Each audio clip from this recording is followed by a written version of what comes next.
Goedemorgen, dames en heren.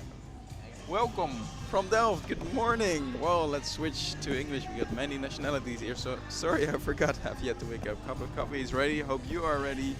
We are ready for this come. We are here at the Delfts Bleau International Youth Open 2023. Yeah, good morning, George.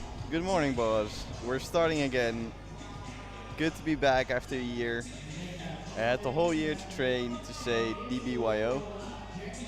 So welcome everybody tuning in for the DBIYO. DBIYO, you mean? DBIYO. DBIYO 2023. Yeah, and we're starting with the first competitor here. Noreen Liefting, excuse me. Noreen Liefting starting here, high feet. So George, can you tell me something about this problem?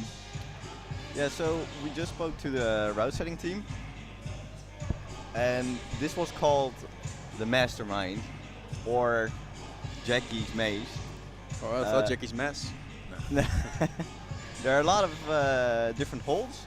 There are a lot of different betas. There's not one way to do it. And it's figuring out the beta that makes it very difficult, this folder. Yeah, so the approach isn't clear. No. Of course, yeah. A bit of an awkward start, you know, high feet. And then a knee bar, I like that. And hopefully she can get some power in her left hand. There we go. And we're getting close to the zone here. And I think there were two betas for this part, right? Exactly. So one is the shoulder move with the left, which she's doing now. You can also cross over, but so you can either do it dynamic and catch it with your right hand now to the bonus hold. Yeah, the zone hold, the bonus hold, the zone hold. Oh, and but that you really need to do that dynamically so you can catch that and really tense it up. First time she got up that high, it seemed like cost her some power, so she might need a bit of a rest now, but does have a game plan.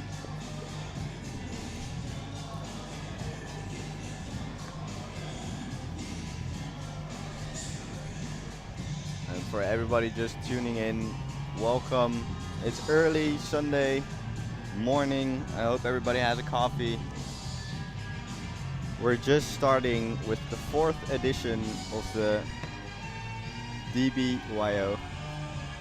DBIYO, DBIYO. International Youth Open, because we're in an international comp. We got competitors from many different places.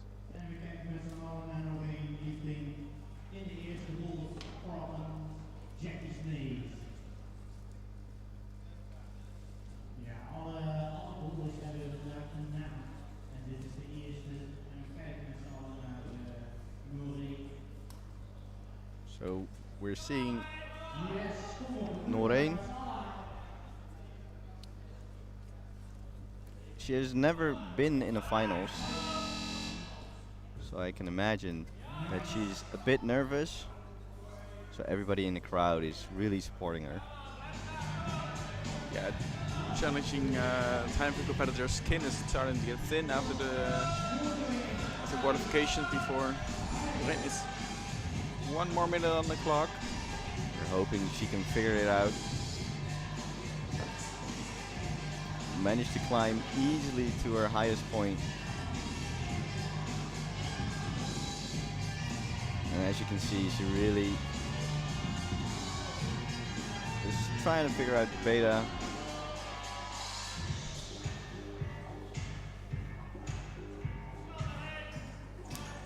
And yesterday we had the qualifiers. We saw some photos and we know that we saw some open skins from the fingertops, but we know for a fact that Nienke still has a lot of skin left, but only her pinkies are almost gone. Nah, but you need the pinkies. You definitely need the pinkies. Right, can she can easily get to this point, but she's running out of time. Can she manage to get the hold? No. Well, good effort by Nienke.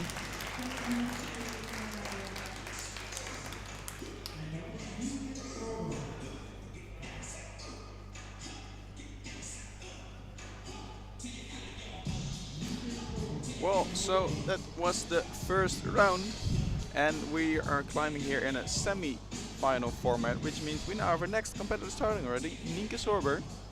Starting problem number 1, it's time for 5 minutes rest for Noreen. After that, Noreen will go to problem number 2, the one you see on the right side of the screen, the white on the slab. With So the far right. Yeah, the far right, on the behind the stand actually. And then Nienke will have rest and Eva Kalia will start. We only have 3 competitors in the female under 22. So that's why there's 3 finalists, and all the other finalists groups, there are 6 climbers in the final to determine the stage. Here we're looking at 3. Oh, so this is Nienke Nienke Sorber climbing here. from the Netherlands. Also tries to find the knee bar.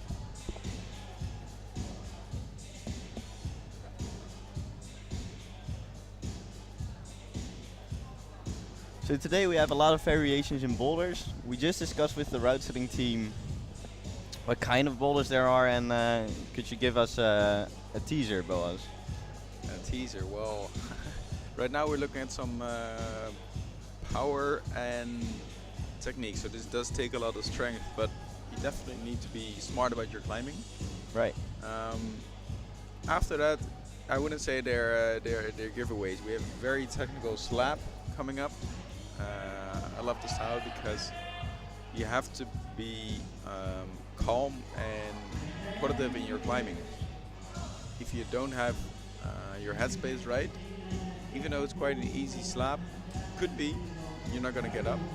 So like that. We have a bit of a run and jump dynamic move in, but in a very, I'd say, original way.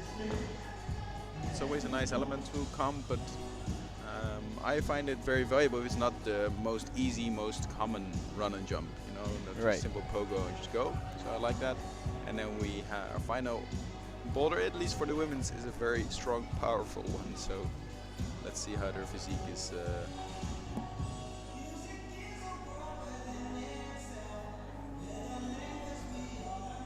She likes the music, that's for sure.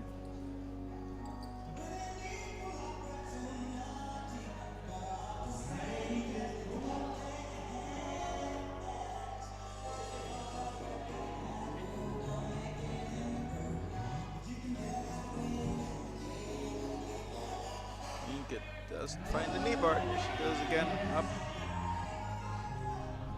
Come on, and the judge is quite strict. I think the starting position wasn't right, and not sure if she agrees with that, but judge rules. Yeah, so for everybody tuning in that doesn't know the rules per se, can you, as ex-judge, tell us a bit more about what just happened?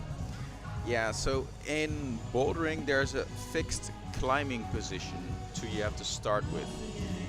They are demarked with the blue tapes. In this case it can be any form of tape, but here is the blue tapes. Right. So one one piece of tape represents one limb, so either a hand or a foot. So there's 4 tapes, which means 2 hands, 2 feet, and you have to place them on any of the holds. That doesn't matter in which order or whatnot, but they have to have 2 feet at 2 tapes, 2 hands at 2 tapes. And you need to hold it stable, or you can just tick it. That has changed a little bit over the years. It's quite a complex situation. Technically, you can tick it as long as you're stable. All right. So it can be a bit of a question for some climbers, but I'd always say make sure you start good, then it's fine.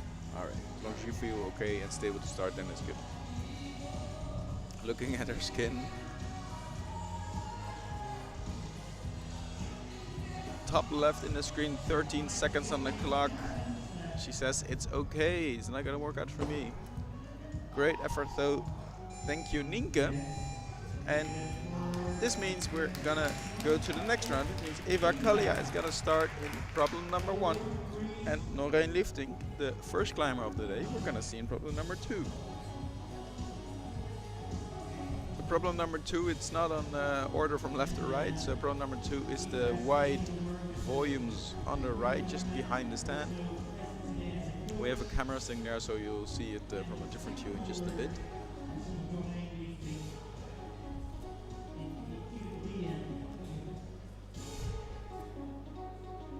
And if you have any questions, please use the chat. That's fine. YouTube will try to answer your questions as much as possible. Here we have Robine Falcone.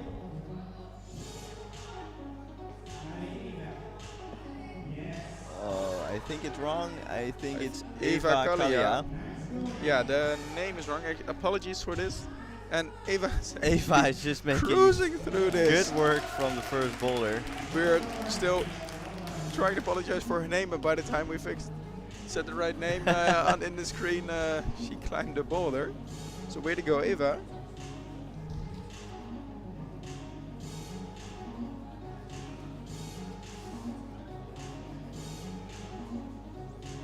Here we see Noreen Lifting. So we said this is the problem number 2, the slab, obviously. If we look up, starting positions again in blue. It's quite a tricky start to start with. I'm not sure if you can probably see it, but there's a long line of black tape. Yeah. And it marks the end of the wall, so to say. You're not allowed to use anything behind the black tape. And to be clear, you are allowed to step on the tape? Yes, you are allowed to step on the tape, not to the other side of the tape. Alright, the other side is always the other side of where the problem is situated. So this is the second boulder for the women under 22. Okay. Beta is right to start with, left hand low, then it's right foot up and reach all the way to the zone hold, which is just in the top of the screen, marked by the red tape. And it's a really difficult start because the part that she's holding is textured, but the part on the right side of that hole is dual text, so it's very slippery. It feels like an awkward start. We just went and see it, and although the boulder looks aesthetically pleasing, I don't think it's aesthetically pleasing for your fingers. No, and you really need proper feet here. You can see the shine on the dual text. I love it. It's quite new holds, especially bought for this comp. So way to go to the climbing gym, Delfts Bleau. They definitely invest in awesome holds for these kind of events. Definitely. Please join us next year if you're looking and feeling excited. It's an amazing comp. Yesterday we had the qualifiers. We heard it was a busy day, a lot of climbing, a lot of chalk, and missing skin at the end of the event. So George, you also train athletes at this kind of age. What would you recommend them if they go for a qualifying round in these kind of events?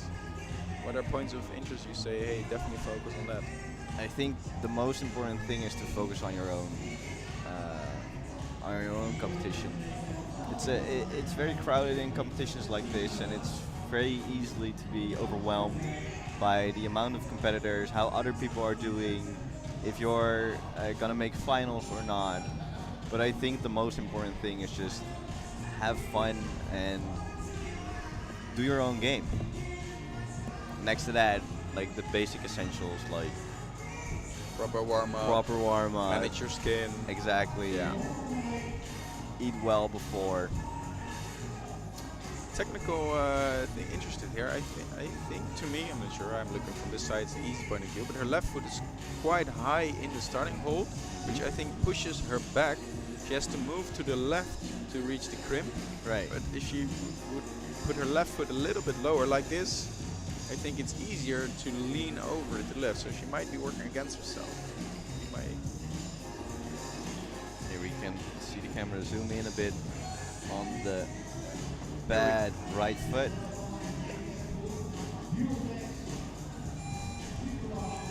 That's 3 more seconds on the clock. That's it for Noreen. She's got 5 minutes rest now, and it's up for Nienke to climb problem number 2. And I don't know if you remember, but Eva Kalia climbed problem number 1 very fast, and she has another round of rest, which is definitely an advantage. So she has about, I'd say, 8.5 minutes rest. That's really good. Definitely. It also saves a lot of skin, and I can imagine after a hard day of climbing yesterday, that really gives you an edge as well. And if you wonder why is there no climber in the first problem right now, well, that's a good question. We have only 3 competitors in this age group right now, and the next age group under 16 is going to start at 10:55. So that's in 10 minutes. In 10 minutes, Robine Falcone is going to start. But right now, Nienke is up in problem number 2.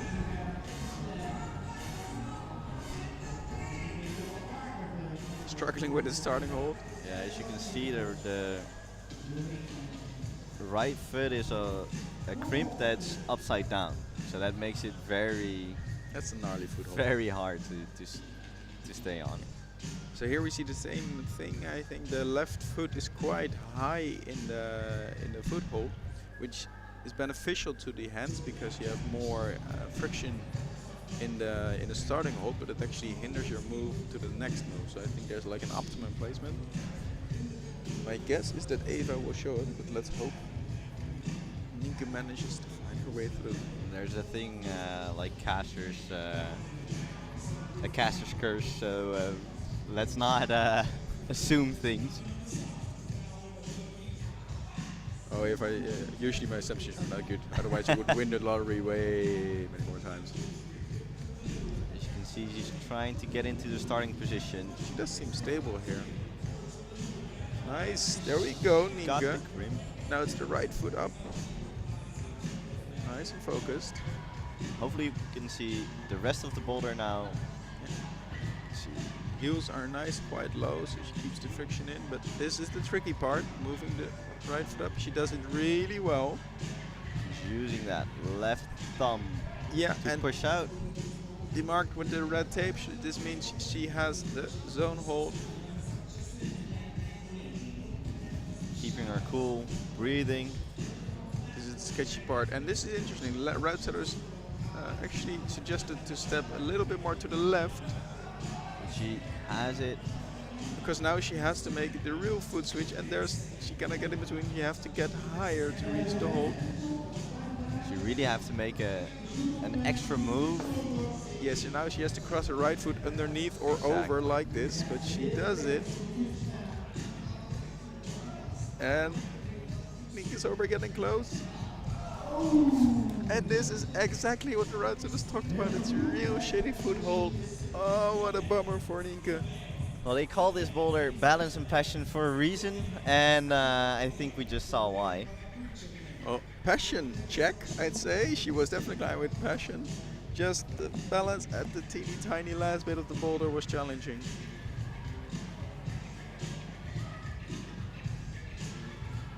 Here we can see the brushers, essential for a competition like this. Great that we have volunteers for this day. And I think this boulder really suits Nienke. She really climbed very good in the qualifying rounds. She managed to save some skin, and she always moves fluently. So a boulder like this, where balance is essential, I think should suit her.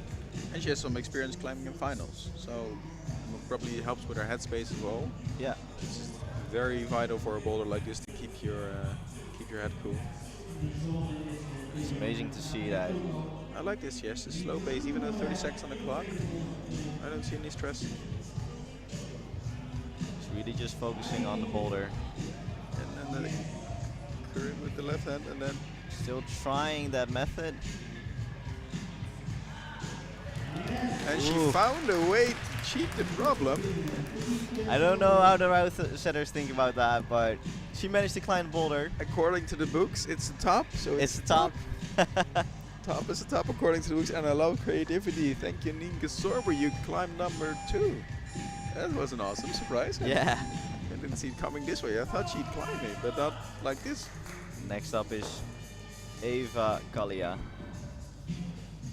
She's Greek. She also climbs in the Greek team, and her coach Udo Neumann is here. So if you want to get a signature from Udo Neumann, run on over to the gym. Here she is.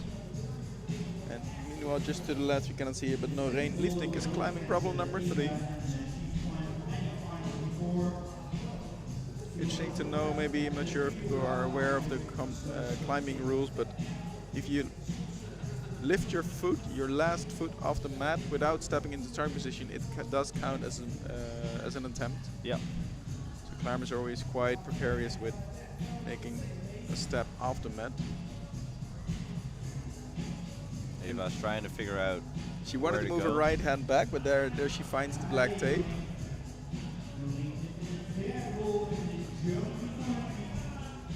Trying to find a perfect position to go to the next move. She's on a different track beta. Meanwhile, we see Noreen on the left, problem number 3. She managed her way through the jump, start jump. Now, this one.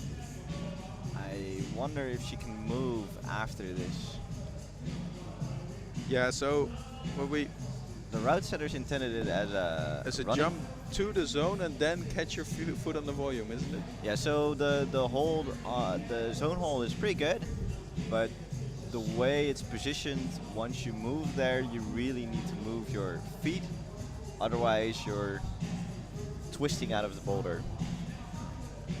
And we're back to Eva.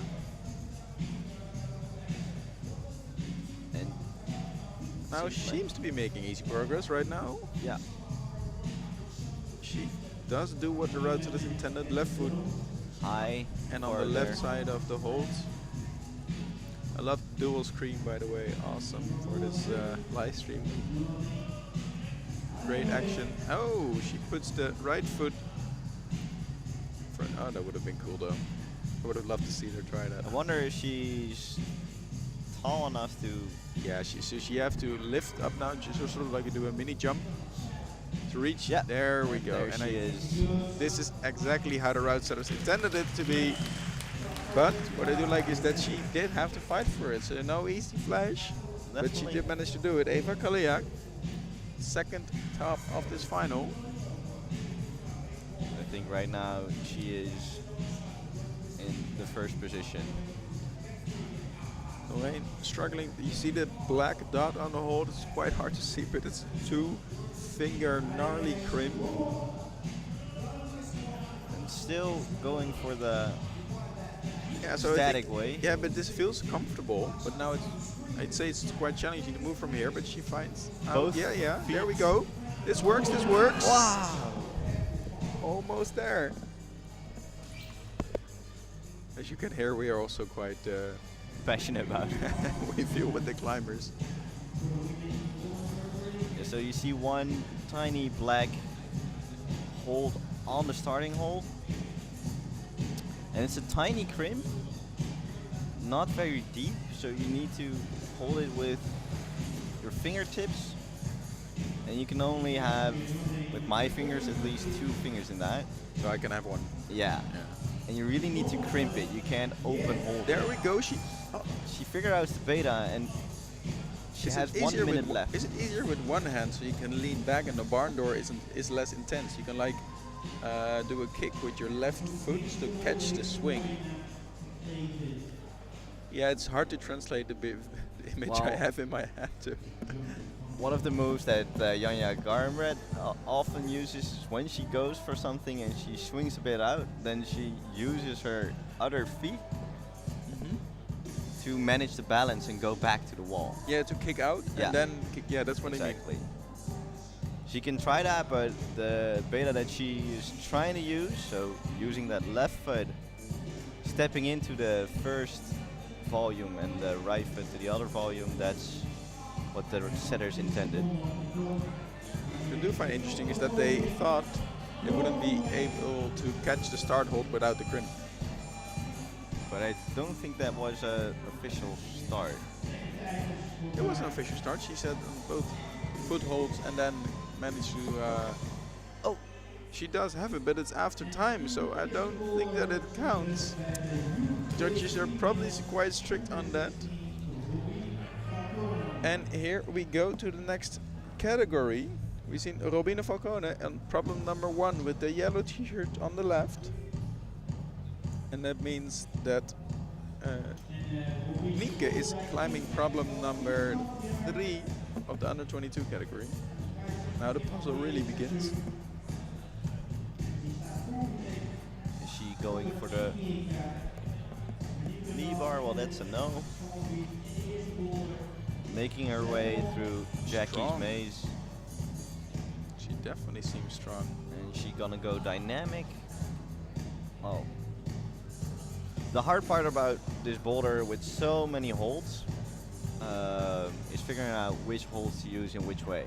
There's so many options and variations that's what the route setting team also intended. Figuring out which hold to use, which holds are good, is part of the difficulty. And then the dual text on these volumes, it's quite hard to see, but if you grab it around the corner, I'd say only half of your hand has grip. The rest just so the white is dual text. It's so smooth. But it's not so all slippery. the way dual text on the No, left no, side no, and way right around. side. It's only your your fingertips have grip.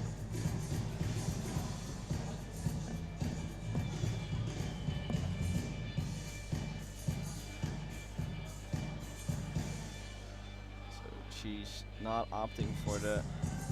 She's opting for the knee bar, but her hands are in the way. She manages. Seems strong, but a bit shaky. Maybe a bit nervous for her first problem in this final, but looking really strong though. You can see some tape on their fingertips. Yeah, there. And that's the way to go. And as you can see, Yeah, it was she close. slipped a bit from the dual text. So deep inside the right side of that hold is texture again. You really have to reach and move your body to the left to get grip on the right hand. Exactly. That's the challenge of this move. So here we have Nienke again. Managed to top. And this is exactly boulder. the challenge of the start. Exactly. My guess was that we're gonna have some separations based on attempts here, and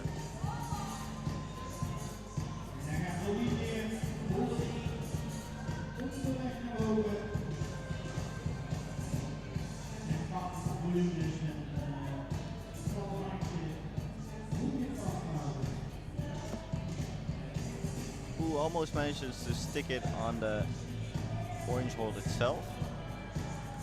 The way the setter is intended is that you need one hand with 2 fingers in the right hold and then pushing with the other hand.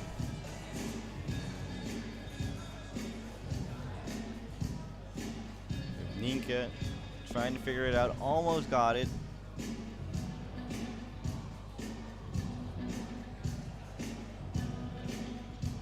Meanwhile, Robina had a nice rest. Smart of her to do that. And then stepping in a time that she might have 2 attempts, but hopefully she won't need it. See if she stays same beta, sticking with the beta. Trying to move her feet around, and now a push in the right hand. Come on. There we go. Holding it this time. Zone hold, but feet slip. She does. Hold on, come on. One more move, and then the match. The match isn't easy, the road setter still does. So she does She's trying to hold it. She's trying to hold it. Come on. There we go. That was an amazing effort. See, this is what I like. She figures it out in the first couple of attempts, then she takes a good rest, and then tops the problem. Very good way to start this comp. And we can see Robina next week as well in the Dutch National Youth Championships.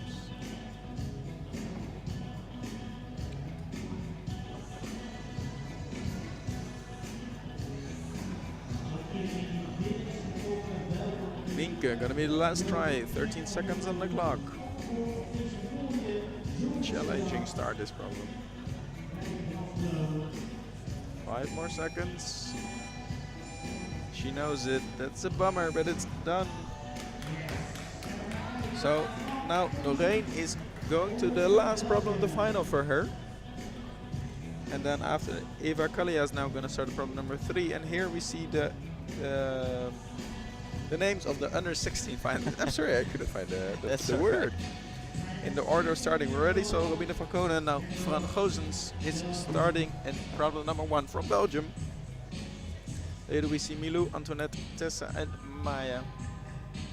There's a lot of competitors still coming up. We're just starting our day. Yeah, so we have 4 women's categories and 4 guy categories. So we'll be here for a while. For a while, we'll be entertaining ourselves with some amazing problems. Great atmosphere in the gym. If you have any questions, you can also use that in the YouTube comments. Meanwhile, Eva is cruising right through the start. I wanted to see this. Oh, what a bummer. I missed this. yeah. But And she really managed to nice, Eva. top that hole there as well. Given the time, I could assume it's a flash, but we'll have to see the scores. And in the meantime, Fran is also making quite easy progress in the first problem, and she does it.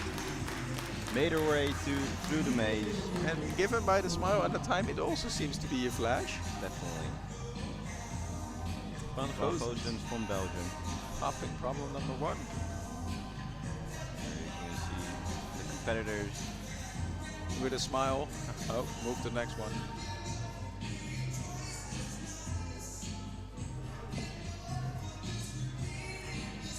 And our focus is again back on Lorraine. Problem number 4. She can give it all she has. Last problem of the day for her.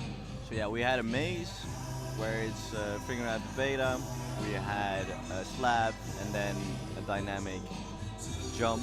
So what's left? Biceps. What's left is using all those biceps. If there are any biceps left after the qualifications. And although they're asking a lot of the biceps, they also, the route setting team was quite sweet. Normally she's using that knee bar that they intended. There's a hold there. And normally a knee bar hurts a lot on the skin and really breaks on the skin, but as you can see, if the camera goes a bit higher, well, it's a dual text hold, you mean? it's a dual text hold. So instead of opening up your skin, the route setters made it dual text. Nice and so smooth. you can put your knee between there, but you won't open your skin.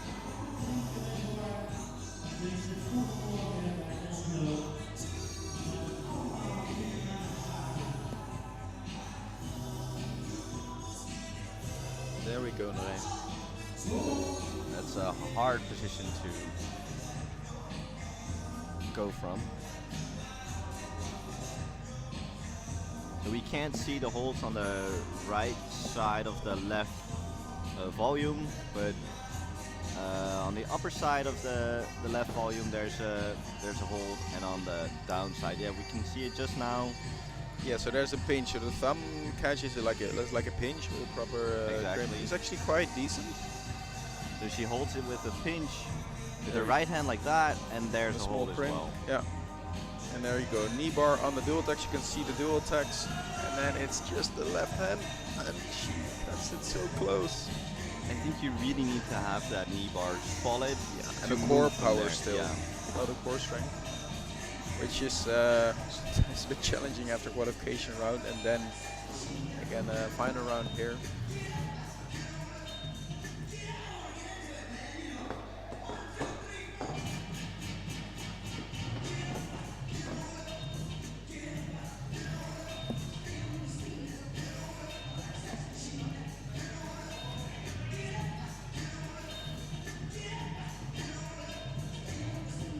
Also looking at her skin, I hope she still has some left.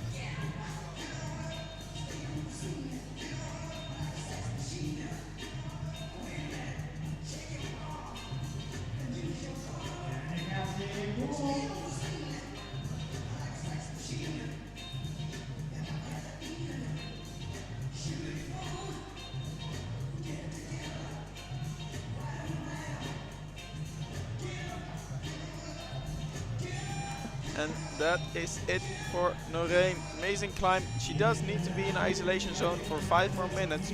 That's the appeal time we have. So if you're confused why she's being asked back to the last isolation zone, that's why, because some competitors could file an appeal, or a coach of some sort. 5 minutes time of an appeal is always the case. So this is the last boulder for the category under 22. Meanwhile, we see Milou in her home gym. Milou van Oort starting with the first boulder, making her way easily through. Is she still warming up, or am I just... This is the crux. Everybody's going for the dynamic one. Oh no, she's not. This is exactly the different beta that Loretta was talking about. Easily doing it statically. No, yeah, foot up, drop knee left. That's it, and bump it. Trying to hold it. And a toe hook. This is gonna be a flash, I think. Can she hold it? Yes, yeah, she that's can. a top.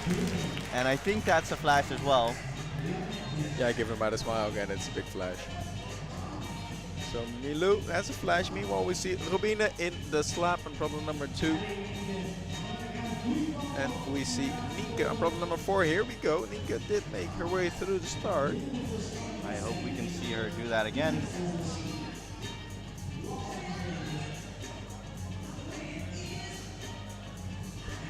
Taking her time, trying to figure it out. Meanwhile, in boulder number 2, we can see Robine already at the zone hold. Does seem to Going with find her a way. left hand. Yeah, maybe she can use her right to push on the wall and find some stability here. Trying to put her right foot on the dual text. Maybe she has quite small fingers and is able to make... Oh, there we go. See, this is interesting because she cannot hold the end yet. Even a foot switch on the same place. And even though it's very gnarly for the climbers, I do love this type of route setting where you cannot hold the end hold while you can't touch it. Yeah. But that's... I don't think she likes that no, very I much. don't. Sure, you don't think. And a very beautiful knee bar. Nienke, nice. Oh, I love the heel hook. Oh, that was good.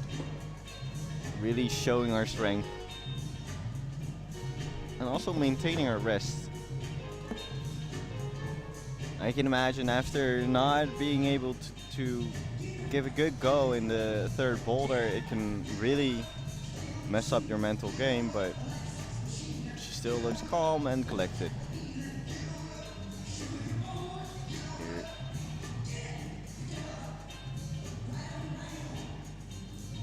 Maybe see Rubina again. Really needs the hip mobility here. Flexibility as well. But that's no problem for her. No. Putting her left foot up again. Stand on the dual decks with the right. Most pressure's on the left foot anyway, but it's nice that she understands to move this way. Every inch can help with this passionate climb. It's not good, you know it. You were the lesson. Come on. Still trying it. I like the foot switch, that's really good. But then now she needs just to bump and higher. Still has a minute left.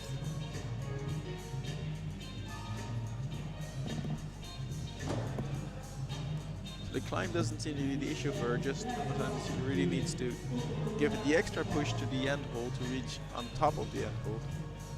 Nienke is still looking at the time, resting. She needs to rest because this boulder takes a lot out of you, requires a lot of strength. But she has 30 seconds left. 30 minutes left.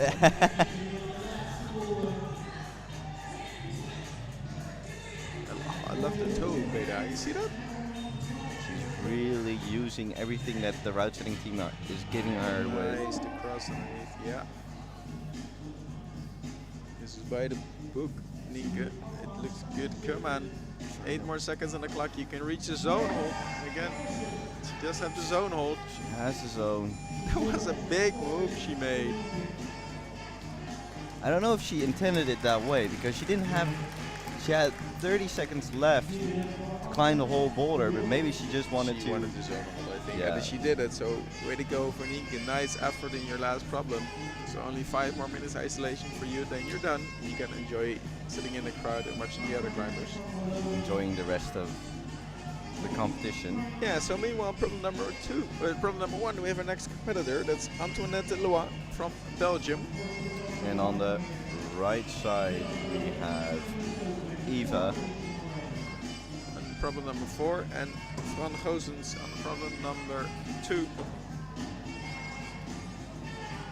So this is Antoinette's first go.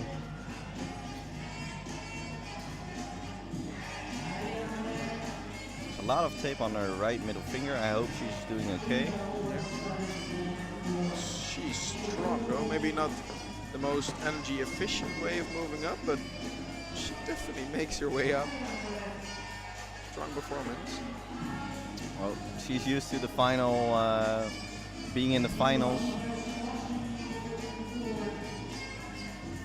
Using a lot of shoulder strength for this boulder. Here we see a different beta that we haven't seen before. I like it. Definitely has the zone hold now, but can she move from it now? I think she needs to put her feet up first. Well, you see Eva in the zone hold, and ooh, that's a challenging part of the hold.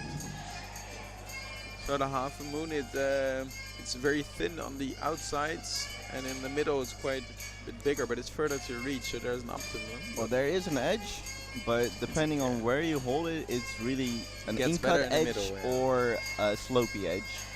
Yeah, I like the in-cut edge more. Yeah, I know that. I know that.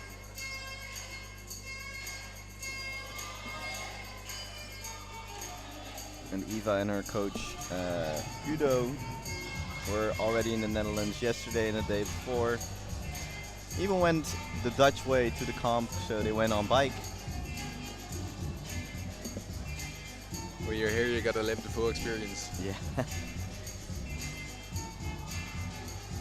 And have a stroopwafel. The stroopwafel. Stroopwafel. I think there's some at the bar here. Yeah, exactly. And here we see Antoinette again, really showcasing her strength with this move.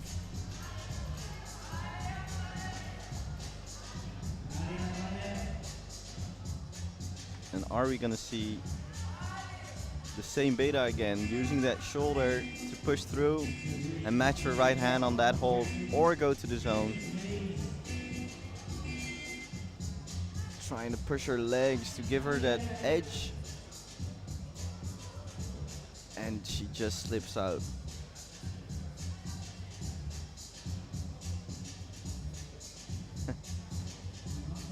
Meanwhile, Eva is already at the zone hold. Trying to figure out her position, and the flexibility is incredible. And you can't just match that, otherwise you'll just swoop out.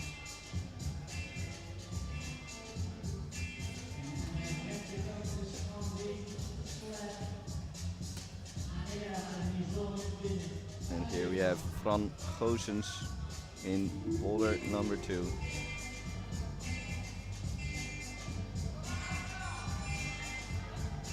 She's 15. She's also part of the Belgium climbing team. Almost there. She's not that far from it, does she? Yeah, that she has to reach a little before you see the cameraman. Oh! There was a foot slip on the left. It's always scary with the slab. And with 36 seconds left on the clock, you see Eva trying for her last go. Moving efficiently, knows what to do. Yeah, but I think this was the 4th time trying or 5th time. I think she's exhausted by now. Great effort, and with that, it closes the category of under 22.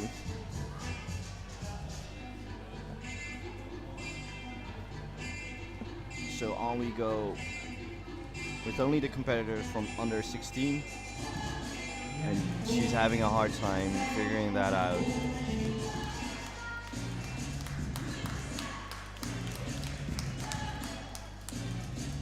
Just saw her, and of course you really want to win, showcase how good you are, showcase what you can do, and if that doesn't happen, of course it can really get into your skin. Yeah, so hopefully the 5 minutes rest will do her some good. Meanwhile, problem number 3, just in the middle of the screen. Robine is trying to run and jump away, and Tessa is trying problem number 1. Knee bar, short pants. It's dual text though, so I hope it's good, but strong. Going dynamically for that hold.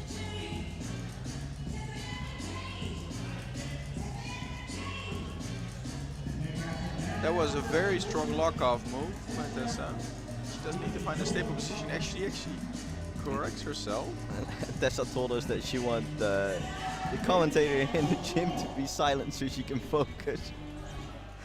And she's focusing using a deep veloute. One more move to go. And manages to top boulder number 1. She was in there quite a long time, but still managed to hold the end hold. Great effort by her. Easy does it, as we say. And next week she's on the Dutch National Youth Championships with her sister Lynn. Meanwhile, we can see Milou in boulder number 2, climbing at their home gym. Finds the foot placements.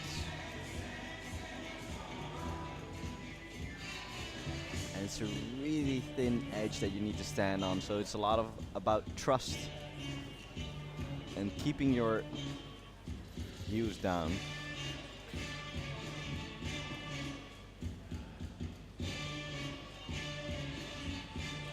Grabbing anything she can find to manage to go up, but she needs to trust that left foot.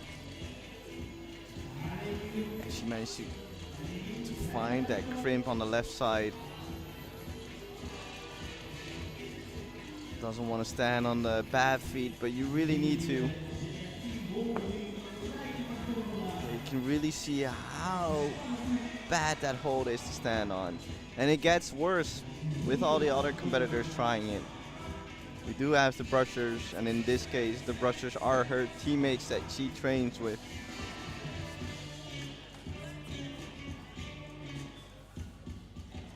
So for some people, it's very early still on Sunday. But the gym is slowly but surely getting full. And in the back, in the yellow shirt, we can see Robina in boulder number 3. And manages to hold it, the starting hold without using the bad crimp. I think she did the jump real nice, but just missed the feet on the volume. I think that's quite a vital aspect of it. I think we have an issue here. I'm not sure if you're experiencing the same problem, but there we go. We're back live again. Sorry for this. If you missed anything, it's just a nice distraction, just to keep us sharp. You can see Milou again. Now it's a shoulder move and trusting the feet, trusting the feet. Really crimping that foothold.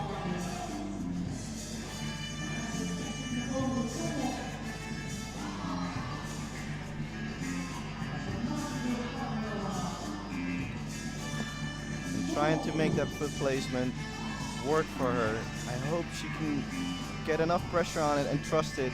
Her body is way too far to the right now, and she needs to bring it a bit over to the left. She managed to stick it. Can she hold? Can she finish the boulder? You need the left hold, Milou, not the right one. And she just slips out. She was hoping not to slappy boulders, but actually it's a bit of a bummer, but it doesn't really work out for her all the way. So close, but yet so far away. But now 5 minutes rest for Milou. Van Goossens is moving to problem number 3, Antoinette to problem number 2, and in problem number 1 we see the last competitor of the under 16 category, Maya Dendoker from Belgium.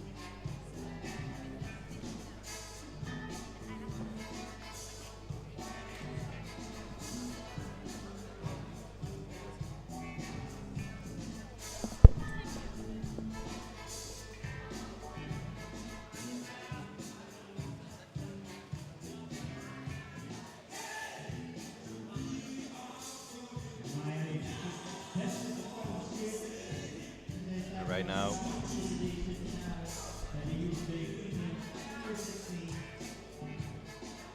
you see Maya Dendoker. I think this was her first go from Belgium.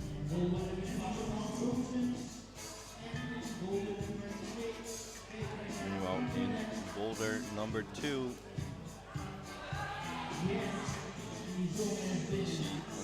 Antoinette. But right now we see Maya Dendoker going for her second go, trying to find that hold.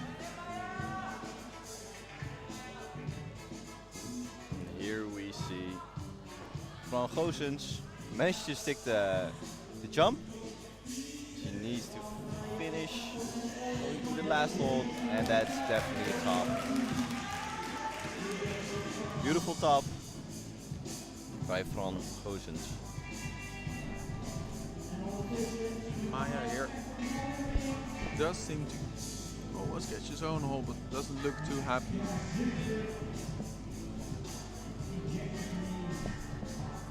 Trying to find out her way of how to fix this.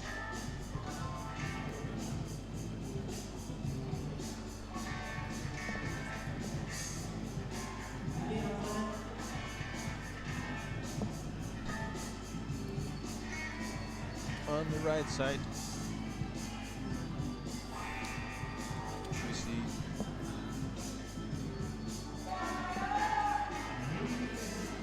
we see Antoinette in problem number 2.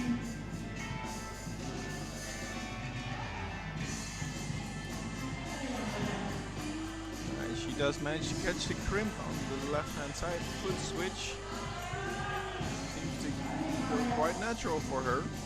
Amazing how tiny he is. She doesn't know how to do the foot switch. And here they all have the same problem. The actual grip on the handhold is all the way up. You have to jump. That's committing, and that's really sketchy on this bad feet. And then these bad feet are indeed very bad. You saw the slip with the right foot. That was the end. Amazing from Antoinette how she really found herself back again after the disappointment of boulder number 1. That shows some true strength as a competitor.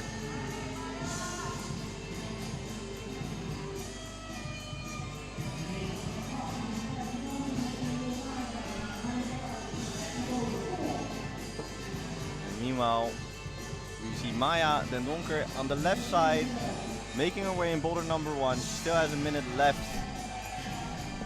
She's skipping the... Alright, there she is. She has the zone and throws to the handhold. She has 74 seconds left. Will she go for another attempt?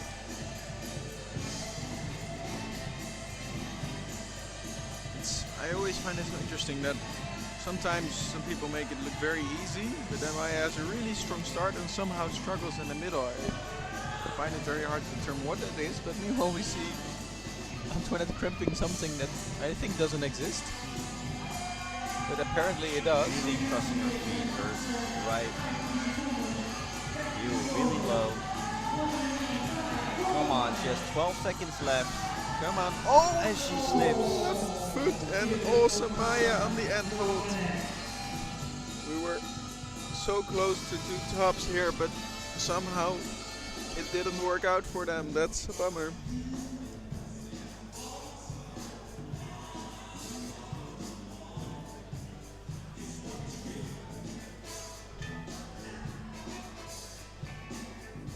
And this was the last of the climbers from under 16 starting. In 10 minutes we'll start with the under 18 at around 11:36. We'll start at the under 18. Right now we are looking at the next climbers. Robine in problem number 4, her last problem of today. Milou in problem number 3 and Tessa in problem number 2. Here we see a sneak peek in what we're going to see in 10 minutes. Yara, Marte, Matti, Nele, Verine and Bibi on the Youth A female, the under 18 category.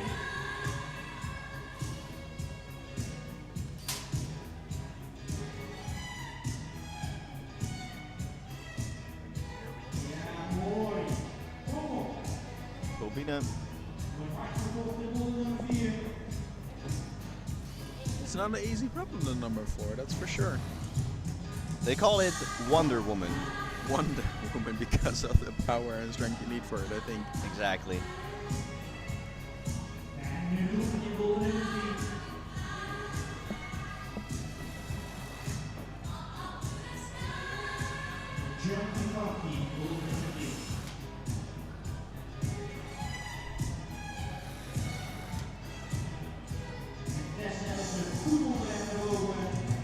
Here we have Tessa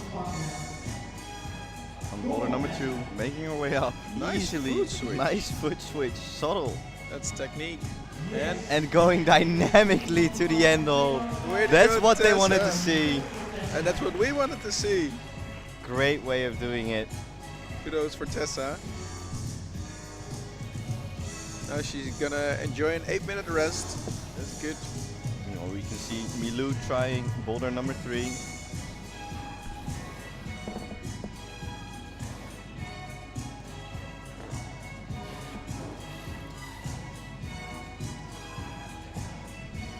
And in boulder number 4, we have Fran Goossens again making her way through. Meanwhile, on the left side of the screen, you can see the right side is adjust the first problem. So we're gonna get into a different category. Boulders are being adjusted. They're not new boulders, but they're made harder or sometimes easier depending on the problem.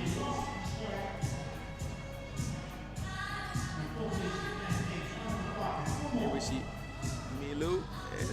This is the precarious move, and she does it very nice. I love that she did the step in between and then catch with the right foot again. Now it's a bit of a lock-off move. Trust your right foot, and she does that foot switch. Oh. Milou is a very natural climber. She lets her body move, and then instead of thinking a lot about it. What I like about this move is she moves out over her feet. Over her right knee. Over her right knee, so she's stable and then she only needs to go up rather than bump uncontrollably to the finish move.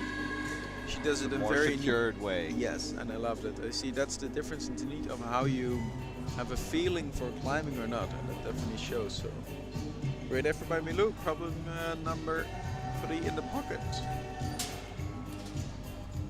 So now Robine, problem number 4. All eyes are on you.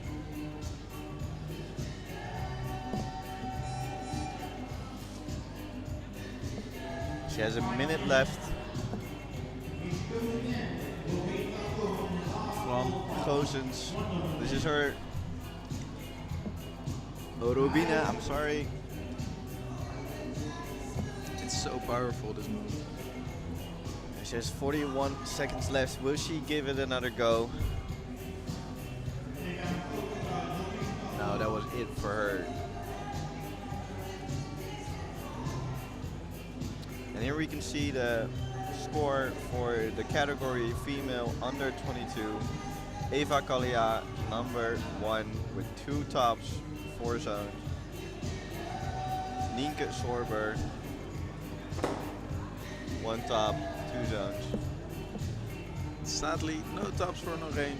Great effort, those two. And we have our stage for this category. Our podium, I should say. And with this picture, we can see some things that the route setter intended. There's a color gradient. So on the far left side, there's white, purple, then it's purple, white, then it's black, purple, black, black, black, orange, Orange, and then orange, white. yeah. It's an art. It's I've never an art. seen that before. No, actually, so color gradient. Jackie really makes route setting an art. You also, if you want to know more about that, you can also read more about that in his new book, Keys to Route Setting. And did you, I'm but not sure if that was a correct start. It was a correct start, but she just skipped the whole knee bar and everything. She's just strong. She just powers her way through, doesn't need the knee bar, and it was a great start, but I was very surprised. Fran really showing us the Wonder Woman inside of her.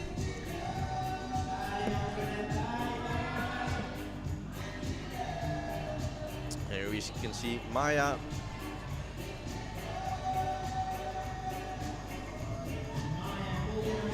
Everybody has difficulty, which is very logical with that foot placement. You see 3 fingers on the left crimp. Pinky is All the pinkies are taped. Managed to do that dynamically. almost one more. Oh, left foot slipped, and that just set her off balance.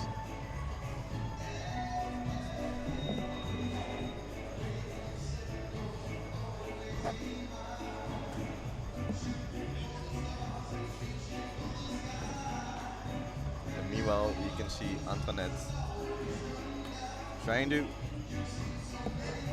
did reach that hold. Trying to figure it out. Looking at the clock.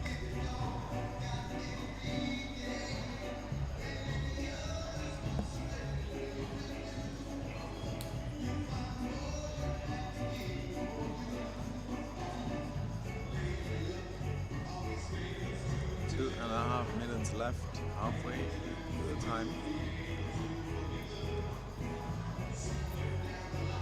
Doesn't need the knee bar. So here we can see from Gozens from Belgium on the right side, and Antoinette Loics of Belgium at the left side.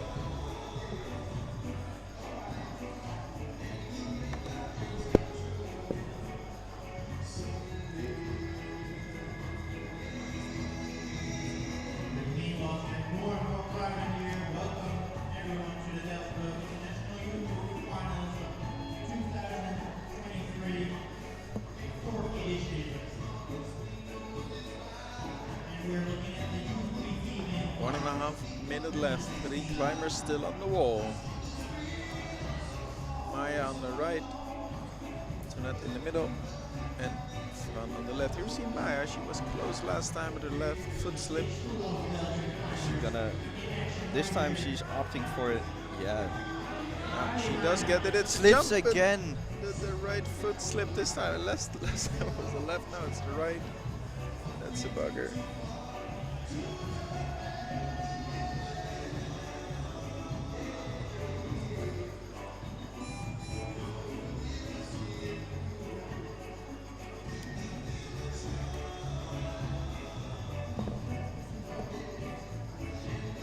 I like this split screen. That way we can see both competitors and not miss out on any action. On the right side, Fran Gozens. On the left side, we saw Antoinette. Antoinette figured out the move, or so it seems. So she's excited to go back again. Both her fingers, middle fingers are taped. I hope she manages to hold that left crimp on the starting hold.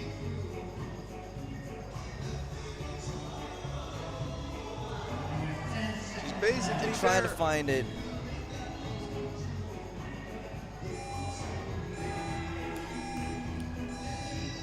And that was it for these competitors in these boulders. Sadly, no top for Maya as well. You just saw her fall out of the end.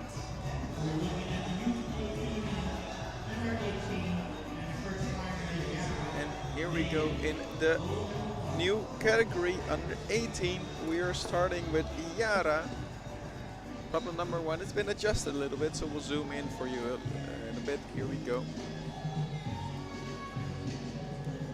The feet are higher.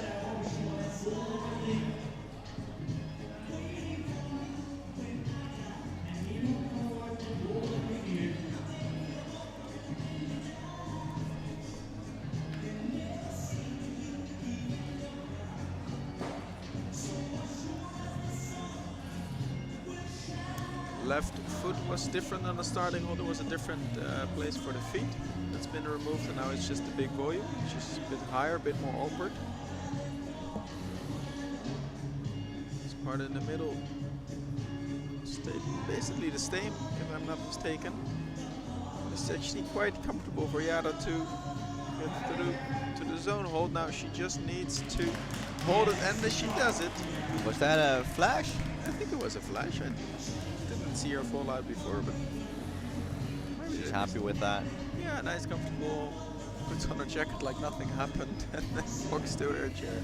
And meanwhile, from the other category, under 16, we see Milou in boulder number 4, her last boulder. Crosses with her left, pinches it, and now a far move to the right. Yeah, bump one more for the zone hold. She tries to reach already. She's quite a bit more powerful, I think, than a lot of core strength. I think bumping before would have been more easy. Definitely. Shakes her head. It costs a lot of energy. Meanwhile, route setters on the right are debating about the slab routes being adjusted right now, of course. And in boulder number 3, I hope we can zoom in on that.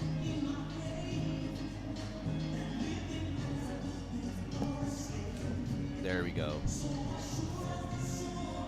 Tessa finding her way, keeping her cool, having a rest for a little bit. It's curious to see that some people have no difficulty with this starting position, No, and with other one thumb. people. But it was just one thumb underneath, and she managed to hold it. And she got great hip control. So people are always focused on holding everything that they can hold with their hands with these kind of moves. But one of the most important things when stepping in is moving in your hips to the wall. You see, yeah, so you see the hip, especially the left side of the hip with the foot, she's standing out so close to the wall. She's basically already in balance. And it looks on the screen that she has room to crimp all of it, but she can only crimp with 2 fingers. I think she Really had made 3 that fingers look in it. fluently. Yeah, depending on the Yeah. width of your fingers. So for you, that's 1. Yeah. Making her way to the finish. And like you said, instead of going statically, she goes for the dynamic move and It's has interesting. a top. If we compare this to Milou, her way of climbing, Milou first moved over her right knee very slowly and then moved up very slowly. And Tessa is just like, whoop, no, through, jump. In 2 ways, both work. Yeah, to that's see. one of the beautiful things about bouldering. Especially in boulder number 1, which they called already a maze. There's so many different holds and options to go through. It still is a puzzle on how you will or can do it. Depending on your strength, length. And here we see Milou again in boulder number 4. Last 25 seconds of the comp for her.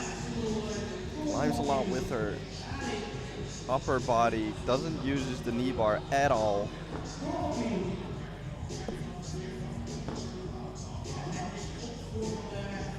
Ten seconds on the clock left for her. I think that's done.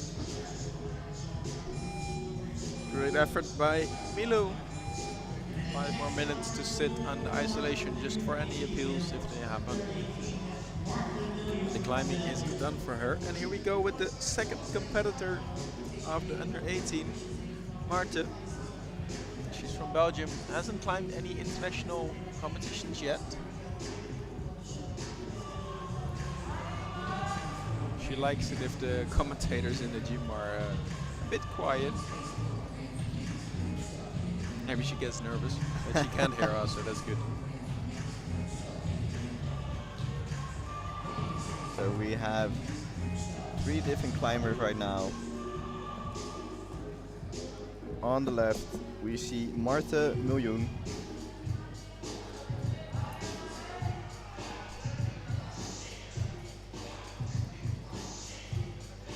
Her first boulder of the day.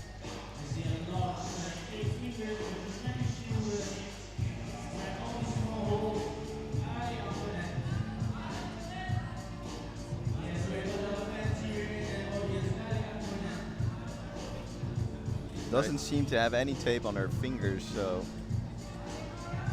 Yeah, so technically here is interesting. She wasn't fully in the starting position yet, but she was all the way off the mat, so this does count as an attempt.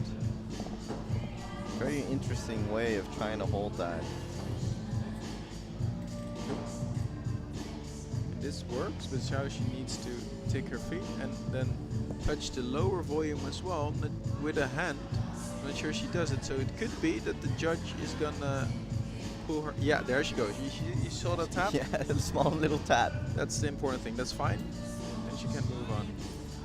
But that cost her a lot of strength. Yeah, a lot of energy. And for the people watching since the morning, with this category, there was a hold that they got rid of at the start. So the starting position is harder. Meanwhile, on the left, we see Antoinette. But actually, we go into a category which is who are a bit older. So Yara, Marta, they're a bit older. So it actually might be that they're taller as well, and that the length makes some moves more challenging. She stuck the dynamic move.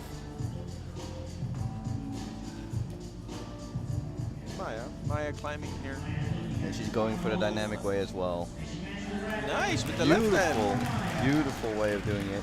With the left hand, I like the left hand.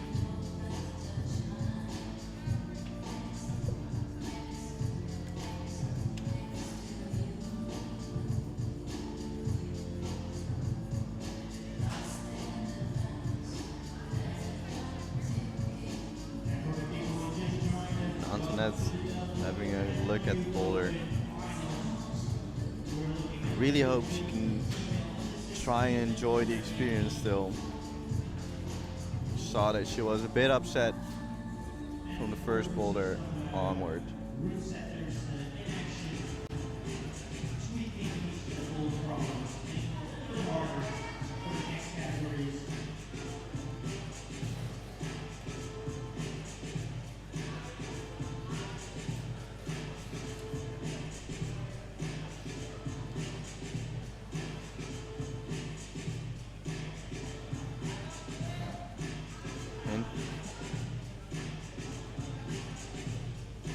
Clearly see that it's a difficult starting position.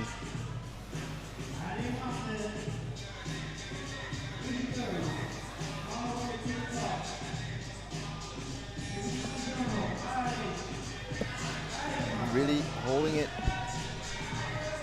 She managed, hopefully, and she just slips out. Looks at the clock to see how much time she's got left, and she has 47 seconds left. Yeah, it's enough for an attempt, but I mean, it's quite draining finding this problem over and over.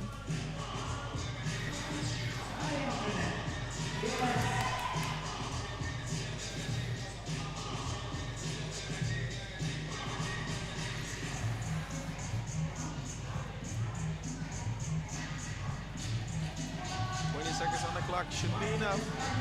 Really putting on the turbo on this last go. Get the feet up, get the feet up. Come on, this is tiring. You saw the spin. 10 seconds left. Come on. Yes! Did it! That's really saw the muscle memory setting in there. Oh, great effort in the last seconds.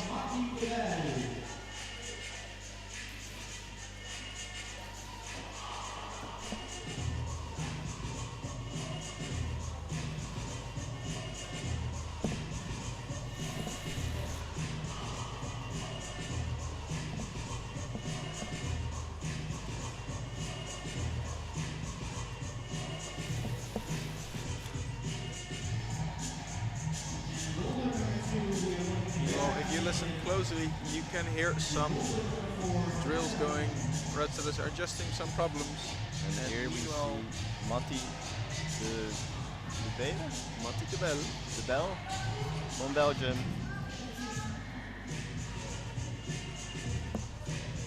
She's climbed many finals, and if her parents are watching, we wanted to say hi from her. So I hope, and I almost know for sure that you can, as parents, can be very proud that she's in the finals. Manages to hold the zone. One more move to go. So it is not necessarily an easy one. Trying to hold it. And I think that's a flag for Matti. Gotta grab all our stuff, a bag full of it, probably extra shoes, extra chalk, tape, brush and whatnot.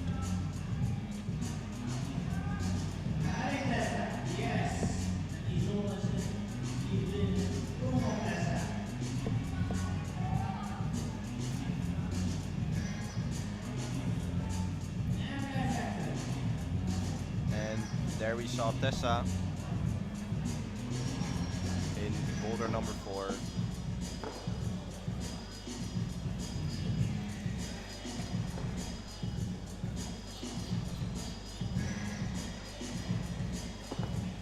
Taking her time to read the boulder again, rest up again. The boulder is called Wonder Woman. And here we see Yara trying to stick her fingernails. She's crimping the left side of her hold. Oh, that hurts. It is allowed. Yeah, it is allowed, but it's very painful. And I'm not sure if it's the thing I would recommend. No.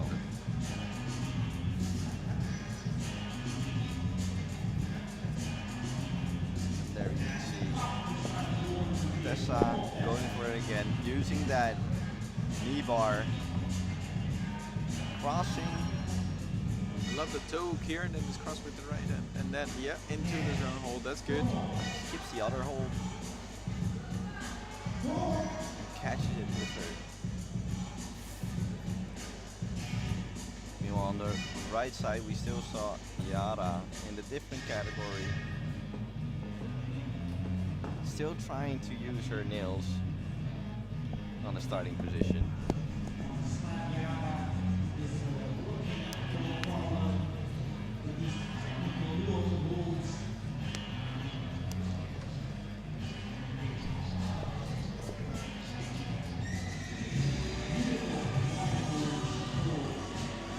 Taking a rest. Nice to see she can keep her calm in this final. Trying to figure out what to do. Yeah, the fingernails, I'm not sure if I like the method, but gets her there. I'd say don't train on it, but use it if you need it.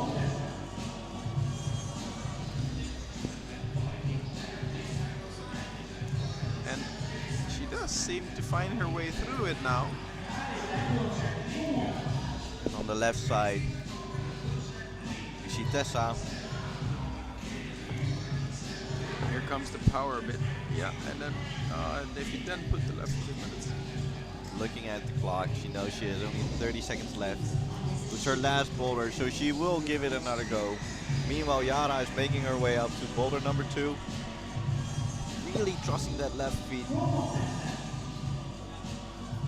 Beautiful slab climbing, showcased by Yara.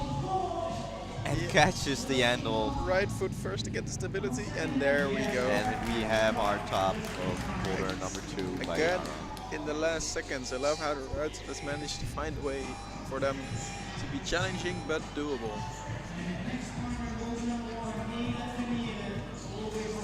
Matti de Bele from Belgium just entering the stage. Problem number 1 on the left with the grey t-shirt.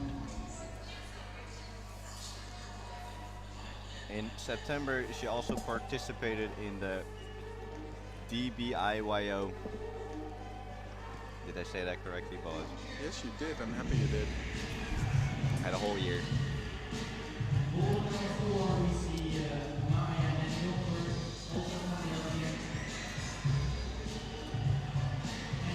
Maya in problem number 4 in the middle of the screen, and here we zoom in on Nele. Matti de Bele. I'm confused. I thought. This is Nele. Yeah, this is Nele, but why do I have in mind that Matti was gonna start? Am I missing? We just had one. We just had Matti. Yeah. Yeah, why am I confused? I don't know. Because it's Sunday. Yeah. This is Nele Vermeer. She's climbing since she's 7. And she does lead and boulder. Cruising through boulder number 1.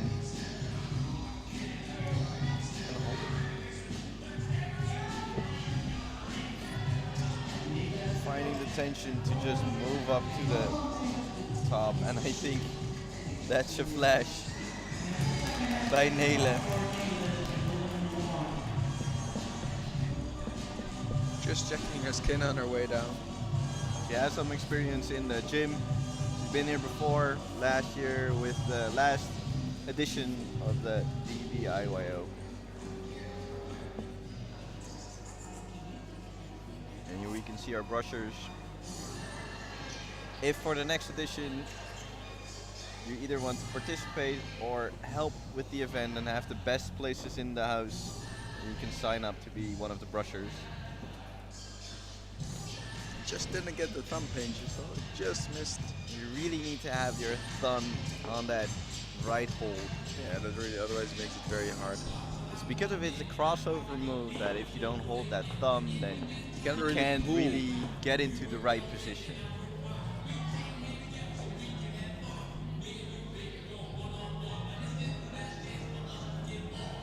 Last problem for Maya.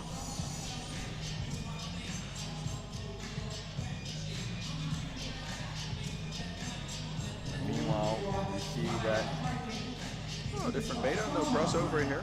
But it might set her in a challenging position. This is with the heel hook. I think that's the way to go. With what is, looking at the clock, 2 minutes left.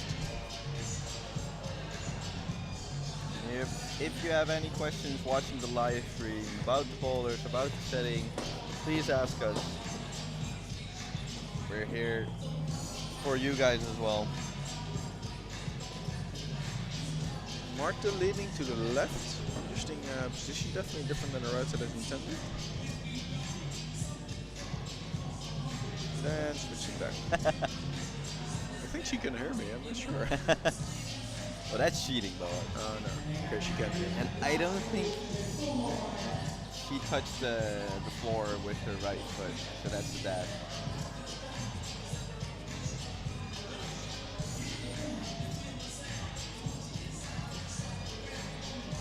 And Maya sighing about the last boulder. Yeah, but it's so powerful. I mean, to have the energy to finish it. We haven't seen any tops yet, so that's really a challenging boulder. We do see a spread in people getting the zone and in attempts for the zone, so that's nice. It does add to the score.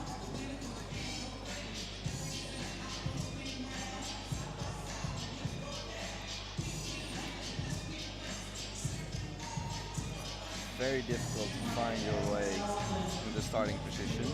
Yeah, and you cannot pull your way through. You need to climb it graciously. If you try to pull your way through, it's gonna work against you, I think, on this kind of a slab. It's a subtle move because you need to go around the starting hold, as you can see. She finds a way. 15 seconds, this is gonna be tight. Probably the zone hold might definitely be an option. Yeah, zone hold. For the top, she has to fly now.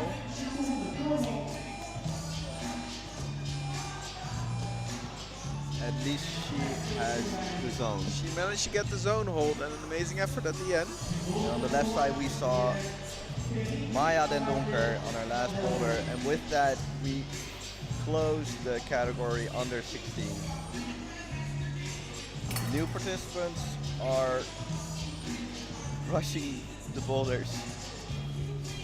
I get that, some control, you want to keep it to yourself. Exactly. So, Bering starting here, problem number 1.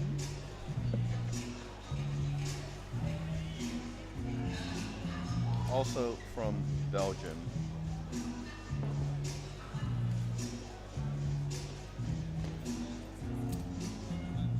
Trying to find her way in the starting position. Perrine Allardin, as you can see on the screen. She's from Belgium. She has climbed a lot of international competitions, but hasn't made finals yet. So this is her first one. We wish her a lot of luck, of course. Yeah, she ended second place in qualifiers, so she's doing pretty well this Definitely. The foot in, yes, there we go. I think the knee bar got more challenging, or maybe not even doable, since they removed the tiny foothold, the former start hold.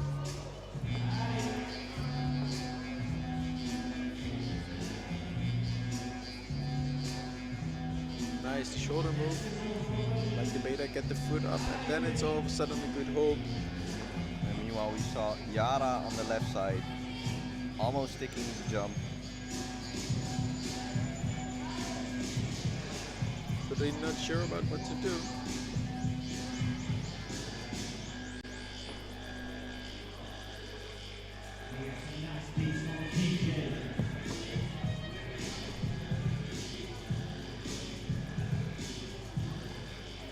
Mati, problem number 2. Excuse me, number 2.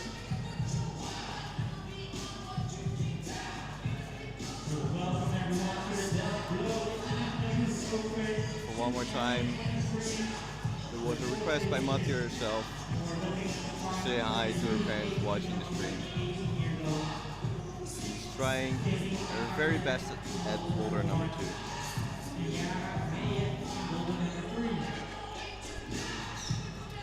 Ziara and problem number 3, the technical start. We see so many different interpretations of this. The way Yara is trying it with pushing on the bottom side of the orange hold, It's the way I read the boulder as well, but the route setting team told me that was too hard. Yeah, but we saw before that it can be done with one Yeah. thumb. Yeah. It can be done with one thumb, we saw. A different beta by Matti. Going with her right hand to the crimp. Then she uses her left thumb for some leverage. And on the left hand we see Perina.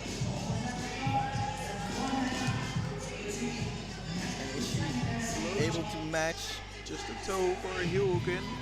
It's a quite, oh, I was going to say that's going to be a very locked heel hook. I'm not sure if I'm very fond of that.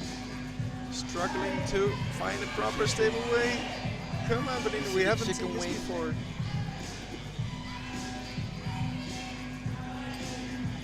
Perina Just not finding the way to match the finish hold. Matti slipping as well.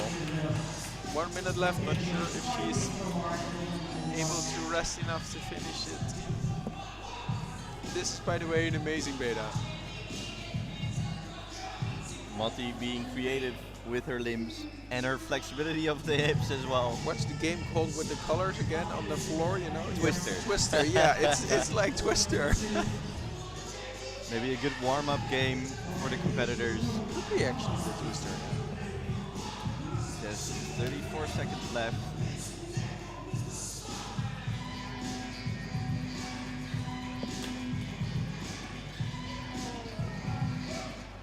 It's always amazing to see how much sticks in the body of the movement. And a muscle memory, I was just gonna say just before she slipped. Oh, yeah. Perina again. Her energy was drained from last attempt. That's a bummer. Good effort. Does have his own hold, but no top for Perina. And then our final climber in this category already, BB Hammer from the Netherlands. And we're saying hi to Jeroen Donders from her.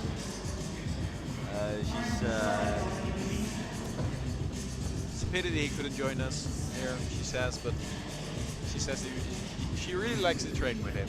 So She chases him in block 013 in the Netherlands and the island in Antwerp. So Jeroen, if you're watching, she's thinking of you.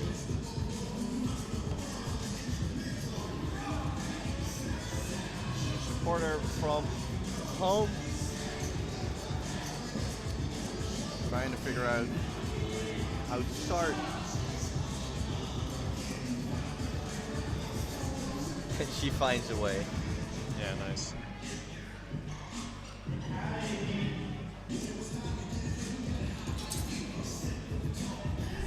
It doesn't look that the competitors have any problem with the midway of section of the boulder. It seems that the start is quite challenging, and then the matching of the finish hold. Last hold, let's see what he does. The heel hook as well, no, toe hook again. And that's a flash by Moves out, toe gets more stability. Way to go.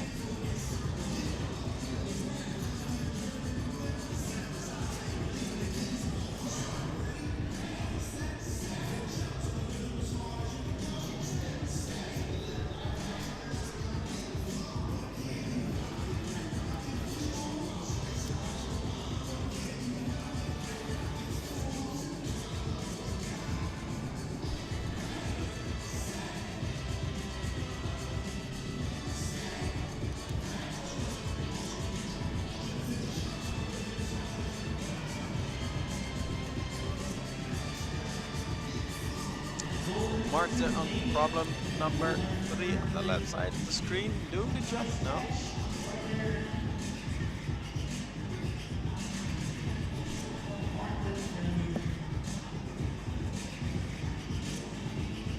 Bit more nail. Checking out the slab.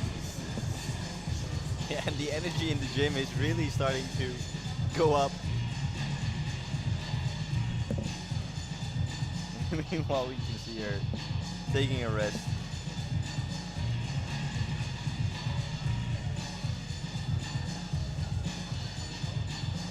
And Marta, See, again, no crimp. No crimp. crimp. Uses her thumb in the crimp. Because why not? Now trying to pogo her way. I was gonna say I would love a good pogo here, but just didn't manage to stop the spin with her right foot.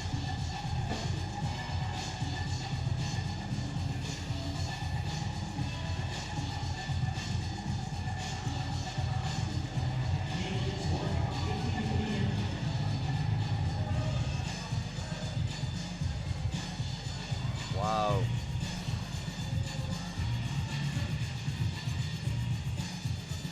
Trying to find a way to go to the end of the boulder.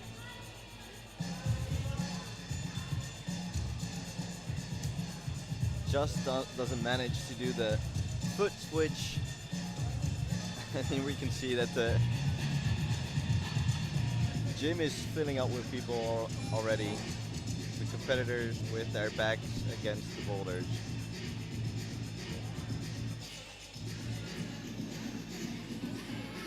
And Martha Nguyen, another attempt, and she sticks it. Will she finish the boulder? Another foot switch, and goes for that. Dynamically, and just misses it. And this is exactly what we talked about. Going for a dynamic way like that, it just gives a tiny bit more unsecureness of the attempt. But she sticks the move again with 15 seconds left. Does she finish the boulder? Come on. And she finds it. I think she can be very happy about that with 1 second on the clock left. These are the moments I really liked about these comps. I mean, what was it, 22 seconds on the clock when she started? She managed to do it still, knew what to do, went with the plan.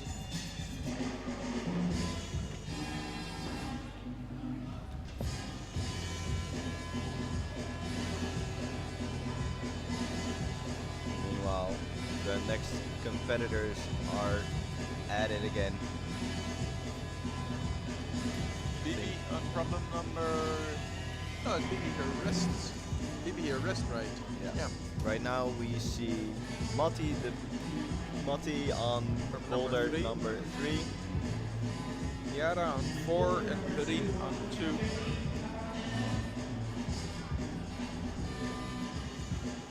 We hope that Matti can stick the jump and goes with a almost hold the swing with her right foot against the wall.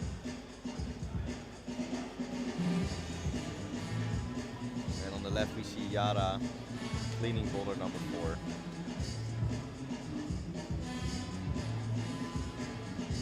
And I wonder if she got the movement down now for this jump. Looking at it, staring at it, goes with 2 hands and just misses the balance in that.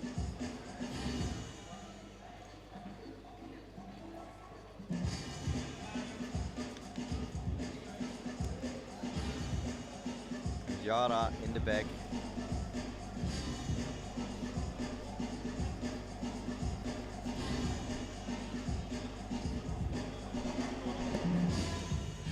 Hope we can see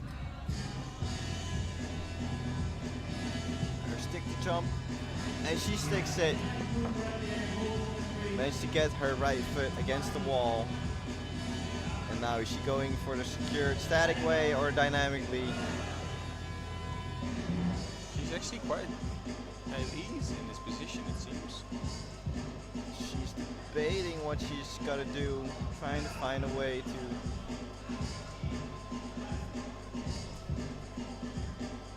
left foot up? No, she's not. Wow, that's a lot of hip flexibility. And that's the new beta, guys. It actually works. And we have a top for Matti. now we have in the screen Yara. Last problem for her in this competition.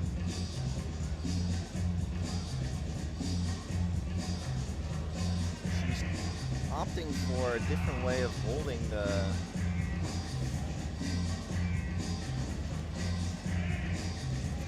starting position.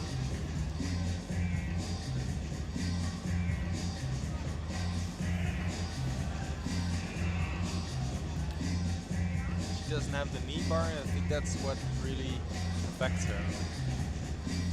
I think she can't reach that crimp, the pinch on the top side of the volume. Here we can see a really good zoom in by Karina, her attempt in boulder number 2. Really need that hip flexibility. And only on the top of that hold on where she's standing on her left foot, only the top is good.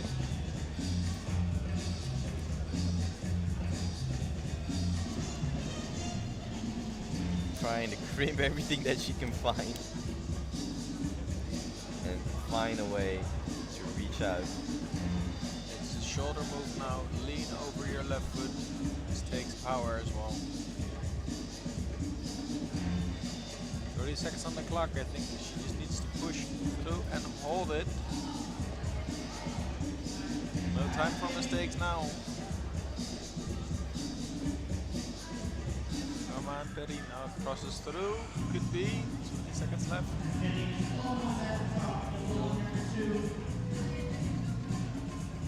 Oh, and the Just slip. slips. And that with 10 seconds on the clock is just isn't gonna work out. And what a bummer. No top for Betty. Time for our next 3 competitors. Bibi in problem number 2, Nele in problem number 3, and Marta in her last problem of the weekend. Marta in problem number 4.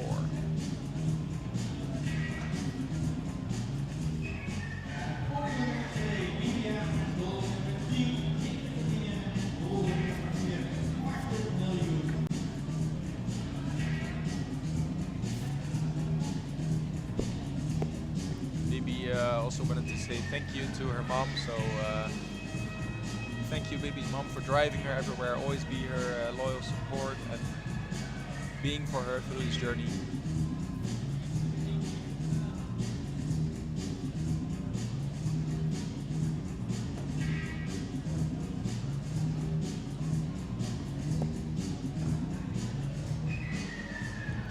It's really fun to see that it is possible to just hold it with pressure instead of holding that horrible grip with your left hand. You see her readjusting her left hand like 5 times, so that Really gives an indication of the hold. Nele Vermeer looking to do it the static way.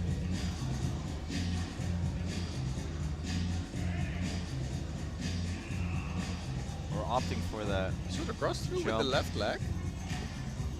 There's all variations possible, but Maybe you could do a 360.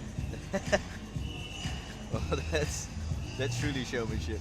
Yeah, why not? I mean,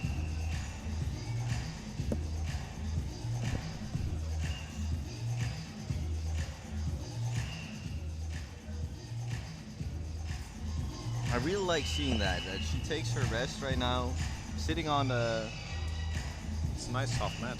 on the mat, rest up, because you really need all your strength for this boulder. So Marta Miljoen giving another attempt at this boulder. And also, this boulder got adjusted. Yeah, so the volume on the left is gone. Actually, your hands need to be the way they were, so cross. So opposite. So right hand needs to be where left hand is, and left hand here. Yeah, there's another way of getting there, but it takes a bit more time. So you go with the right hand first to the one on the left, and you cross underneath with your left hand, get the pinch, and then it's the same. But it does make the start move a lot harder. You see Nele Vermeer again. Or here we have BB Hammer. She has the zone now.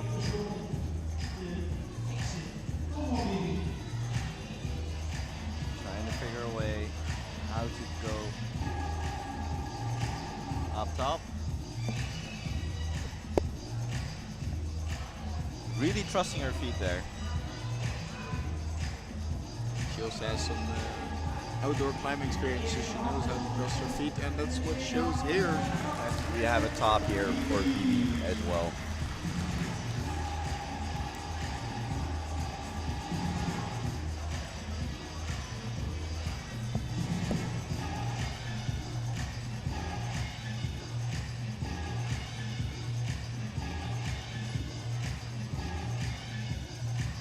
And here we see Nele Vermeer. I hope she can figure out a way to the jump, and figures it out. A bit dynamic, a bit static, a bit in between. And on the right, we saw Marta Miljoen trying to reach to the zone. Meanwhile, on the left here in the screen, we see Nele Vermeer struggling with that last move. You really need to step over your right knee like she does, and that's a top by Nele Vermeer. And on the left we see Marta Miljoen really using everything she has in that knee bar, giving her an edge, pushing out with her left hand and left leg. Almost reached the zone. And I think that's it for Marta Miljoen.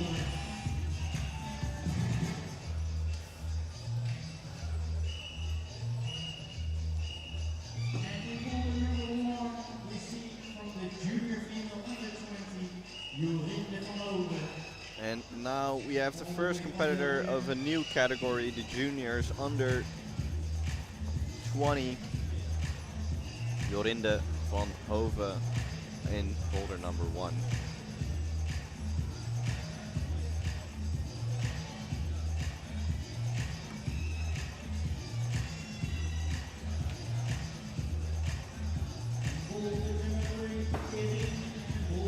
Meanwhile, we can see some action in boulder number 4 and 3 as well. Hope we can zoom in and see a bit more of the attempt of Jorinde. Jorinde almost at the zone. Here we go.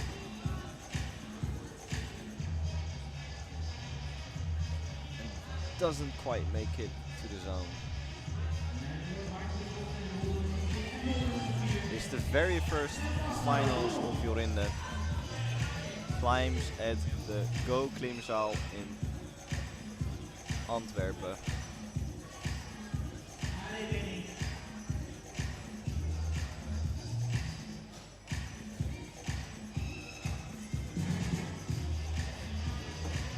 And I think her watch was in the way. That's why she threw it away.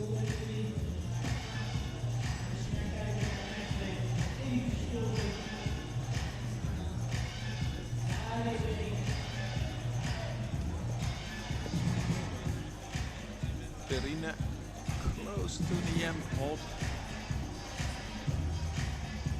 Cocking up still. Why not take a rest? It's funny to see that in the older categories the jump is quite easy for them, but they have some difficulty with the last move. I think because of the age difference, they're longer and it's harder to get over. But it's not a problem for Perrine. She took a good rest and then knew what to do.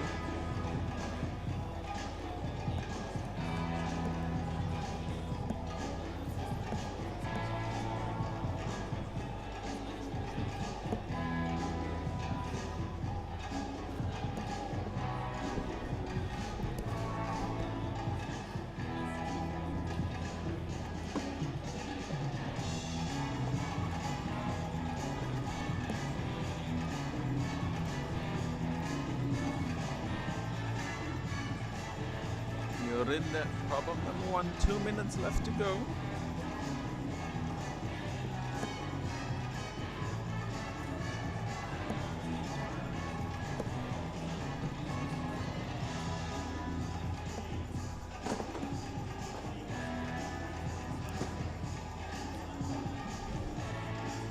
Trying to find the best way to start.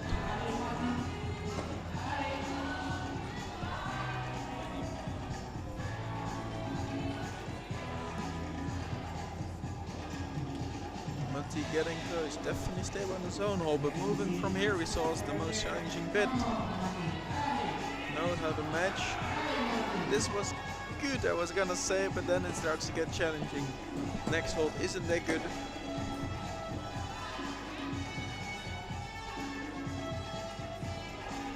Looking at the forearm, it might be scratched a bit from the texture and volumes.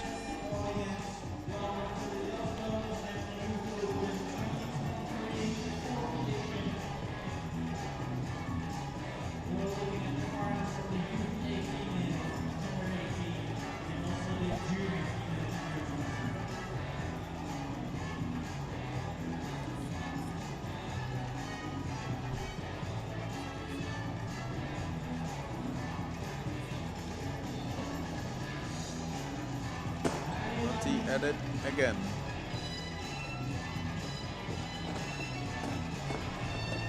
Nice heel hook to the zone hold. Definitely strong performance by her here. Just getting the reach from the legs. 15 minutes on the clock. I think that is it for her. Good show by Matti. Now it's just a rest. Here we see our competitors in the last category. Rin Frederik, Klaar, Dunja, and as last climber of the day we see Amber Schiveliers. Lisa Clem also qualified here, but she's gonna join the male climbers because she lies at a similar strength level of them.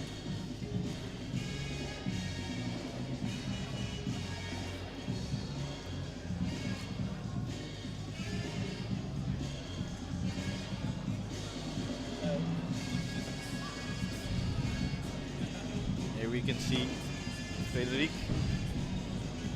getting rid of her tape. She just probably wants some extra friction. And Frederik already apologized that she's not wearing her team shirt.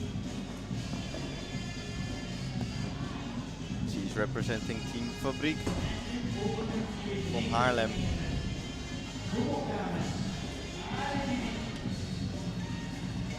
Quickly figures out the starting position.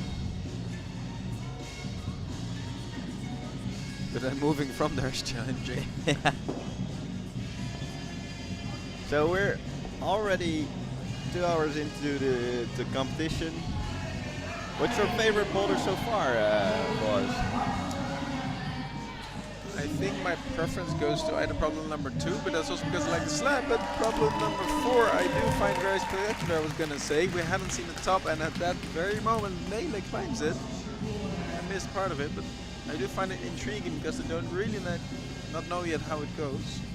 No, but that's our first top on boulder number 4. I really like the aesthetics of problem number 2. The white and the orange. I think it looks really good.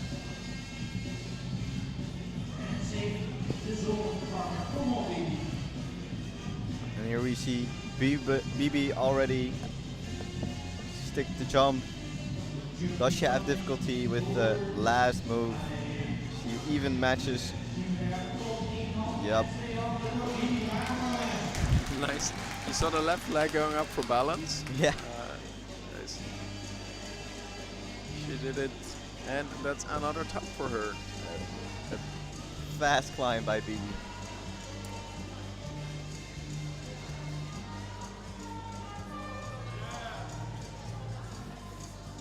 Frederik in problem number 1.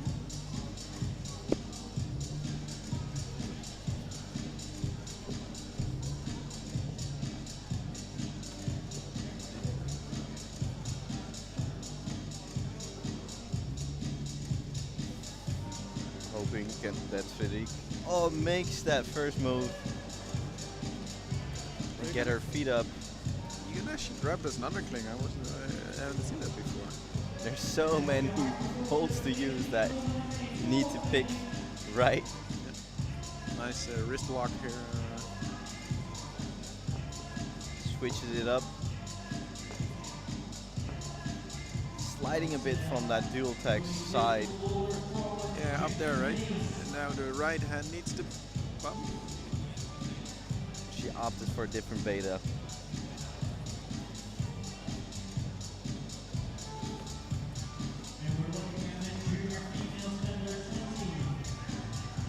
Really analyzing it again. She got time for one more good attempt and a little bit of rest. So many aspects in a competition like this to, as a competitor, to take into consideration. How much skin you have left, how much time you have left, how long you should rest, and which beta to choose. And if you don't have the right beta, how many times are you trying with different alternatives?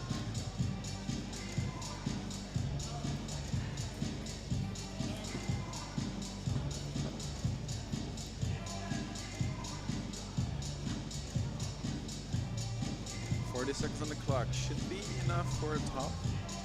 Does she have the energy left? Manages to stick this move, but it costs a lot of energy.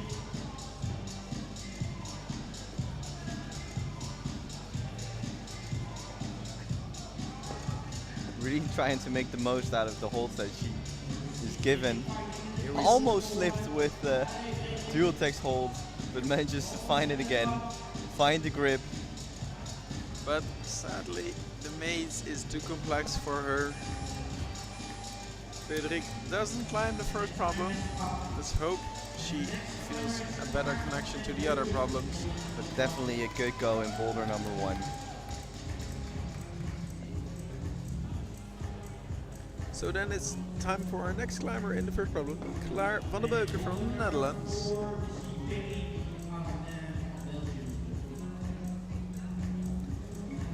Rinde goes to problem number 1. And Verena is in her final boulder, problem number 4. And Klaar van der Beuken climbs in TOC West, as well as for the rookies.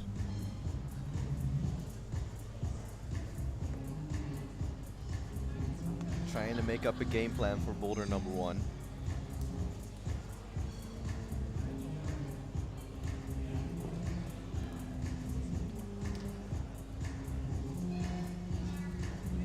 Need a lot of core strength with this first move, with your feet up first. And she finds a way.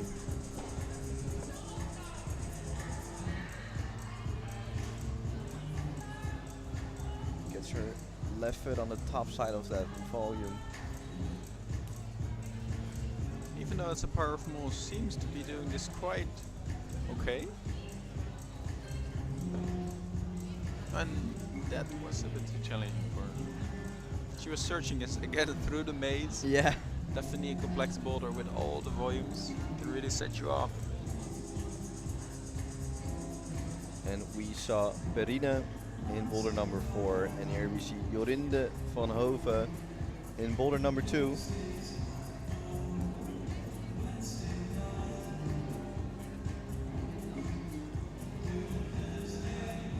Find a way to start.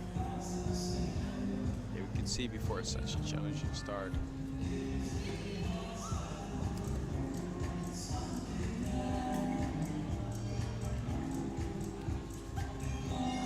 Almost finds a way to get into the start. And I wonder, what would it do to you, Boaz, if you were in this competition and you're in boulder number 2 and you can't find the position in the first few seconds of boulder number 2? I'd hope I can remember that a slab like this in a comp usually requires me to keep my cool more than let the anxiety take hold of me. So I hope that if I'd be in a situation, which I would not because I'm not at this level, but theoretically, I hope I can remember that, because I think if you can keep your cool, all of these climbers that are here have shown to have the capabilities to be able to climb this level.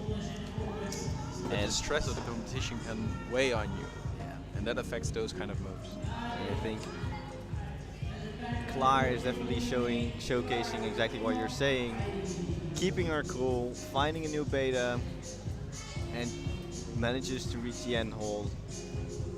Yeah, so she first had to figure out starts, then so does Kay. She came halfway, then there was a challenging move halfway, so she came out, she analyzed, she learned, came back. Now managed to make it to the end hold, and I hope she learns one more good go for her. She has a minute and 30 seconds left. Meanwhile, Rin seems tired. With the hands on her head.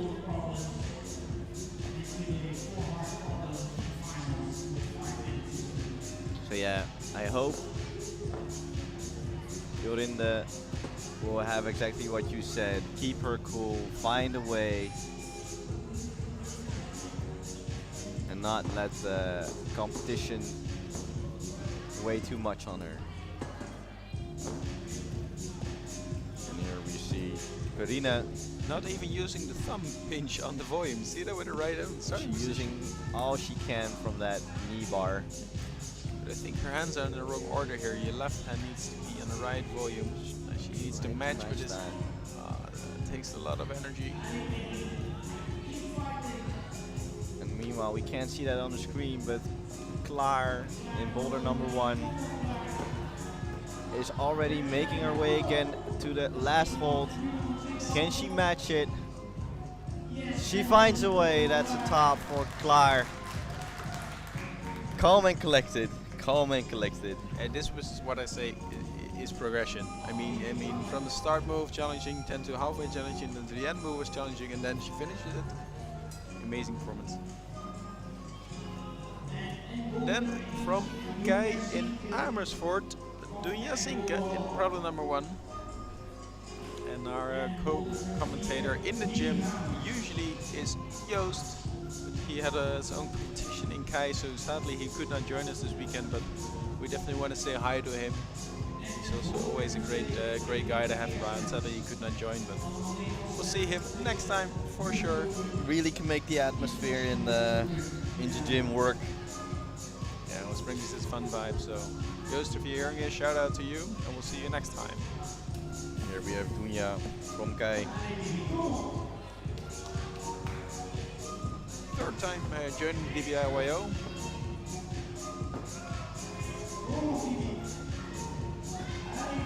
Always good to see competitors returning. Quite a lot of the competitors are returning. Yep. Always says something about the comp. And nice drop knee to get into that zone. And another one. I was almost mistaken for Adam Undera here. Yeah.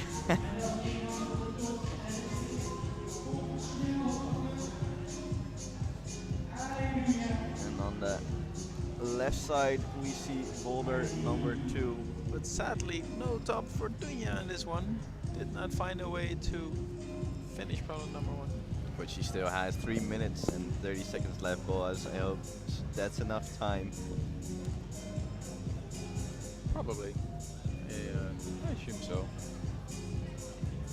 And in the midst of our screen, in the spotlight, we can see BB Hammers, the last competitor of the category under 18.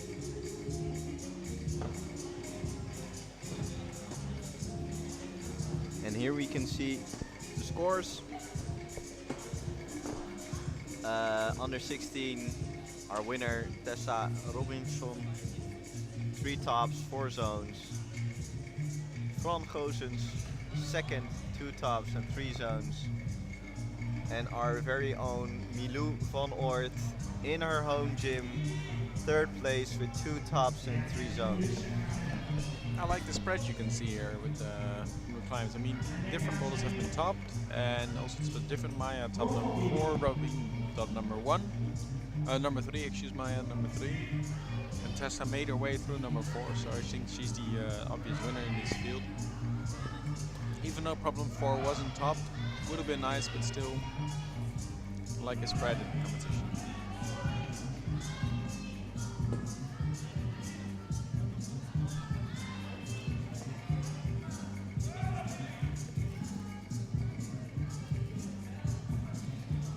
And here we see BB Hammers in boulder number 4. At least has the zone. She really showcases how tiresome this boulder can become.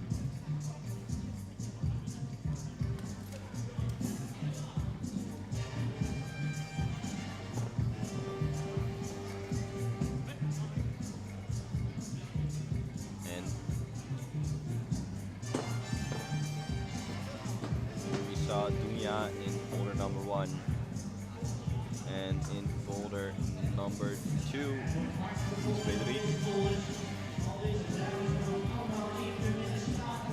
finds a way, but cannot move after that.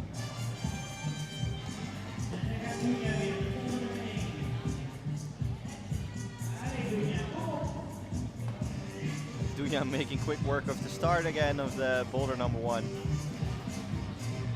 Using her drop knees, left or right, this time right.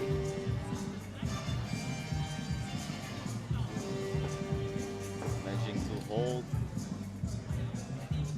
the zone and using a drop knee to get into the last hold. Can she match it? She tries to find a way, doesn't feel secure, and finds a way. I think that was even a knee bar to try and match it. It was definitely a way we hadn't seen before, so. And that was the last performance from BB Hammers as well in boulder number 4. And then the last climber for the women's of today, Amber Stiflers.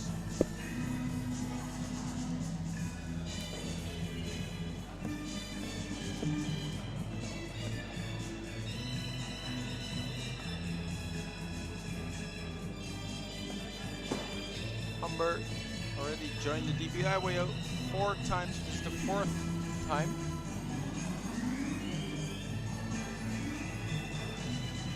And for people missing a competitor, that's correct.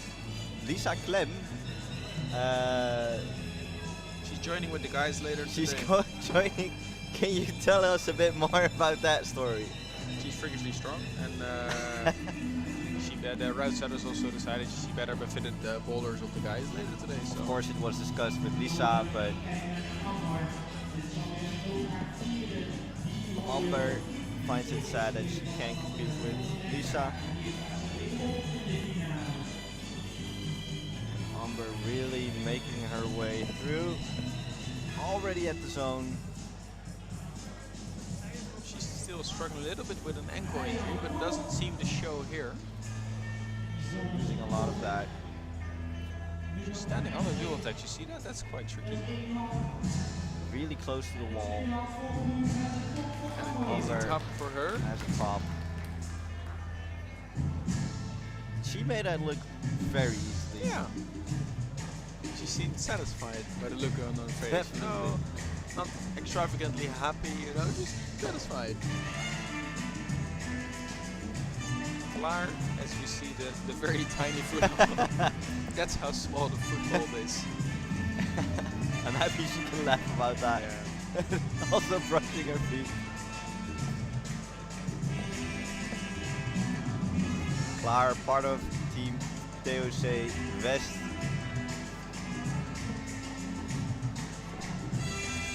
Linda getting close to problem number 3, but just not finding the starting position. Does it as a run and jump and slips off the dual attacks. But still holds it. With this jump, that Man, a crimp like that with just 2 fingers, you can't open-handedly use that hold. I'm glad I don't have to do that. see with the run and jump, she steps on the dual attacks first and she slips down. See? Yeah, yeah. So I think that's with her also left foot.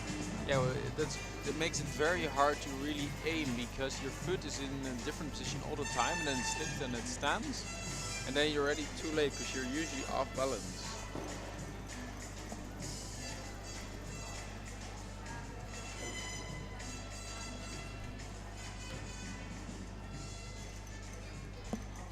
not sure if I'd go for the run and jump beta with this one, but usually I'm always being surprised by climbers in these situations, so that part I always like.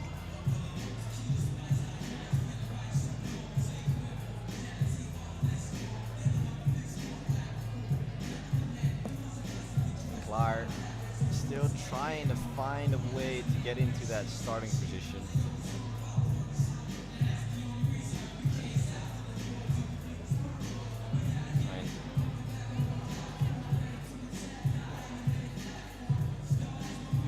Trying to push or pull.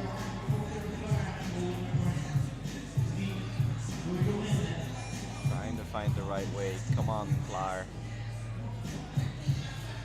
Freakishly hard start of this slab problem.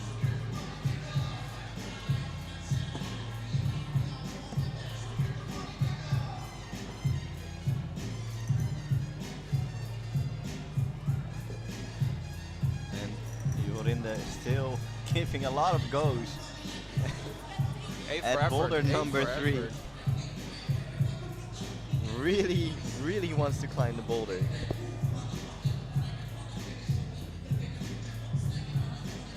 Just slipped off the dual text there. And I think it's time To rest up. No, 10 seconds not. Why not? Let's go for it. Come on, Jorinde. Come on. 5 seconds on the clock. That's it for her. The brushers trying to make it easier for the competitors.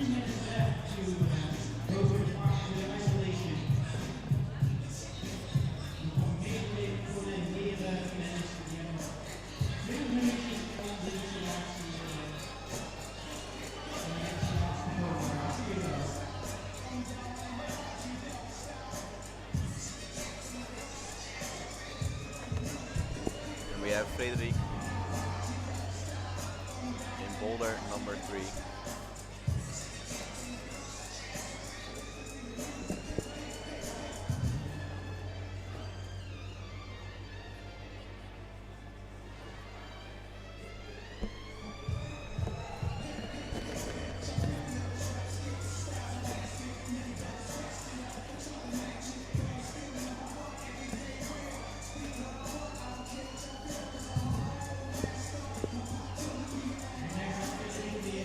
Let's find the starting position, the grip with the left hand. It just looks. Yeah.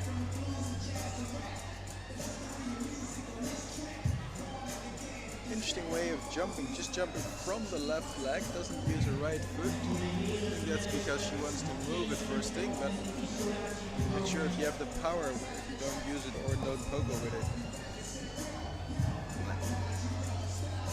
Very politely asked the brushers to brush the holds.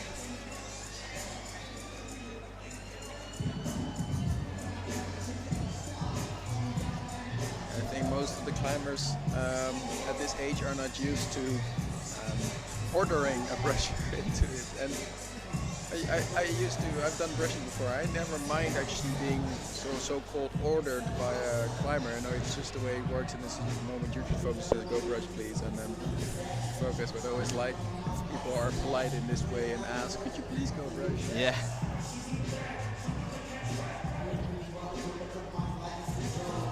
Meanwhile, we get the question when Rocco starts, and his category starts at 2 o'clock.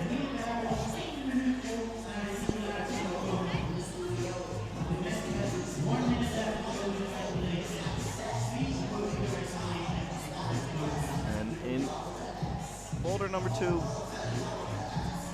we have Dunja. Will she find a way to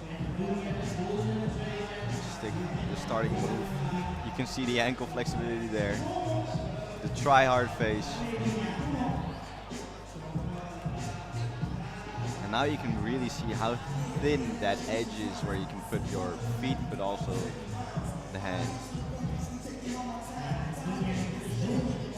Right there.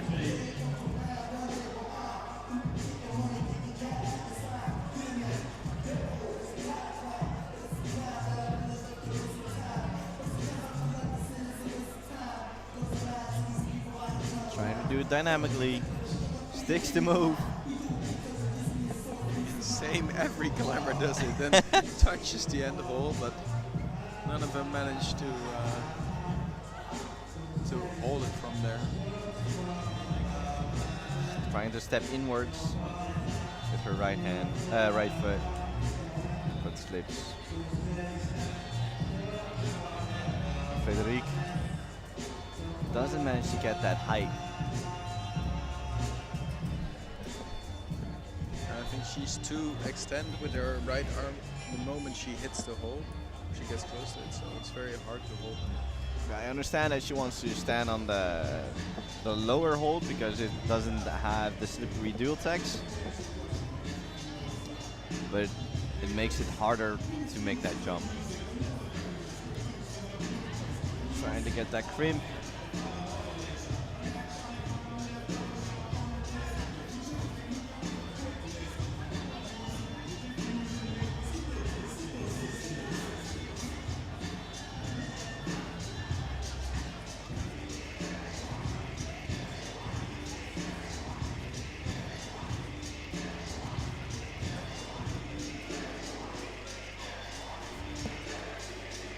She still sticks for that beta. Doesn't get high enough though. I think that's a challenge as a competitor. Like, which beta are you gonna go for? And when to choose to switch. You only have 5 minutes. Right now, Amber is gonna climb from number 2. Maybe a bit of focus. She's gonna attempt boulder number 2. We hope she climbs it. You can also jinx the other way around, right? Positively jinx. It's a thing. It can be a thing. I'll make it a thing. It's just are in problem number 3. And Jorinde in her last boulder of the competition. Problem number 4. I'll opt for a different way to climb that boulder number 4. Like,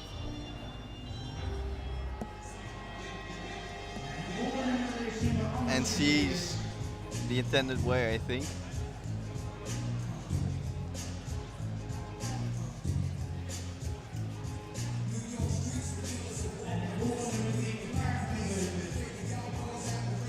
And now you can see Amber in boulder number 2 on the left side and Jorinde in boulder number 4 on the right side. I like that we can still see her smiling, enjoying the competition. That's the way we like to see it. And Amber trusting her feet, already almost at the top. Switches her feet, that's beautiful. And finishes the boulder. Well, last edition of the DBIYO we had the fun facts. And this time we have them as well. Fun fact number 1, Ambers is always in the ISO with her climbing buddy, Lisa Klep. Really is her buddy. But this time Lisa is competing in the men's division.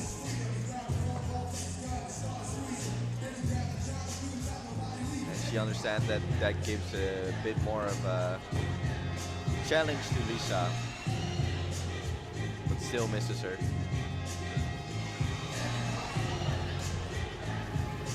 You can see Klaar. Actually, what's interesting before is Jorinde tried to grab the volume with her right hand. But technically isn't allowed because it's not demarked as a starting hold. So I'm not sure if the judges were aware, but they should count this as an attempt. See, only the small hold on the big volume is demarked as a starting hold. But the whole volume isn't.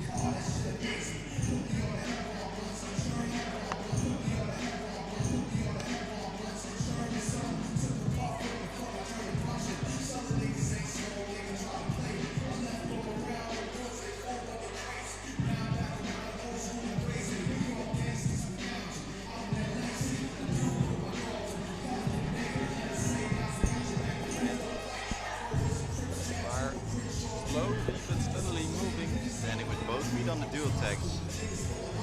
I like that thrust a bit. Yeah, wait, she does. She is able to get very close. To the wall and to the next hole.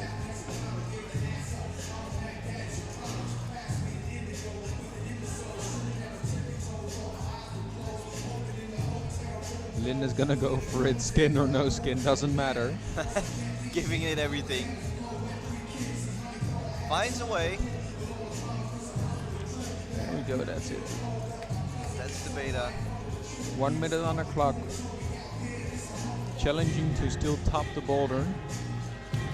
Might be doable for Klaar. Problem number 3 is a shorter problem if you know how to climb it. Trying to find and hold that little grip on the 4-inch hold.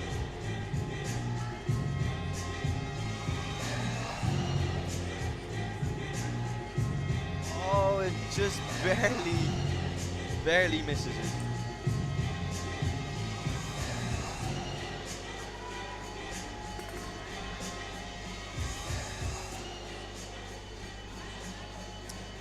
It's such a hard hold to maintain, especially if you're going to it dynamically. But she does manage to stick it. 5 more seconds. 5 more seconds. Almost the zone. So. And the rushers at it again. Meanwhile, we see the next competitor already lining up. Dunya in boulder number 3. Frederik in her last problem of the day. Problem number 4.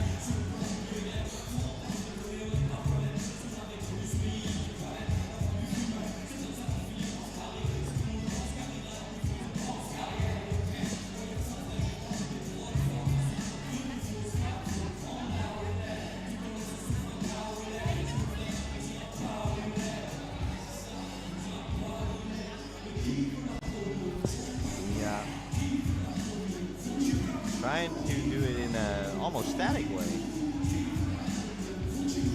Static? Oh, Maybe the attempt before. a bit more balanced way. Instead of taking a big run at it, she's really investigating the holds.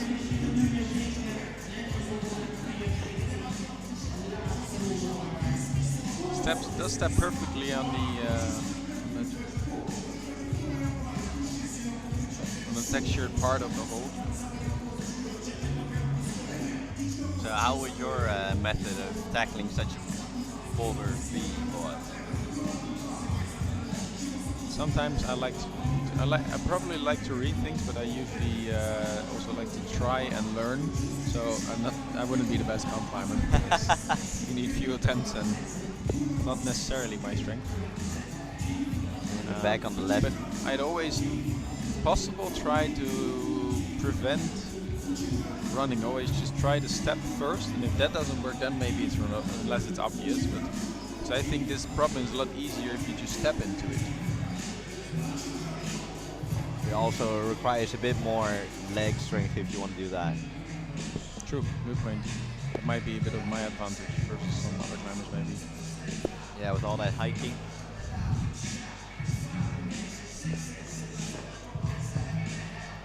Well, Frederik still debating which way to go up.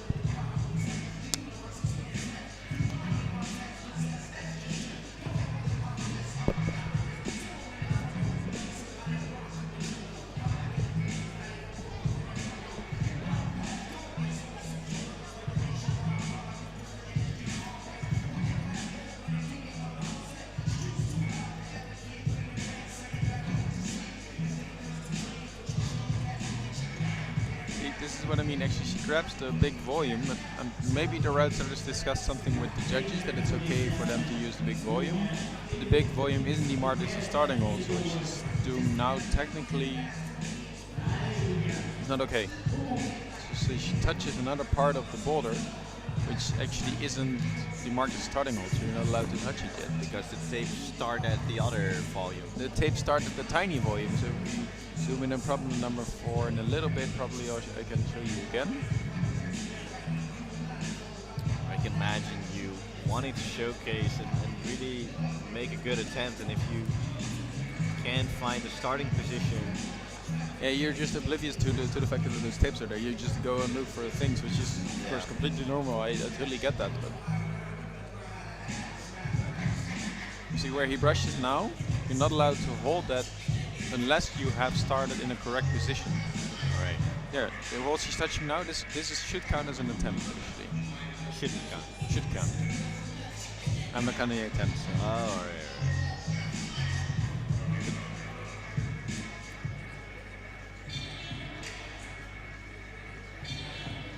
Meanwhile, Dunya still has 45 seconds left to figure a way into the starting position.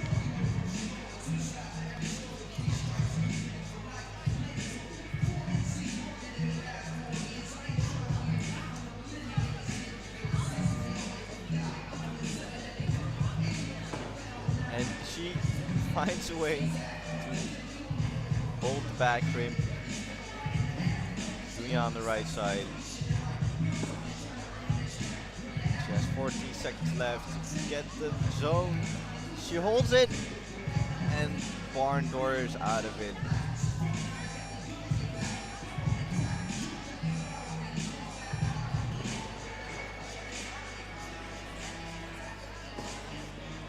And that was it. We're up for our next competitor. Amber in boulder number 3.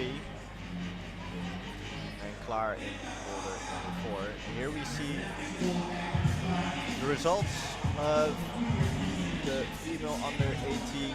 Nele Vermeeren, 3 tops, 4 zones in place number 1. Bibi Hamers with 3 tops in 4 zones in second place, and Matti de Belle 2 tops and 4 zones.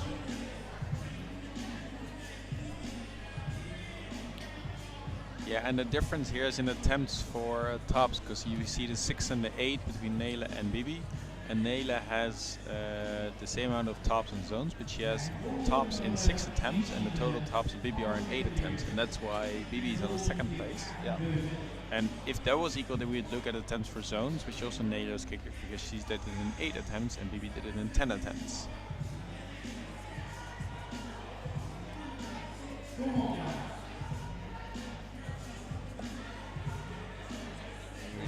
see Klaar really using that knee bar to get everything. I hope she wasn't stuck with her knee. Analyzing everything again.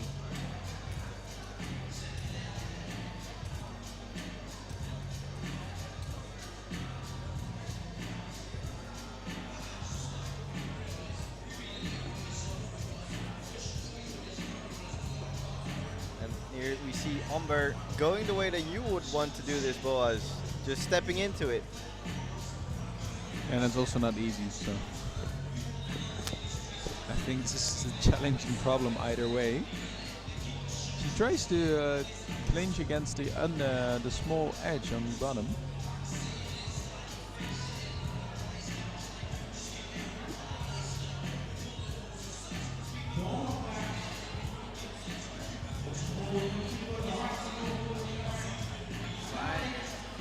Trying to hold that tiny crimp with her right hand. I hope she can find a way to hold that. And she almost does. It's so hard on your tendons.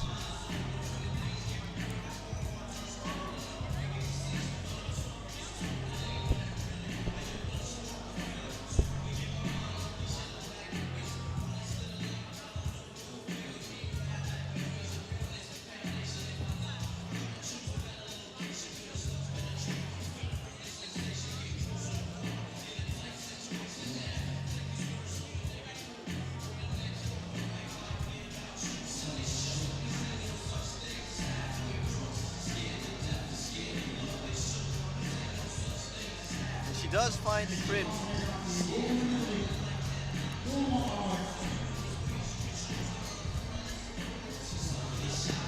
And we have seen Umber in different competitions using her dyno, and we could really hear her scream all the way where we're sitting. She just wants to have a good attempt in the boulder.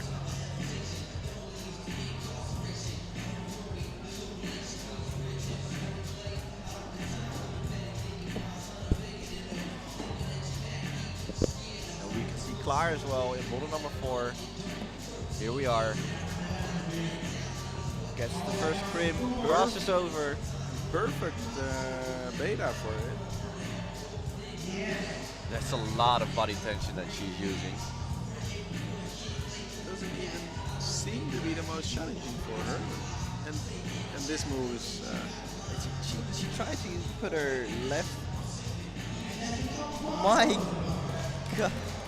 Amber holding on to that last move. How? Yeah, I think She was as amazed as we were that she held that.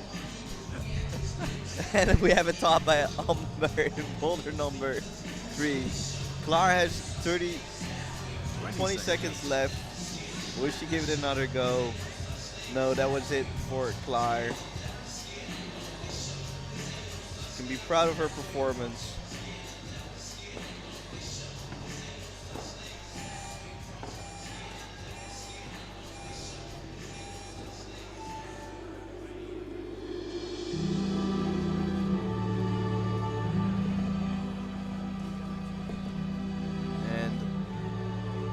Now we have Dunya in boulder number 4.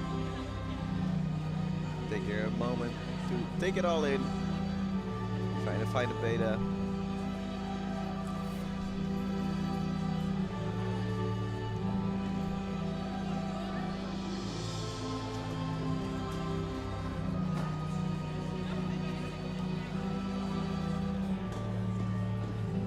I like this steady approach.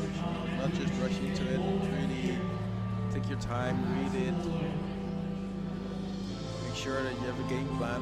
I think there's a attempt counts. There's a lot of adrenaline pumping in your body when you're participating as a competitor and then still maintaining your calm.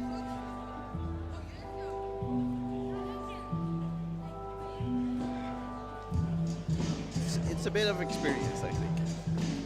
That definitely adds to the whole thing, yeah.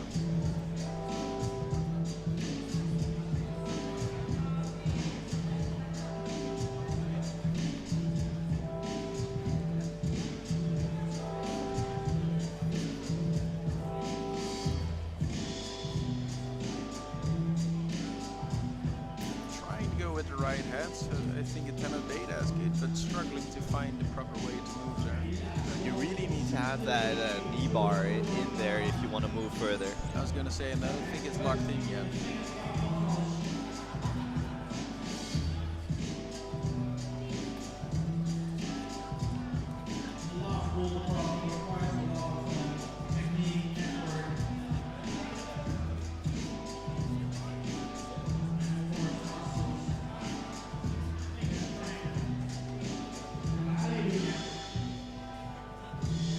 Eyes focused on Dunya.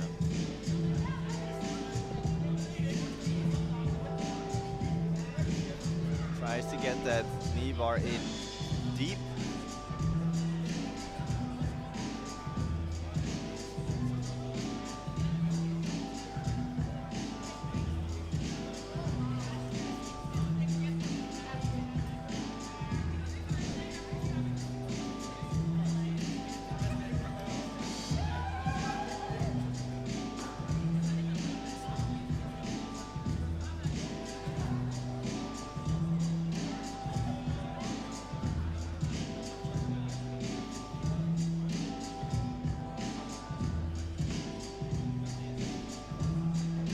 Taking her time. Such a powerful boulder. We only saw one top here before, and we didn't even see the whole top, so I still don't really know how to climb it.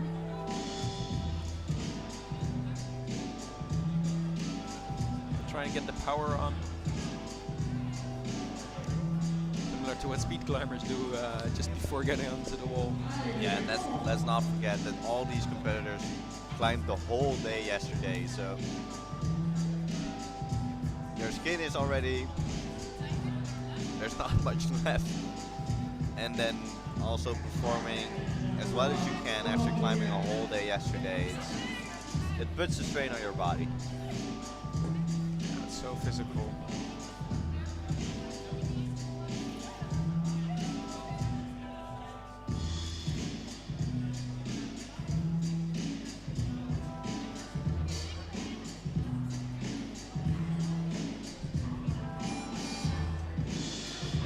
Has a minute left, and with that minute, let's see how much she can still do.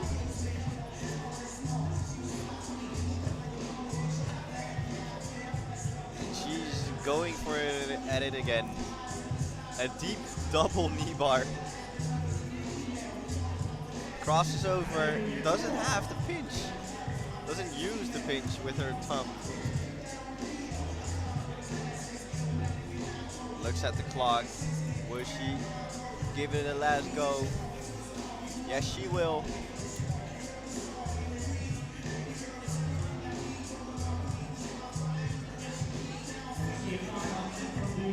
Giving it her all for the last attempt, but she's all drained out.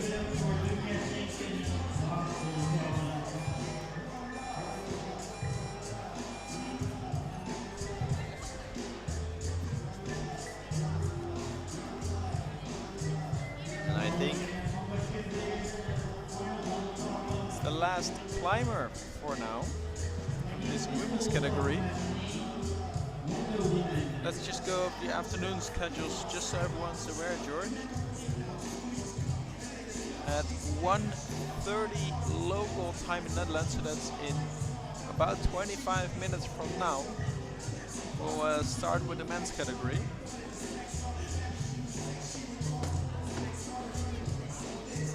Start with the under 16 category, and we'll move to the under 18 category. Next is the under 20 category, and then we close with free climbers in the under 22 category. Yes. Amber is the last competitor of the ladies. Managed to climb boulder number 1, 2, and 3. So 1 to go. 1 left on the list.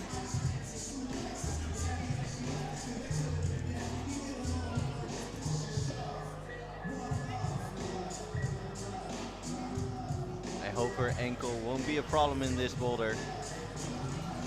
I wouldn't say it's too strenuous. I mean, if she could climb the slab, I'd say that's a lot more intense than the ankles. Puts a bit more strain on the ankles, yeah. Finds a deep knee bar. A second knee bar. I think she slapped on her own leg to chalk up. You know, when the climbers do, I always chalk up on my leg as well. Tries to hold it. Wow. That's a lot of spin strength. and back.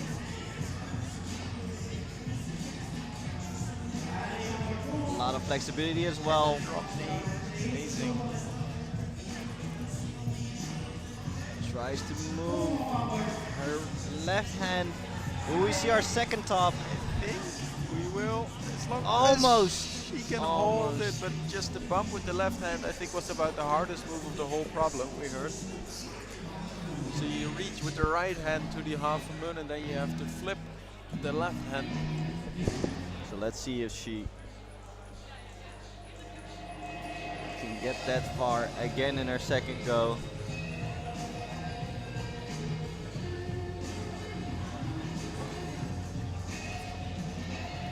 She's a well-experienced competitor, so she knows taking her time, taking her rest right now will save up some energy so she can have a good performance in her second attempt.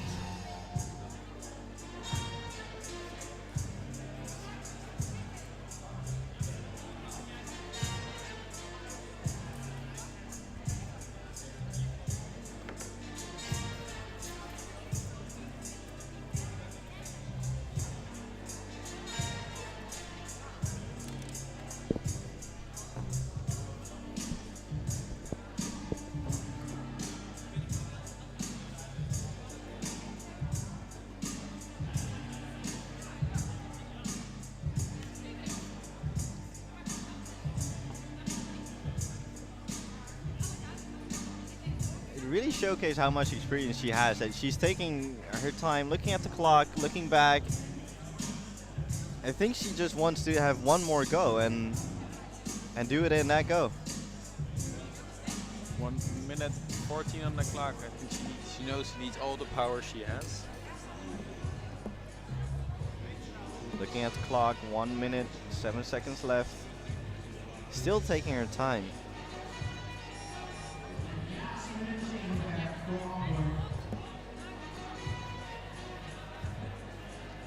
"45 seconds left.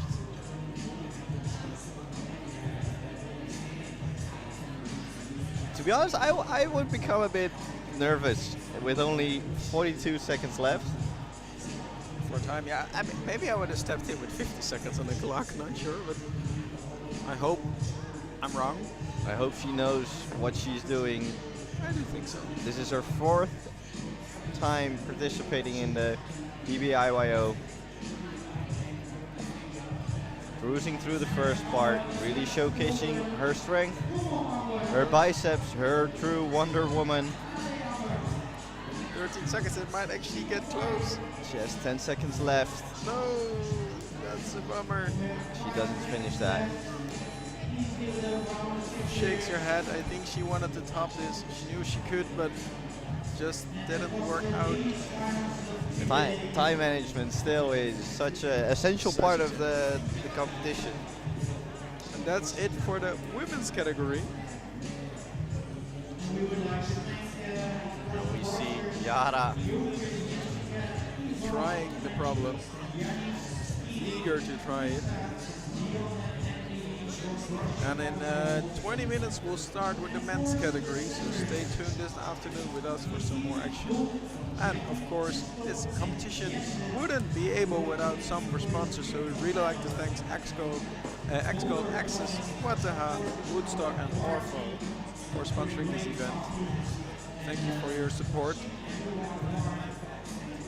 DBIYO 2023 wouldn't have been able without you, so amazing you're here with us.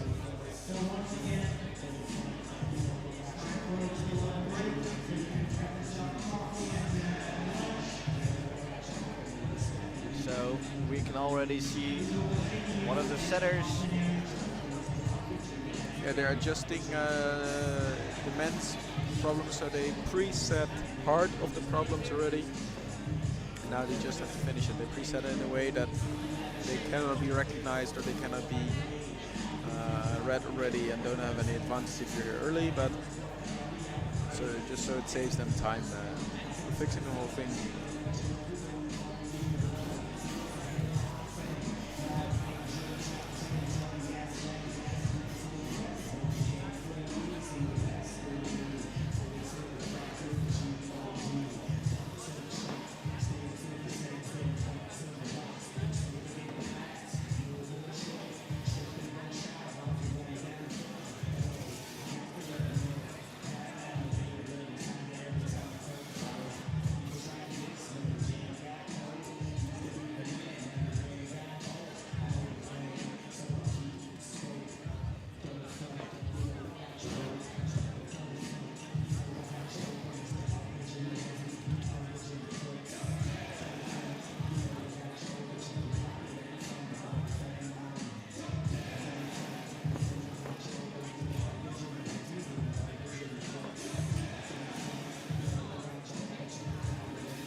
We are looking at all these centers in action. They are also responsible for these nice sets of today in the finals. These are Nikhil, Boom, Jackie, Christoph, and Jesse. And of course the party for serving nice lunches and coffee for today.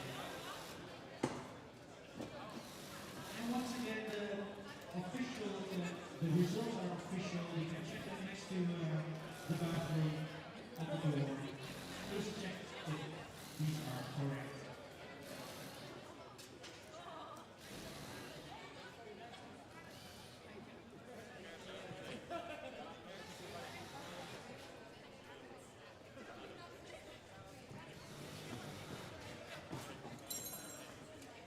And we will continue the show at 1:05, which is in 10 minutes.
Ja, nogmaals iedereen welkom op de Delfts International Youth Open 2023 in de finale.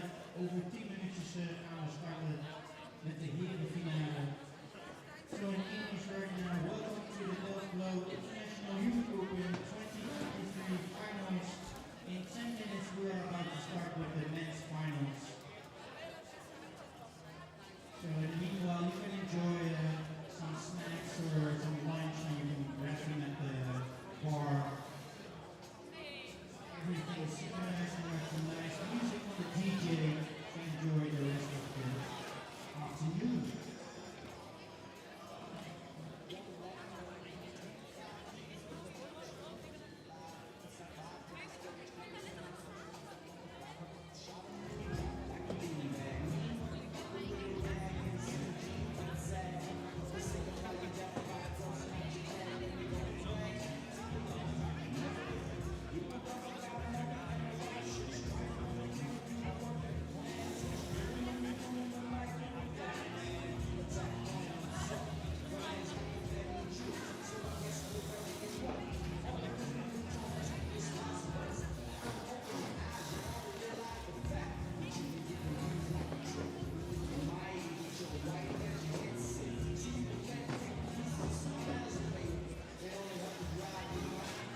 Switches are ready.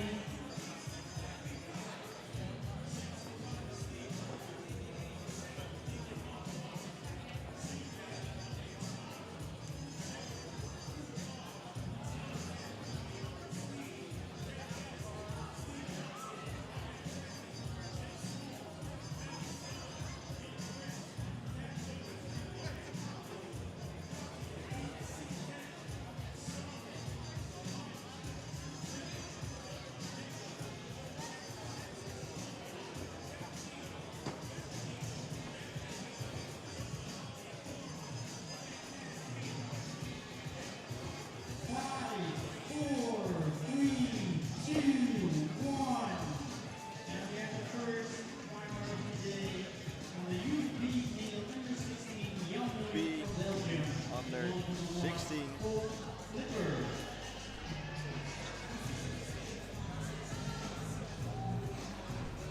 And we're gonna have 4 new boulders for the men.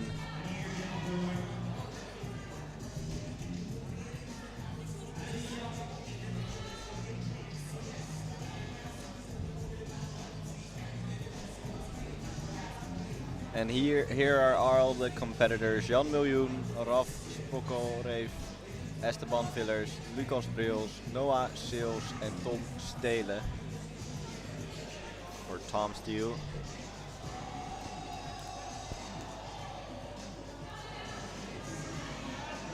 So here we see Jan Miljoen. And it's a swing. Trying to get the hips in to get some momentum. And he lands on the top holds. I think you need to land on the dual text purple white holds.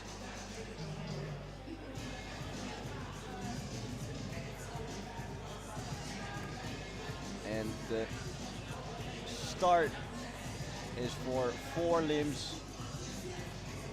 He's taking a good look on where to reach. Jan turns around.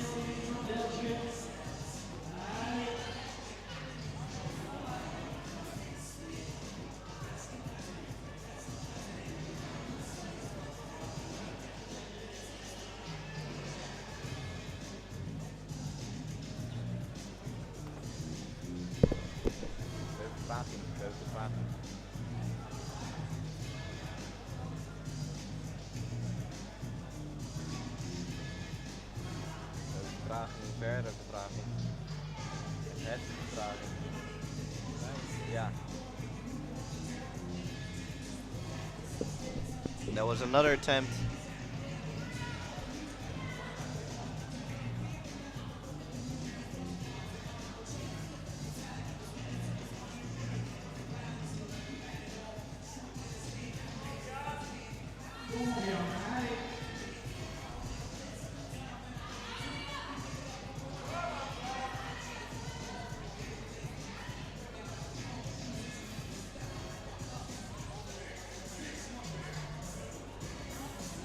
Tries to jump.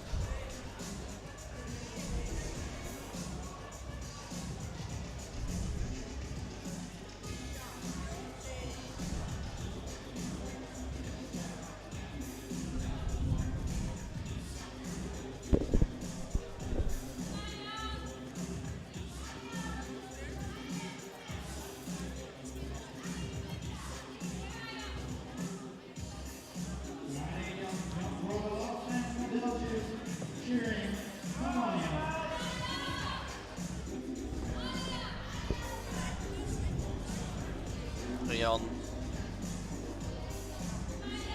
still trying.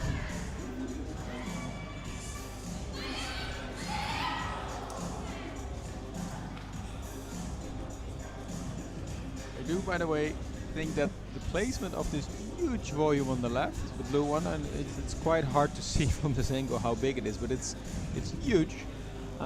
It's really original. Very very fun way of starting here.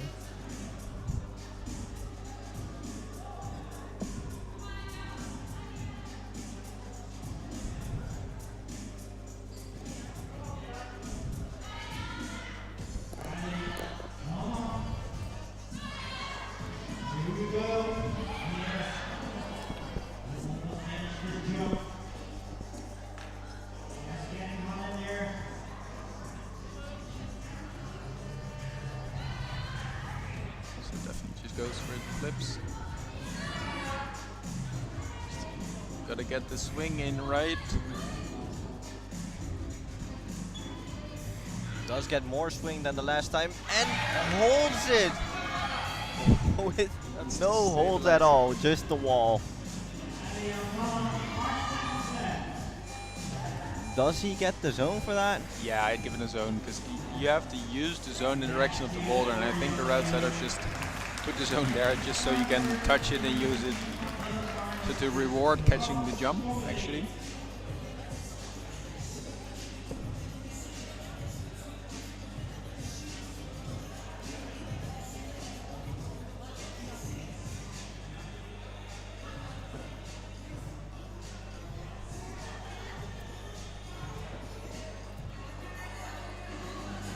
So our next competitor, Raf Sprokkereef from the Netherlands. Jan has 5 minutes of a break. And Raf has a good swing, but the direction I think is a bit off. Has some rotation in the swing. Yeah, so you know it's like helicopter, but still hanging on. That was a really high jump for him. I don't think that's. It would be amazing if he'd be able to stick that. Let's. You can see the height difference between him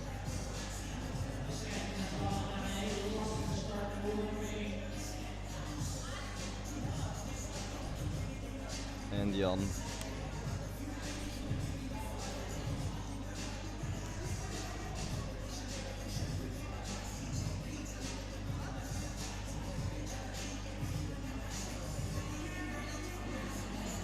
Maybe opting for a different beta? Yeah, so I think he's just aiming to land on the whole gray volume and just hold it against the wall. But the challenge about that is that if you land on the gray volume, your feet are close to the wall, so you're less likely to stick into the wall. I also think that with that positioning, you're too high to really stick the shoulder move to the right side of the wall.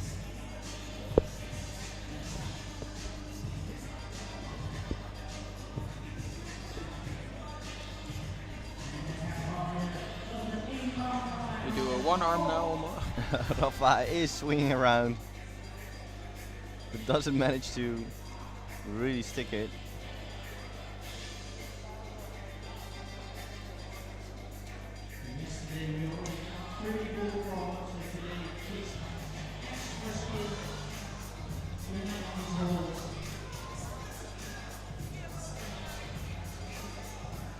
Well, I'm really curious for the new boulders, Boaz. We had a lot of different boulders for the women, going from Balancy to Amaze to Wonder Woman with all kinds of biceps. And now we're already starting with a circus with boulder number 1, jumping from the starting hold to the bonus hold.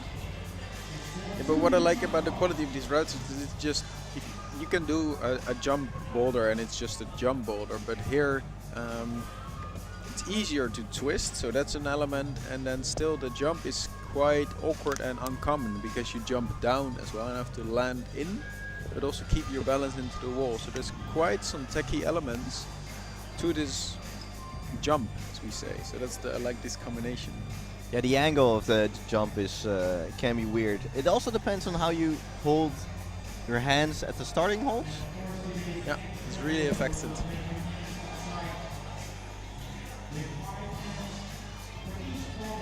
Because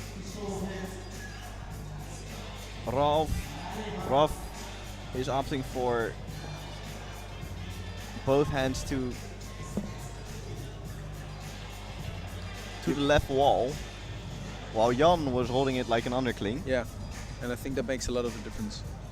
It makes the turn. angle easier to jump. Yeah, because then it's a direct jump, just directly forward. Exactly. With the hand twist, there's definitely a twist, and it adds another complexity to it.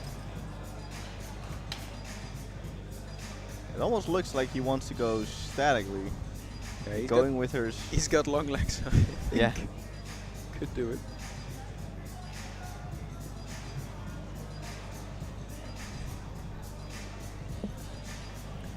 "30 seconds left. I think he says it's enough for now.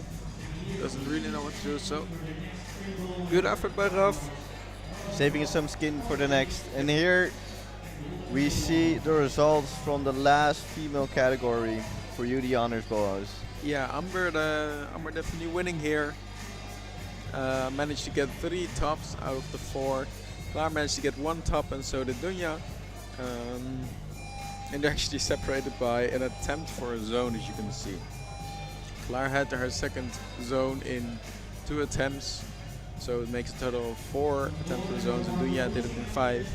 And Frederik and Jorinde closed the section, and Lisa, of course, joining the men, so we'll see her later, so she's not shown in this category.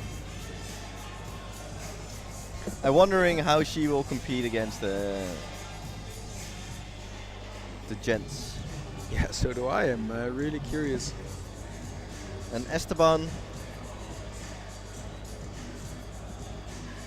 is really going for the undercling, so you can see that the swing is way more in the direction that you want it to be. I like this method, definitely. Still, he's tried the lands on the dual text part, on the wide part of the upper simple volume. I tried to land actually on the 2 purple ones. But it's lower, so I think it can feel a bit scarier, but Yeah, I think it's just the mind game. But It's push. Esteban really has a good technique when it comes to. So it's probably he probably should hang on it and didn't tap his feet to the starting hold.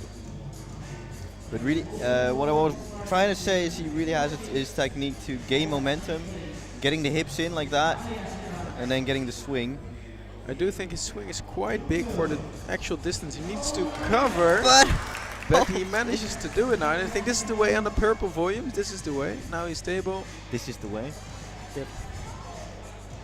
It's almost like a Mandalorian. Okay. I think he's grounded the zone for this, by the way, because he touched it and that was fine. Technically, there is a certain definition of rule when to judge or when to approve the zone, but there can be a choice of a judge to do it a little bit differently in a boulder. The most important thing is doing it consistently for all climbers, because then it's still a fair game. Esteban stepped on the left side of that hold, which is full dual text, so it's slippery as it can be, as slippery as it can be. And what I find weird is he didn't manage to do it with this beta, then he changed the beta and then it worked, but then he went back to his beta that didn't work. Same now, this beta didn't work for him last time, so I'm not sure if he really remembers what he did. Well, that's the thing with some competitors.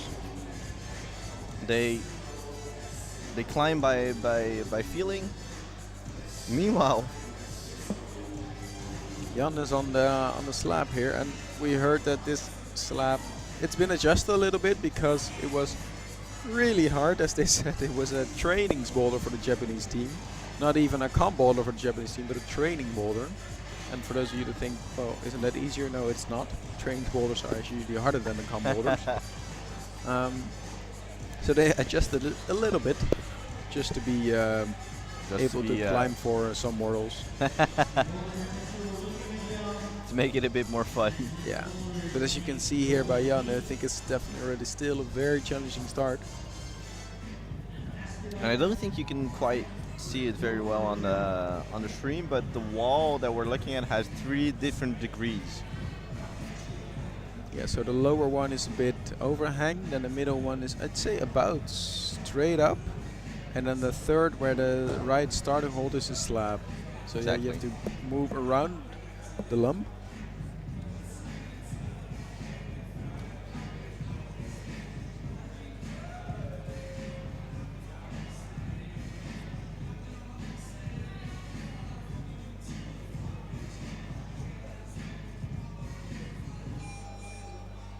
And people in the chat are already supporting Esteban.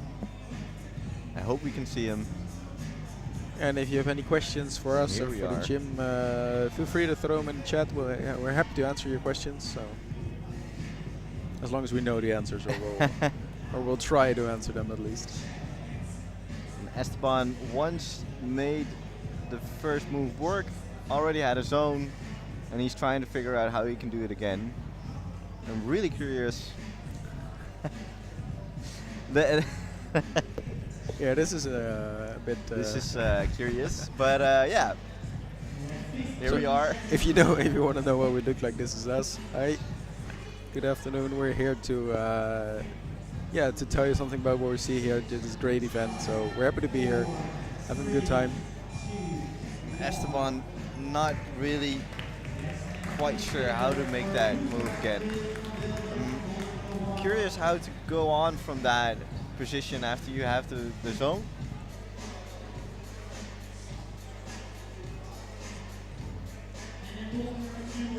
Now we have a new competitor in this division. Lucas Breels. Here we see him in boulder number 1.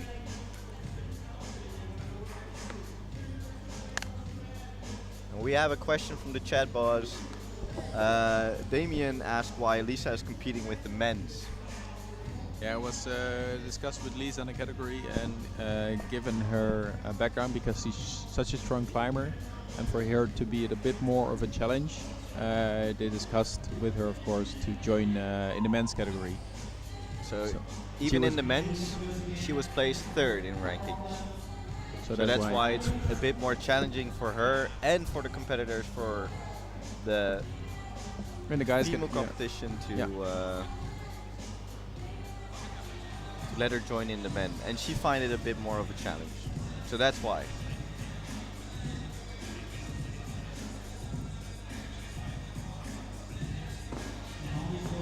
And here we see Ralph in boulder number 2.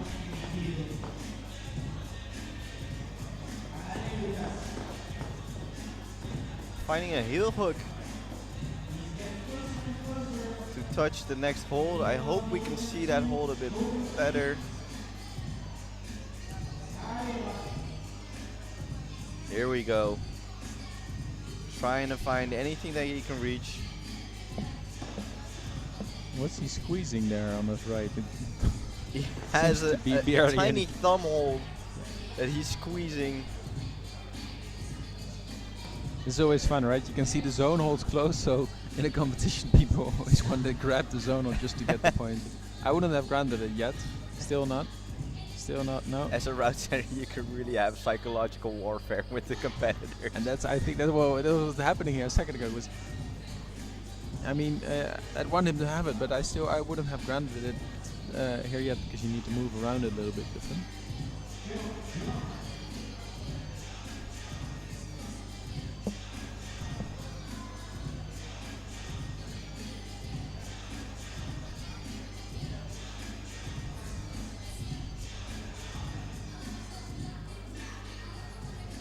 And on the left we have Lucas Breels from Belgium, and on the right we have Raf Sprokkerreef. I think Lucas sticked the zone just now, and Raf is trying to make his way to the zone. Standing only on friction on his right foot, and just slips. It always feels weird if you're fighting that hard and you're 10 centimeters above the ground. Yeah, that's a psychological element to it. Yeah. Also, if you're wondering, for the people who are really paying close attention, Lucas's number on his back isn't entirely correct. We'll make that change. A little bit will be fixed, but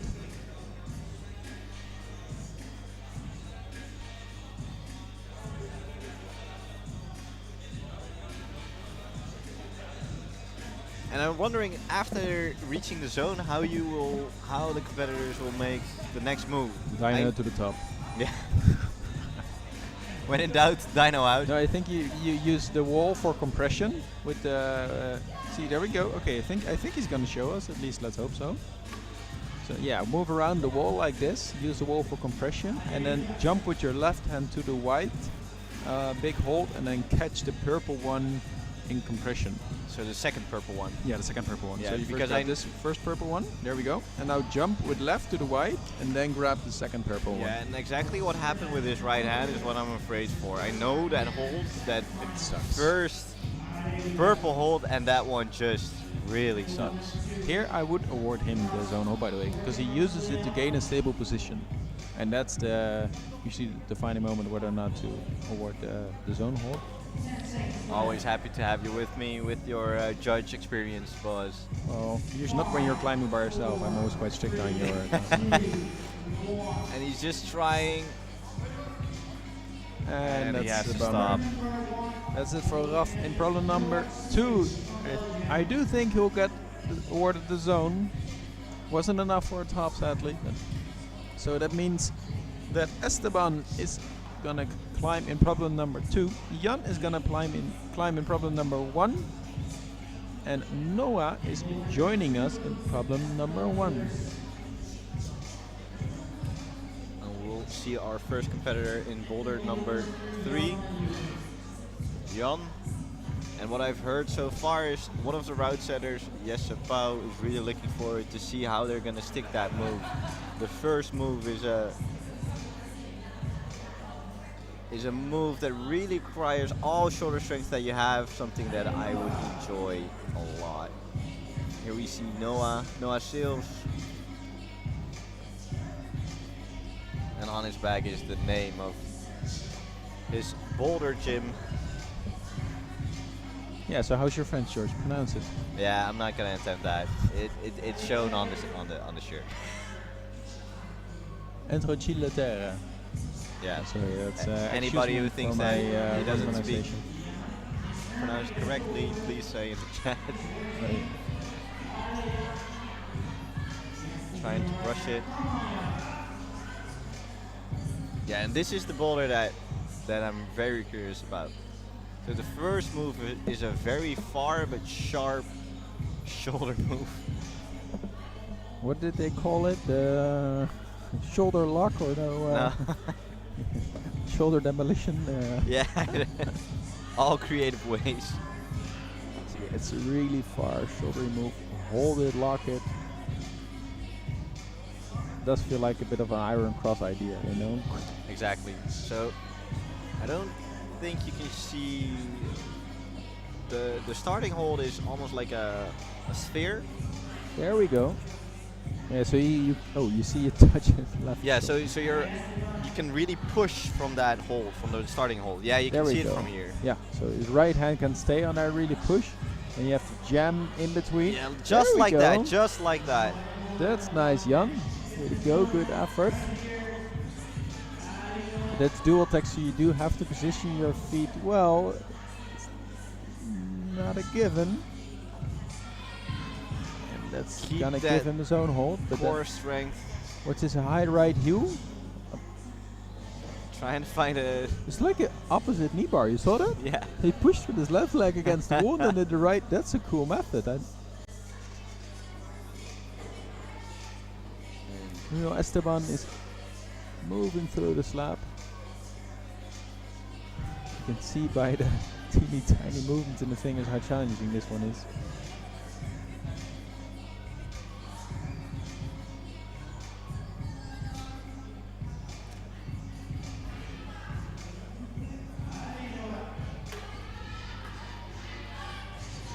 Let's see if Esteban gets the heel in, finds the pinch. I think he's crimping the pinch. I think there was some moisture in there. He's trying to get it out. You can see the shaking legs. Come on. But he does seem to be sort of stable. But from now, what to do? I think you need to move left all the way around it, and then need to traverse back right. See the zone hold. I think you need to move left around it to the small crimp. Put your left foot on the wide half moon. Spread your right leg to the far right.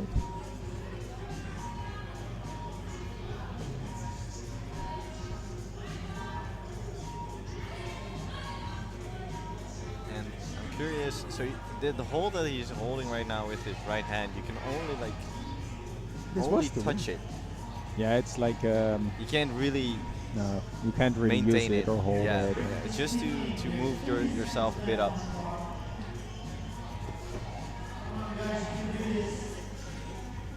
Here we see Esteban again, holding that crimp with his right hand. And I think this is what you mean, like he needs to grab the zone in a different direction, but the time's up. And that's it, sadly, for him. That means we have our last competitor starting in this age category, Tom Stelen from Great Britain. Well, he's from Tom Steele. Tom Steele. We have Dutch, Belgian. Yeah. So it's Tom Steele from Great Britain. He climbs in Big Rock in Milton Keynes. He participated in the quiz last week. Awesome. And this is his first time at the DBIYO. And we're hoping that Tom has had a great time so far.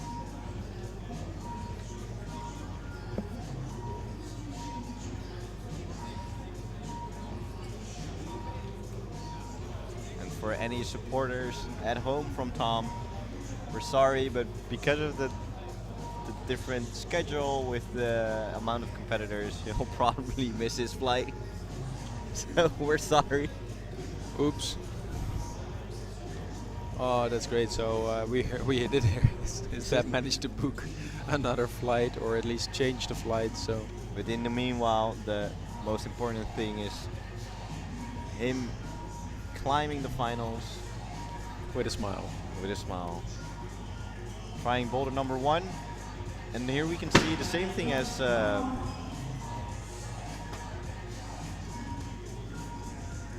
think Raf did. Not using the starting hold as an undercling. Yeah. That makes the There we go. and there you go. I think you're on speakerphone. Yeah. Maybe he hears me. There's one interesting thing. I find that you don't see a lot with strong climbers. What he has. Can you notice it? You can't see now. Okay, I'll just be straight. He's wearing socks in his climbing shoes. Really? Yeah, he's wearing socks in his climbing shoes and still Right. managed to climb on this level. I think that's cool. It's not very common. Well, it's Hey, I've seen people climb with socks way harder things than some people say you he can. manages to land his right foot on the right side of the. I'm never gonna say Of anything the hole. else about socks anymore. Socks are the best. Yeah. He just makes the socks work. Tom Now a jump double. almost He's sticks it. so close. Just slips from that right hold. You really need to pinch that hold. And still nice and calm, you know. Ooh. Meanwhile, We're seeing some action by Ralph. using Gotta get the right heel in very high. doesn't manage to get it in. It's a bummer.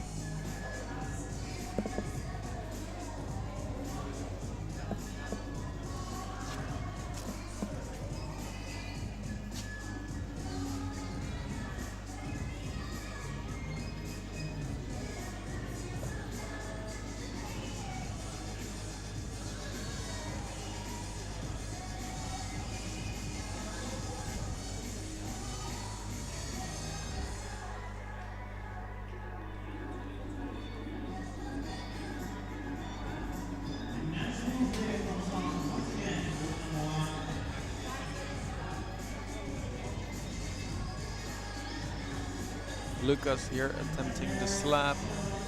Such a challenging slab here, even the starting move.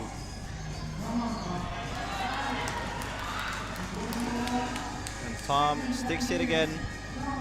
And can we see our first top in boulder number 1? It's not that far from it. 1 more minute on the clock and he does it. Amazing performance by Tom. I'm never gonna say anything more about socks, that's just for sure. Tom having a great performance, climbing boulder number 1 as the very first competitor.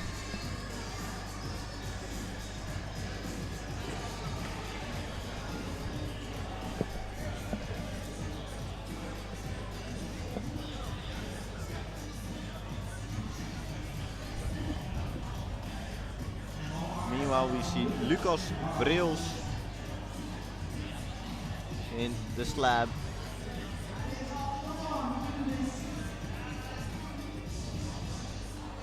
I think he's checking his hands. There might have been some Blood? maybe scratch. Yeah, scratch and knock or something. Might be some blood, but he's allowed to climb on. So technically, a climber is not allowed to climb with blood giving off on a white tissue.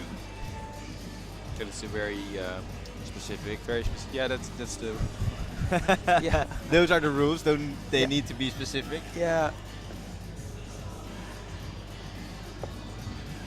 So, no new competitor in problem number 1. We'll start a little bit later in a couple of minutes with the next climber in problem number 1. But we do have the first climber in problem number 4. First attempt by Jan. Still smiling though. Yeah, but it's just a great comp. It's a great place. It's cool boulders. But this is a really overhanging, powerful, crimpy boulder. Yeah, you can almost not see the boulders Yeah. on the crimps on the black spheres. And technically what he just did, jumping, is also not allowed. Counts as an attempt. Why? Because you left it off the mat. Okay. That's if you like technicalities here. Yeah, yeah, definitely. We can call those fun facts as well. Let's call them fun facts. And the boulder on the right side that you can still see was for the women. It was called Wonder Woman. So every boulder has their own theme from the route setters. And this one, where Jan's in, is called Electro Boogie. I would have thought Crimpalicious, but No.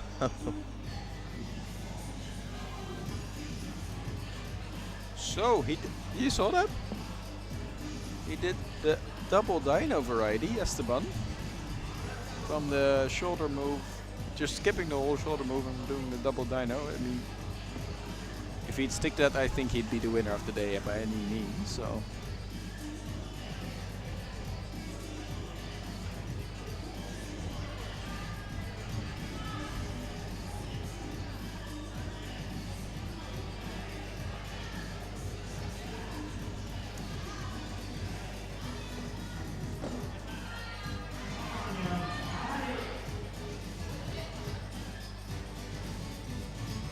Jan really wants to show what he got. It seems like he can't really move in that boulder.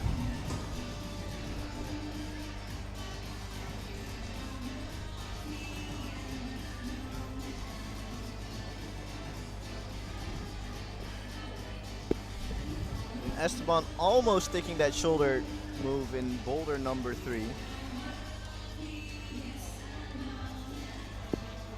While Jan is trying to figure out how to do boulder number 4. And now you can see the purple crimp on boulder number 4. On the left of our screen, Esteban giving another go at the shoulder move and sticks it. The amount of tension that he still needs to have to keep that. He still has enough time, 1 minute and 48 seconds left. It's a powerful. Needs to move his body, yes, underneath the holds. And now flexibility is needed. And I think it's another shoulder move that he needs to stick. Meanwhile, Jan going for that crimp but can't hold it. But it's we look down there, it's not that big. And it's a very, very steep wall. Here you can see how steep the wall is. Really looks like a fun boulder, but those are hard holds to reach for. Especially again after climbing yesterday, doing the warm up now, having done 3 comp boulders and then the power move at the end. I think it's about 30-35 degrees overhang.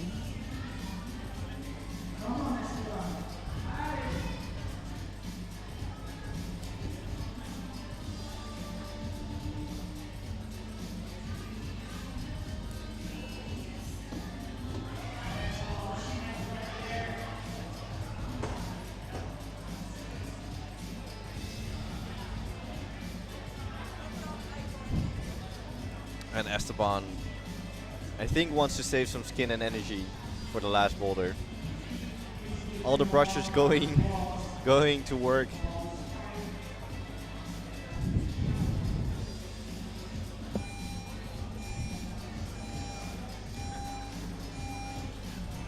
And that is it. The last, the clock again, and here we have the Youth A category starting with us. Diesel, Thomas, Rocco, Jochem, Casper, and Jelle. We already had some requests earlier in the morning when Rocco was, well, he's going Almost. to start in a few.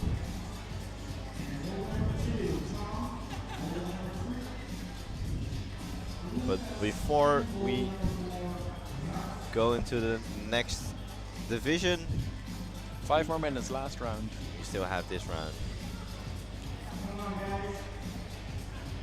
Raf Spokkerheet in problem number 4. Seemed like it was a powerful move. You can see, you know, reaching and then falling back like that means it's powerful. Yeah.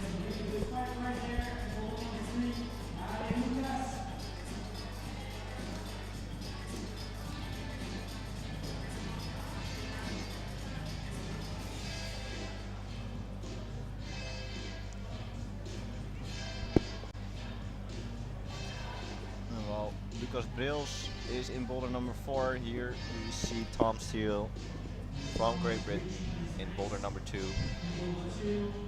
Made the first stop of boulder number 1, and Kenny make the first stop of boulder number 2. We'll have to see. Seems to be quite stable with the toe hook position here. No jiggy feet, no jiggy legs, stable position.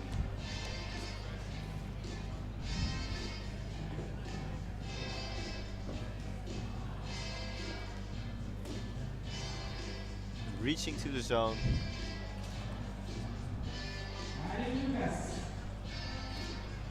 And chalking up. Let's see what he does. I think move all the way to the left now.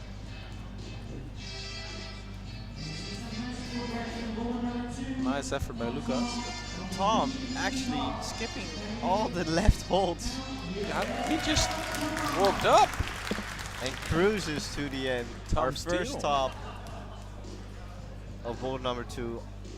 But I as think well by also not a Tom. flash. So I don't think it was his flash attempt. I didn't see, but We were given the time, focused- 2.5 minutes. We were focused on different competitors, so we don't know for sure.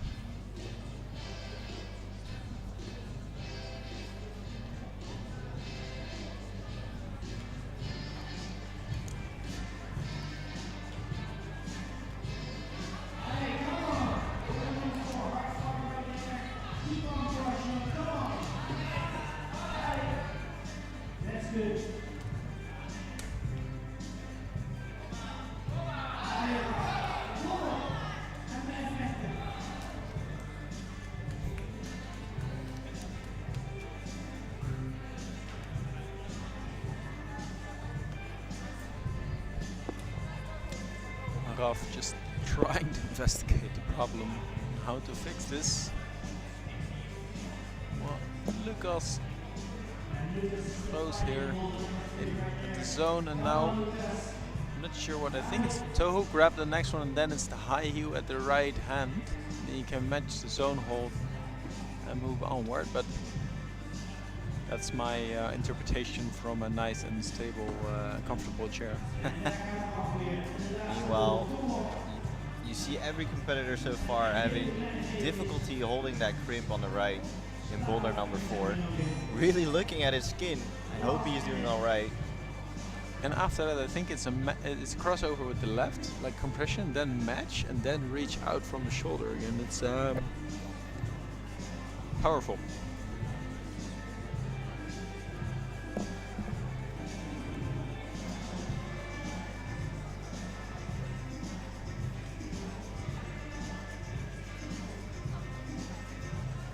Lucas Brils again, easily going to and trying a different beta again, skipping the zone, has 22 seconds left and goes and try the shoulder move. That's solid. Really sticks that one. Just a bit too rushed to really give it a good attempt. Great effort.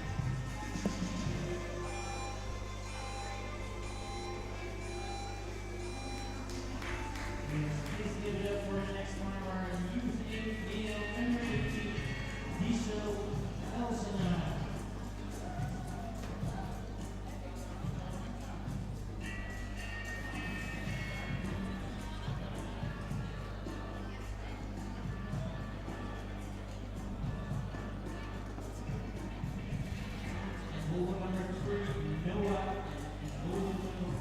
We have a few new competitors. Here we can see Diesel. I don't think they made any adjustments to the problem, so probably assuming a similar climbing level between these two groups.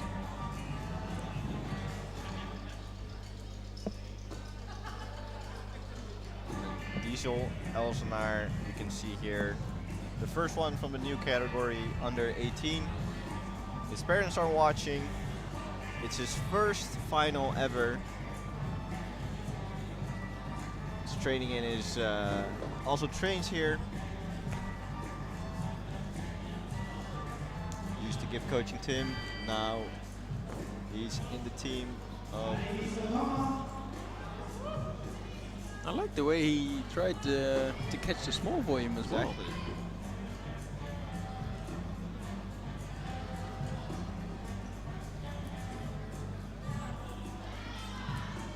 I think his hands crossed might still be a challenge. I don't think we've seen anyone land it with while their hands were crossed. No, we always saw people going with the undercling. But he's trying to make that angle work for him. And just steps next to it.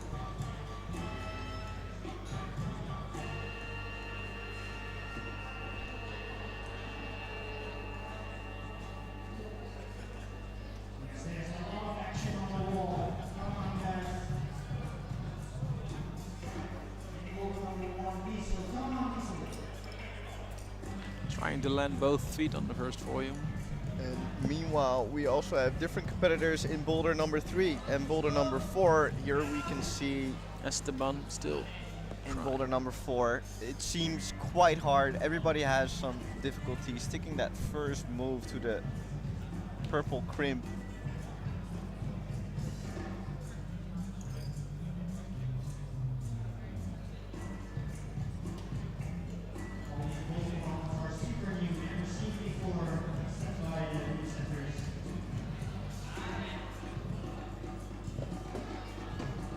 And also Noah in boulder number 3. Trying for a heel hook.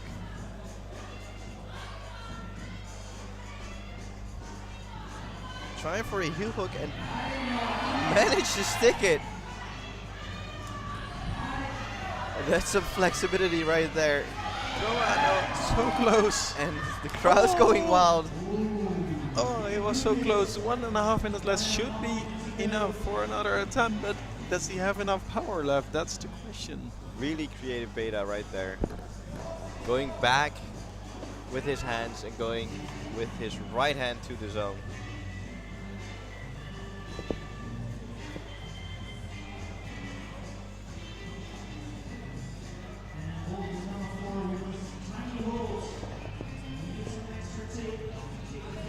Here we have Diesel again, trying to stick that one. I think he really needs to use the undercling.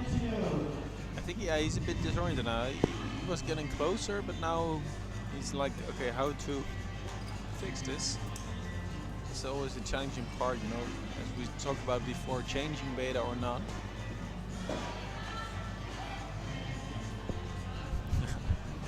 It's blowing out with a little bit of a smile, like, how am I gonna do this? I don't know.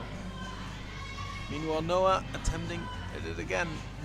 30 seconds left, and I don't think he has the power to do it. 27. Not enough time for it. So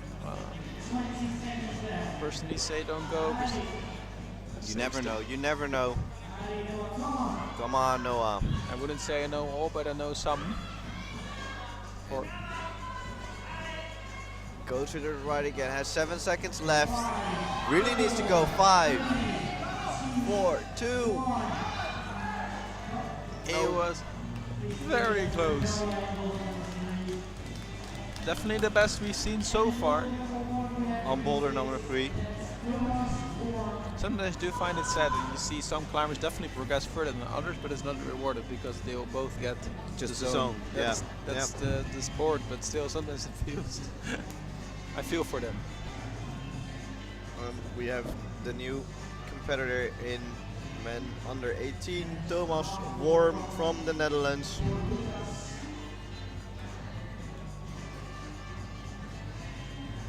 He's got some good energy going into the finals. It's his second time that he's participating in the DBIYO. Last year he didn't make the finals, just didn't make the finals, and now he's here. And we are bananas. This is power food. It's a go-to power food before comps. And almost, It was actually, it seemed he was like just it standing. looked like he sticked it, but And just outside of the screen, you just saw him land on the mat. Tom topped problem number 3. I guess it's a flash. Tom given really the time. owning his division. But now I'm curious. Tom in problem number 4. Will we see a top? Will we see our first top in boulder number 4? He That's- made the first tops in boulder number 1, 2, and 3. Yeah. Will we get a fourth one? Let's first hope that either Lucas or Noah tops problem number 4. 2 climbers to go, I know one. Here we go. First up is Lucas.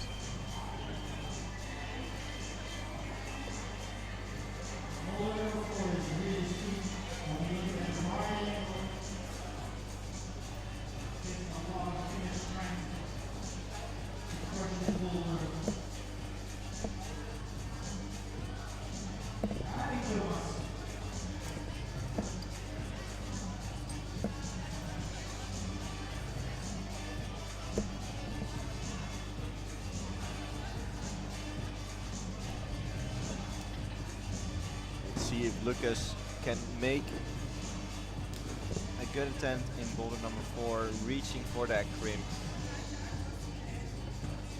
But it seems that he's too stretched out if he tries to do that.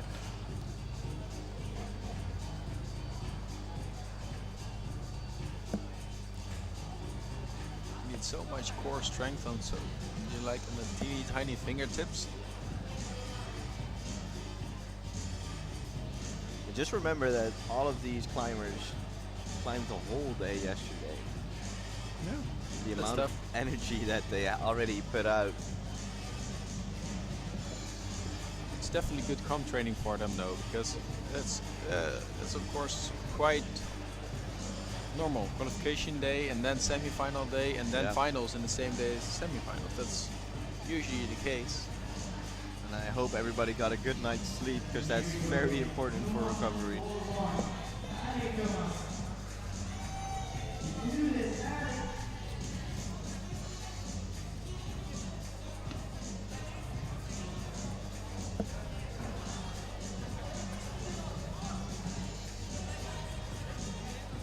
Come on, Lucas. You can see how much power the moves requires.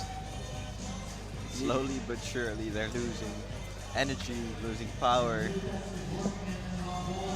But he's still giving it his all.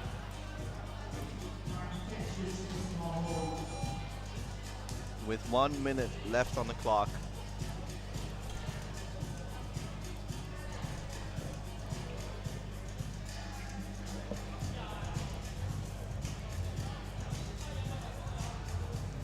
When you go to that crimp, you need to hold the starting hold with your left hand, and that requires so much.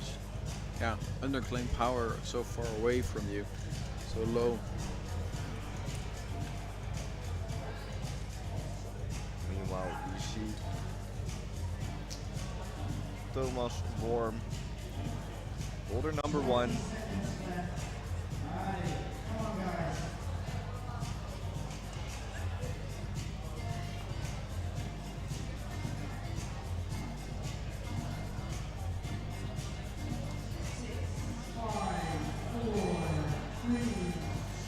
Last attempt. That was Close. it for Thomas. And then next climber in this category is Rocco Sipsma. Climbing in problem number 1. Here we have him, Rocco. Family from Croatia is joining from live stream, we heard. Cool of you to join us today.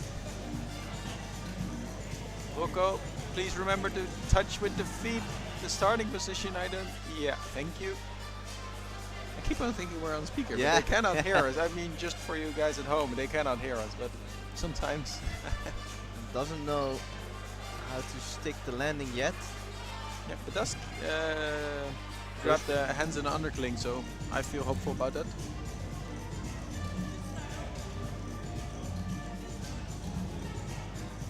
And meanwhile, we see Rocco in boulder number 1. Just missed the foothold.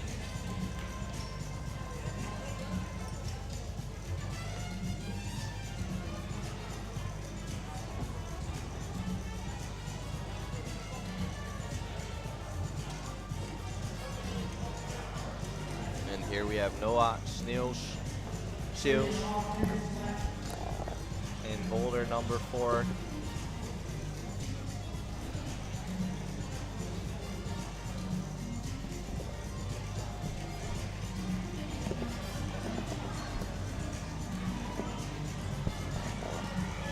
And sticking the crimp I think this is the first time we saw someone stick the crimp. and moves into the next hole. There we go, and zone is his, that's for sure. Needs to step into. As the next crimp, feet are bad, you can see. Well, those are big holes for the feet, but the positioning of the feet are not ideal. And definitely having the zone definitely is in his advantage. No one else has the zone in that problem, so. Here we see Diesel Elfsenaar also trying to make work of boulder number 2. A slab climb. And what a climb, it's really challenging.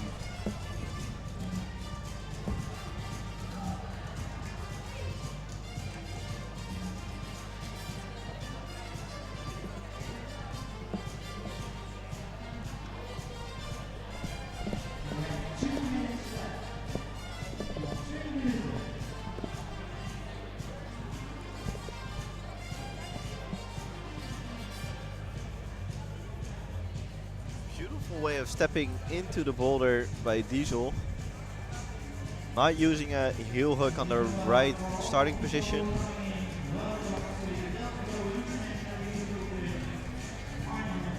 Tried to pivot around his left foot and slipped out.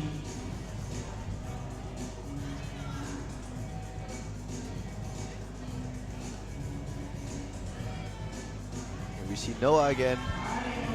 Knows what to do, has had a good rest, that's for sure. Going dynamically again.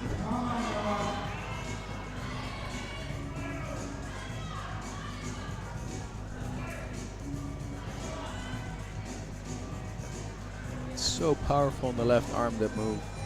I hope we can have a zoom in footage of those crimps to see how bad those are. Here we see Rocco This was a beautiful jump. sticking the jump.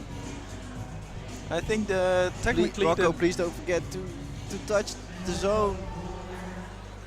yeah.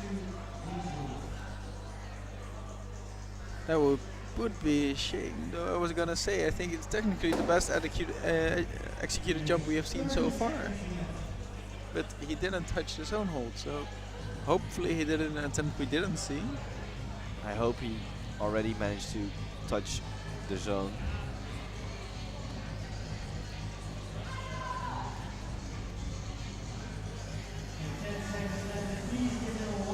I think the competitors are done with this round. And the next climber, Jochem Kissels exactly. from the Netherlands climbs in Limburg. Now he lives in Sittard, so he has 2.5 hours of a train ride. And I heard he went back yesterday and then he came again today. So means he's between yesterday and today he'll spend more than 5 hours in the train. Exactly. No, more than 10 hours, 5 hours per day. Yeah. So right now it's his first time participating in the DBIYO. Next week he's also participating in the Dutch Youth National Championships. And he's a member of TOC Limburg. Let's see if he can swing it out. He gets the comment from the judge that he needs to use all limbs on the starting position. Jochem now climbs in radium and also gives training, and we need to say hi to Bob from Jochem.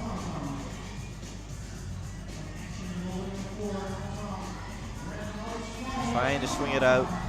It's proper energy in the swing. It just doesn't really transfer yet to the last bomb, but Tom Steele just manages to hold on to the last crimp.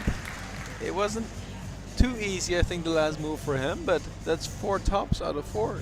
Yep. I think he can be very satisfied when he's in the plane home tonight.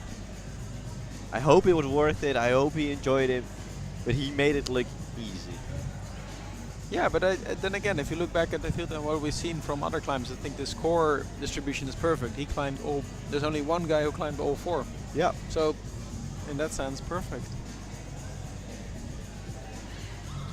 Jochem trying to find the right swing.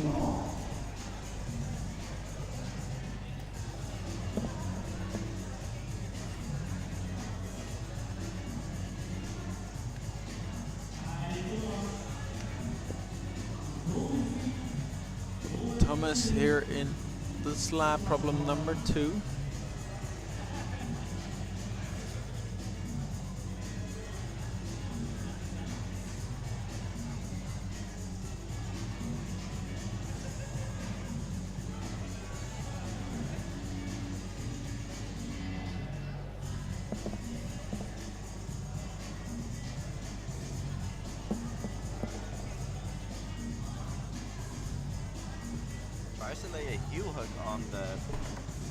Tries to lay a heel hook on the lower side of the volume. It's a different beta than we saw before. I don't think you can move after that. Competitors so far have put their feet on the volume, but that Like can this. be quite scary or tricky. There we go. Right now his left or right foot on that volume.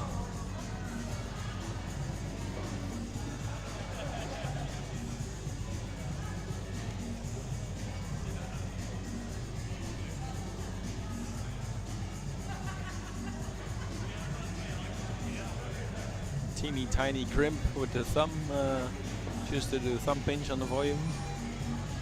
Nicely read.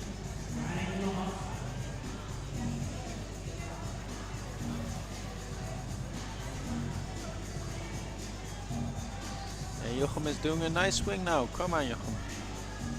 Ah, close. So the thing that you can see with Jochem, he really moves his lower body a lot, but his upper body doesn't go with him in the Just swing. go over, over his legs, over his feet. So he probably that's why he falls out upon landing. upper body stays too far back.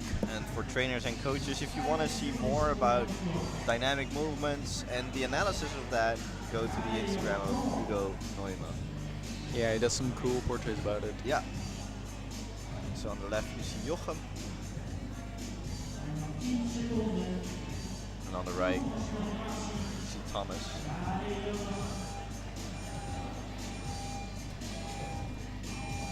I think he might actually be awarded the zone for this. That would have been cool in the last 2 seconds.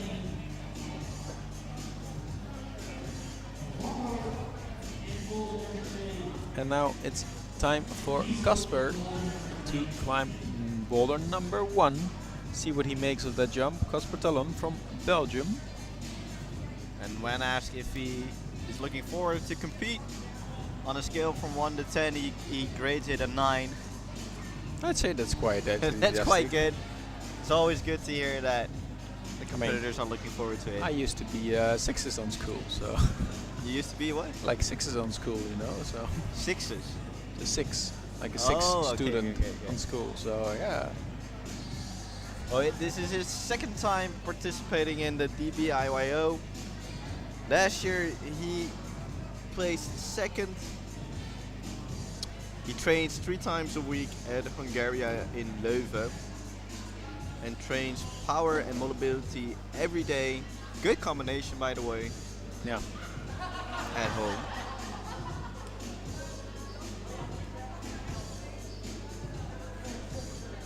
Here we see Rocco in boulder number 2.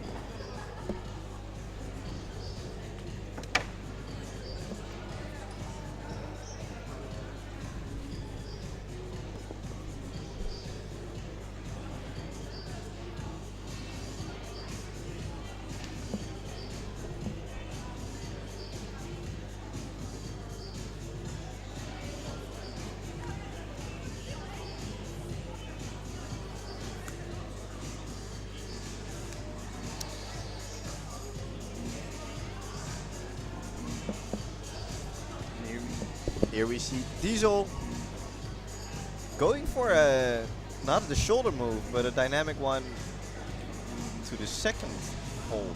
We saw it being tried before, but we hadn't seen anyone stick it. I think that's a very powerful compression move if you want to stick that. Yeah, definitely. But I mean, understand why you would read it here in a competition setting like this, because I think that's exactly what Red Hat has wanted to do. They must. Offset some climbers.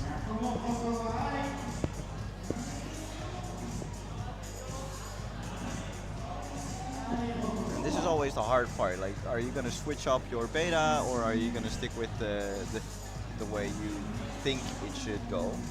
And sometimes when Red Hat thinks something's not possible, if someone in a competition just thinks that's the way to go and then really tries it, all of a sudden it becomes possible because they don't have a prejudice that's not possible. Yeah, it happens with things. Meanwhile, Rocco He's actually has really, the zone. and now I think he has his left foot a bit too far on. too far on over the hole, right? Yeah. Yeah. Loses traction in his toe. Yeah. And you really need to have your toes on that to have any way of moving onward from there.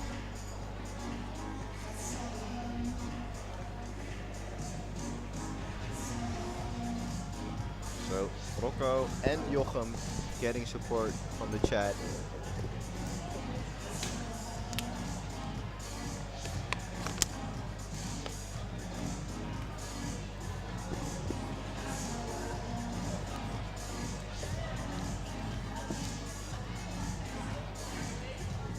And here we see Casper.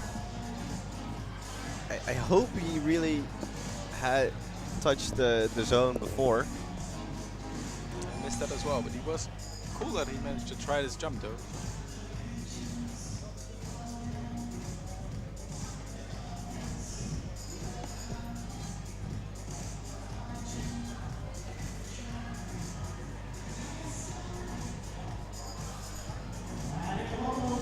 Rocco's quite high, he's very close. now needs to push out. If he's able to push out, I think the next hole is quite good, at least relatively speaking. Is he able to? No, it's just a bit too far. That is a bummer. 20 seconds on the clock. I don't think he's gonna make it. He tried to push out with only his thumb. That's a lot of strain on your thumb. Yeah.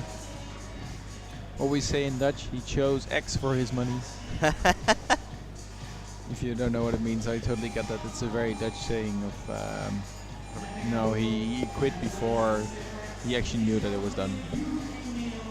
Rough translation though.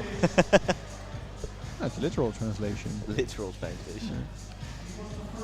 You see, Tom Steele is done. His isolation time is finished, so he's done for the comp today. Amazing performance by the guy. Very good performance by Tom. Something that he can be very proud of. And then on the left side of the screen, just taking off his gray jacket, is our last climber in the under 18 category from the Netherlands. His name is Jelle Pieters. Also his first time competing in the DBIYO. First time in a boulder finals. He's used to being in the finals in lead competitions. But he did place himself for the Dutch Youth Championships next week, and a beautiful swing by Jelle. I think that's the first climber we've seen stick this jump in his first attempt. Yeah. Maybe Tom did, but Jelle lives in Utrecht. His grandma's watching, so he wants to say hi to his grandma. So, hi grandma. of Jelle. Of Jelle.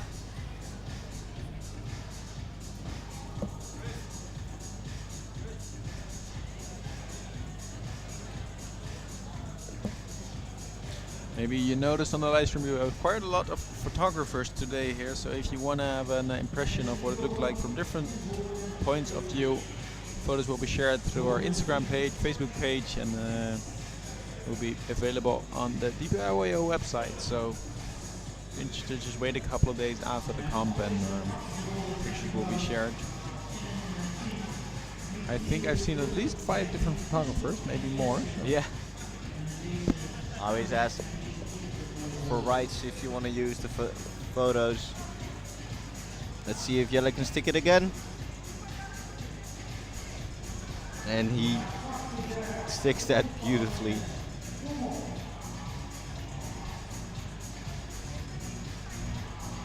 It takes a moment before taking that leap.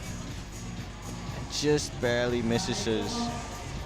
I do like that he takes the moment, you know, just to focus and breathe. And in boulder number 2 we see Jochem, and in boulder number 3 This position though, I mean, oh, that's we see Thomas. so powerful. Scratching his head like, is that the right beta? I don't know.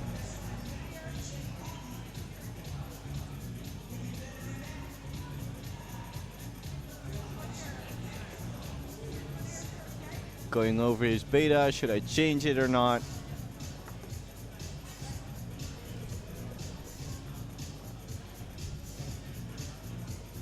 And Jochem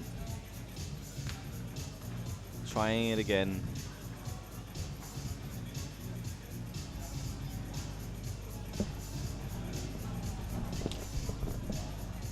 And Jelle already sticking the move again, taking him another moment. And he really needs to use his left foot to jump. Yeah, he did get the height, I think, here, but he got a bit higher, tried to do a heel hook on the wall. yeah, that didn't work. Coordination was a little bit off still, though. 1 minute, 15 seconds left. Meanwhile, Thomas in boulder number 3.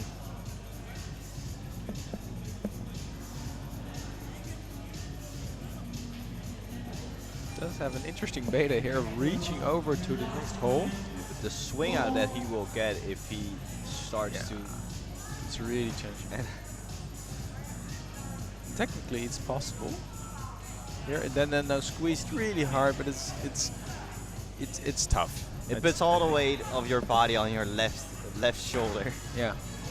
And Jochem doing it toe hook on the beginning hold. Because why not on a slab? Trying to find his way up, but he needs to go to the right.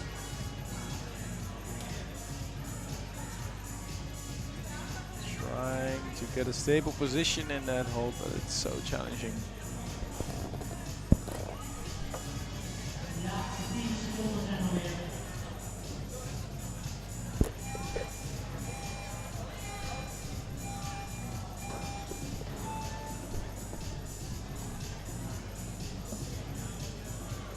And now we have a new round of competitors.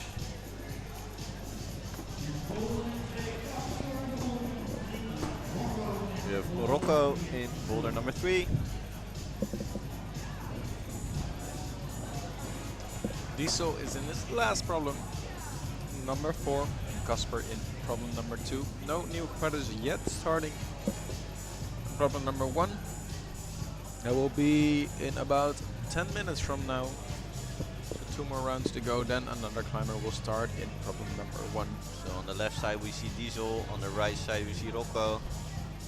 And Rocco sticking the jump instead of the shoulder move. See, this is the fun part. This is the bias. You know, if you think it's not, if you think it's possible, then it might actually be possible. Immediately sees that he needs to go with his right hand to the zone. I love this beta. Nice. Oh, that's so cool. Come on, Rocco. What? Uses all the limbs he has. But it was way too much upside down to move further from that.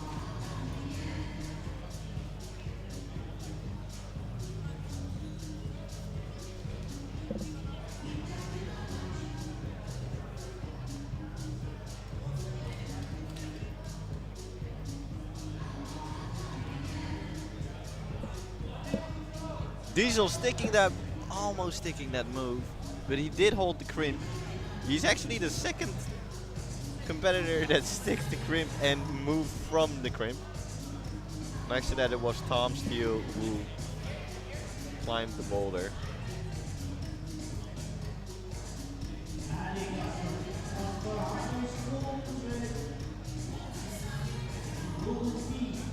You can see, I mean, he managed to do the move, but now it's so challenging. It's so hard.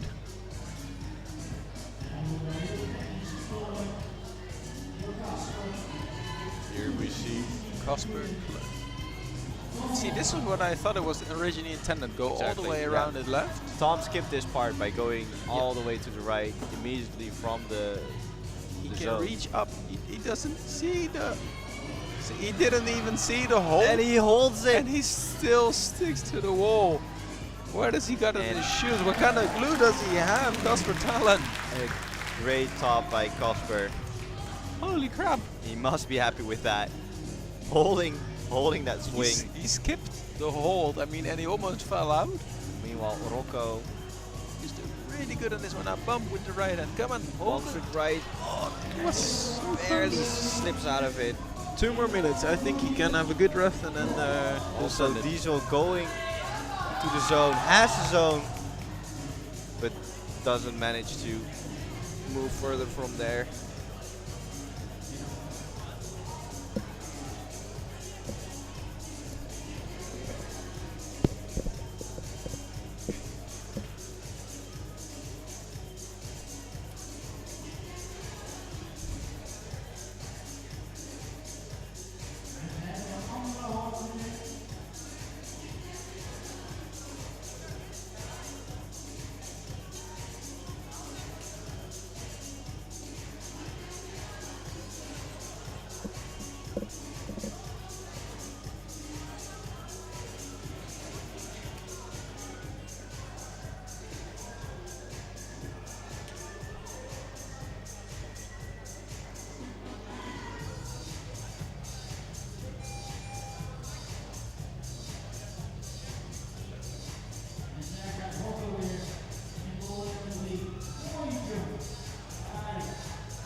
Rocco, he came close last time.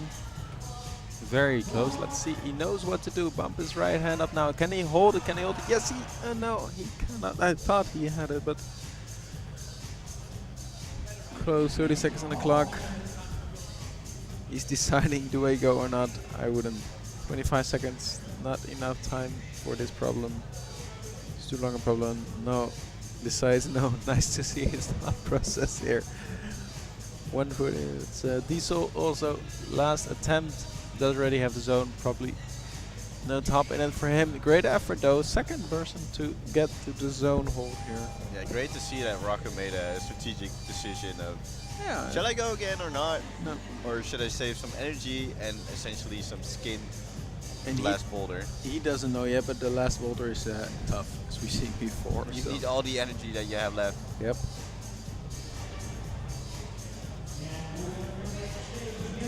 And we know that some competitors gain more energy from competing in such a competition, and others use a lot of energy to contain their nerves during a competition like this. Which are you? I get a kind of a hyper focus, so you can't hear the crowd or whatever, and yeah, that gives me a lot of energy and more focus. So yeah, it helps. Really able to zoom in into the moment. Whatever Exactly. needs to be done. Focus on one thing or one voice or something like that. Meanwhile, we see Yella again going for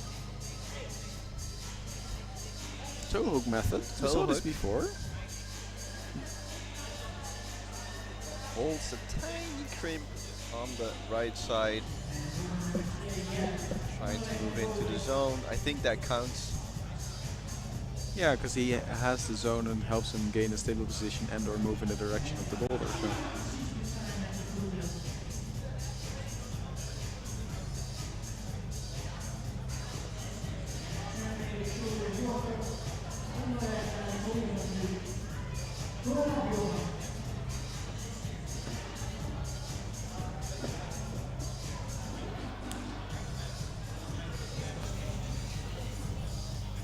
And Jochem struggling to find the right way in problem number 3.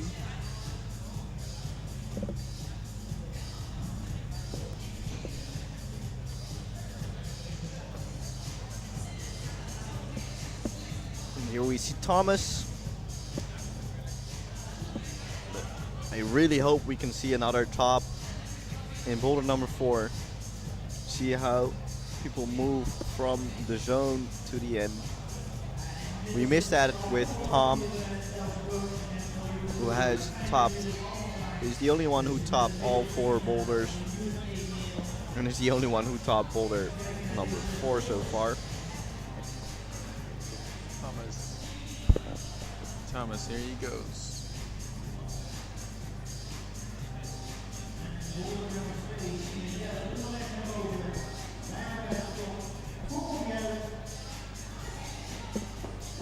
Jochem on the left side, and on the right side we see Jelle again. Jochem made the shoulder move. Does he go with his right hand? No, he goes with his left hand. Come on, Jochem. Yes, he goes with his right. Uses his feet as much as he can. Nice, I like this. Come on, Jochem. Finish it. Use all the strength you have Power left. move. And just barely misses it. So close. Maybe he has time for one more attempt if he has the power. He was close though. Definitely close. Jelle Peters. Jelle opting for a heel hook this time. All kinds of different flavors. Heel hooks, toe hooks. You name it.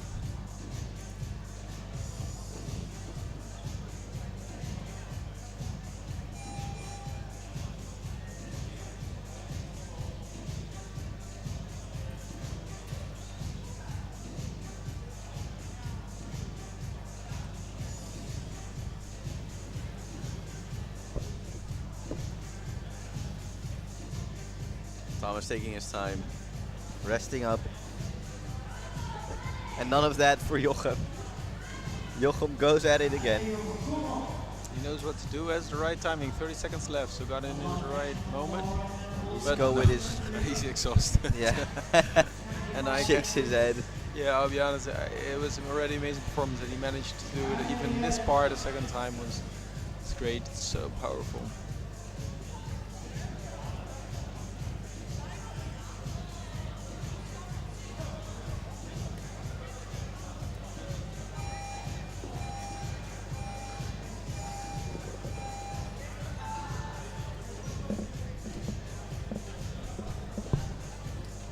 And I think for the next round of competitors, some boulders are going to be changed. Here we can see all the competitors on the next division. There's 8 of them here. Means there's one climber who was thought not to be here, but was here anyway last minute. And Lisa is joining this this category because she's strong and she's. So next up we will see Thijs Pieters, Jaden Stekelenburg, Boris van Asselt, Stijn van Utteren, Tejano Soordam, Lisa Klem, Tarek Robran and Jitse Remmers. If we pronounced any names wrong, we apologize. Here we see Rocco getting to the zone in boulder number 4. We know that the next hold is very hard to go to. And the crowd is going wild. Casper is close in that last boulder. Definitely showing here how strong he is.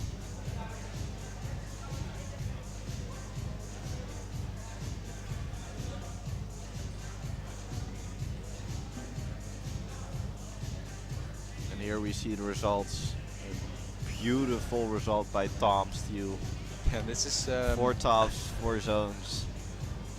And the next one, Esteban Villers, 2nd place with 3 zones, 0 tops. And 3rd place for Raf Sprokke Reef with 0 tops but 3 zones.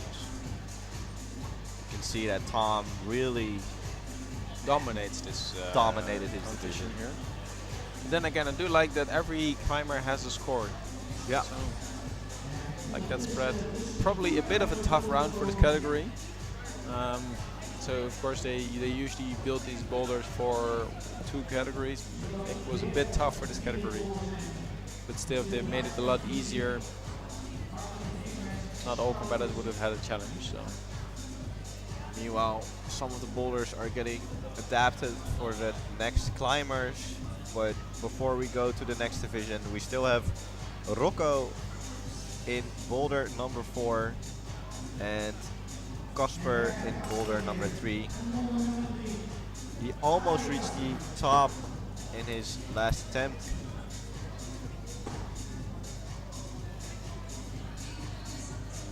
Alex Wade then crossing over with the right. He needs to cross over with right. He's just strong enough to hold this. Even with 4 fingers. And on the left we see Rocco also. And Casper just barely not reaching the end hold. It's so far. Maybe, I don't know, I'm not sure if he switches, Tom switched feet or... Rocco on the, just slipped from his left. He was one hand. move further. Yeah. He switched his feet all the way to the left. That definitely helped him. The competitors talking to each other. Great to see that. Oh man, this one's hard. How's yours? Yeah, it's hard, yeah. Do you still have skin left? No. No, neither do I. I think we can lip read, I'm not sure. Yeah. And again, Casper taking his time to rest a bit. It's a strategic move, like how many minutes or seconds are you gonna leave for your last attempt? You also want to rest up. I max start at 50 seconds. Usually for most boulders. Great to see this between competitors, just talking to each other, having fun. Yeah. And that's the way it's supposed to be, just having fun.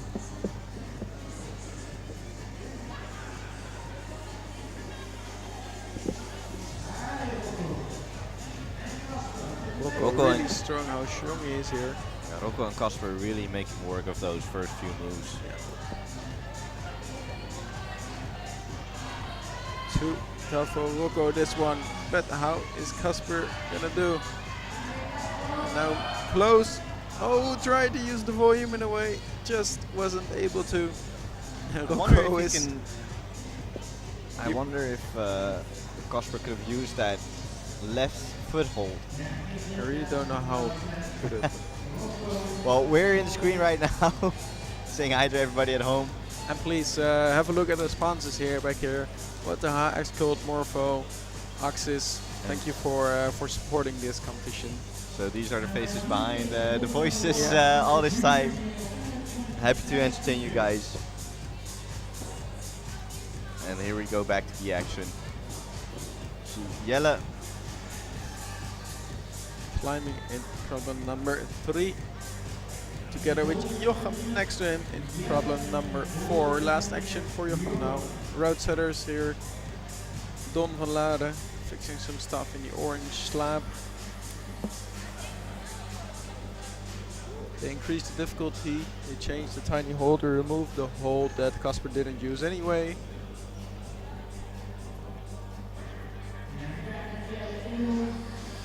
Jelle already stuck the shoulder move on his way to the zone.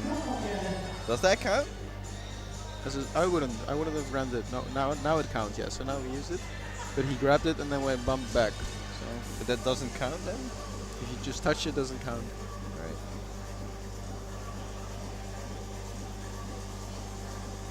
Kindly ask the brushers to brush it.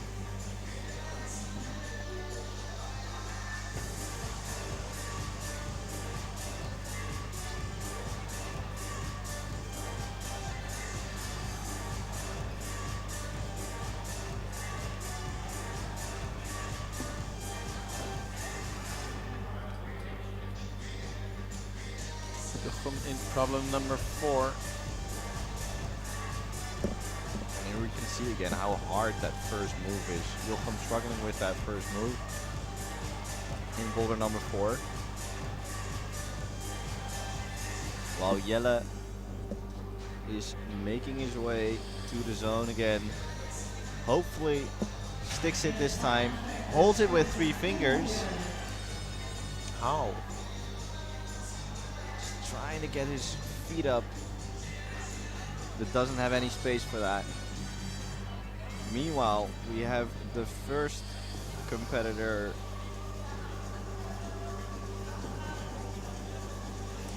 in the next division, Thijs Pieters. And as you can see, they removed the 2 purple holds. The start is the same, but they removed the 2 purple ones. But how? No, I'm not kidding. How? I think you need to hold it with your left hand and then match, kind of. That's what I said. How? Yeah. Well, we'll hope Thijs will show us. It was a fun beta.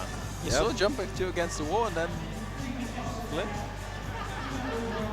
Thijs Wondering was if he will find the way of the undercling, holding it like an undercling.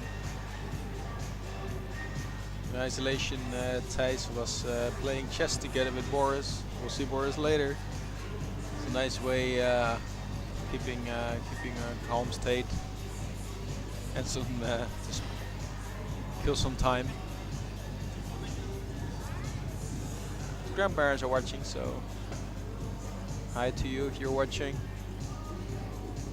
His brother Jelle we'll see later as well.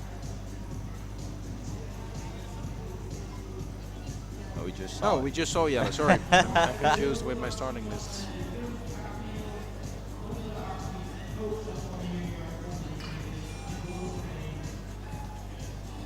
We actually There he is. see him right now. So both brothers, Pieters, in the wall right now. Going for a different beta, but looking back immediately to see if that's gonna work or not.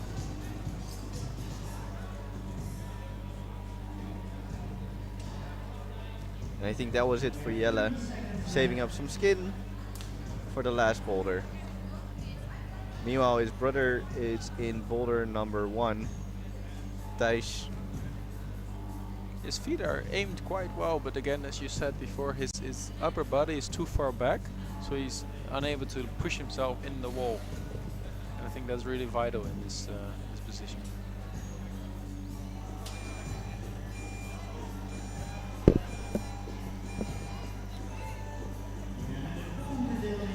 And here we go on to the next climber in the under 20 category, Jaden Stekelenburg.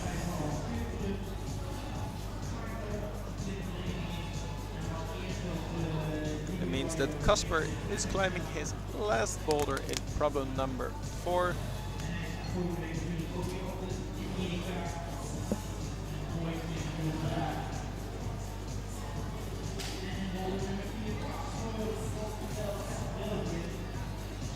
Jaden said he was hoping for dynamic boulders, so, well, he's gonna get it. Also competes in a Dutch National Youth Championship next week, so sees this as a proper extra training for that one. Finds the undercling move. Almost sticked it. Meanwhile, the problem number 3 is being adjusted a little bit by the route setters for the next category. Curious to see what they have in stock for us.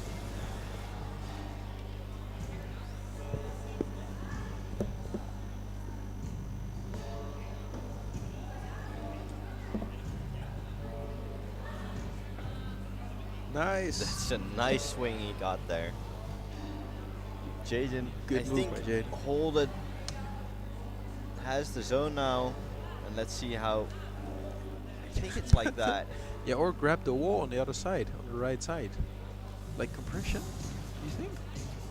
Maybe, maybe. Yeah, or as you said, 2 hands on the white and just... If you have your left hand way up that white hold, I think you can have that.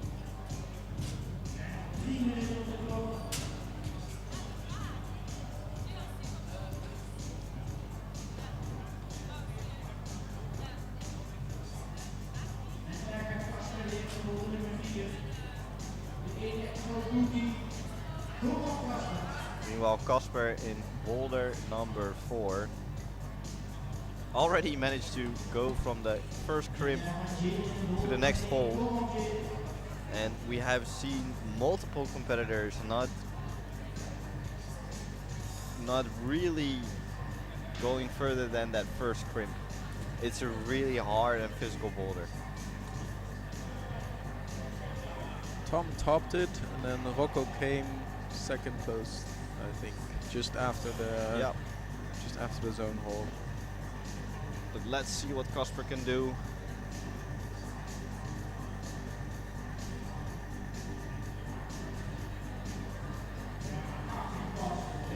Nice. There we go. Come on, strong forms, Casper. Come on, legs in. Making his way to the zone. Nice on the rotator cuff, but then the tough move. What a powerful move this is. Trying to figure out what kind of feet position he needs to have to really stick that move.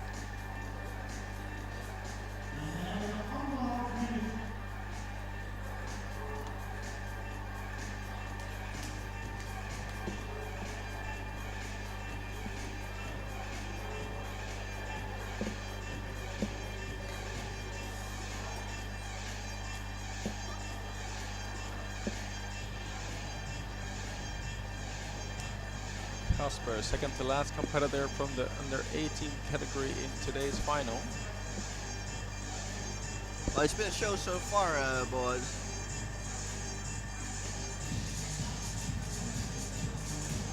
Yeah, we had very diverse boulders, different sets of styles of climbers, different tops. I think a good balance between technical slabs and hard physical boulders. This is what worked for Rocco, getting his foot up on the highest foothold. Casper is not done with it today. Just keeps on going.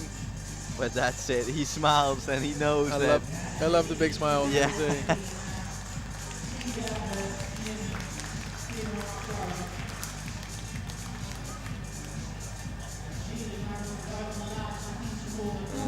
Meanwhile, we have Jaden in boulder number 1.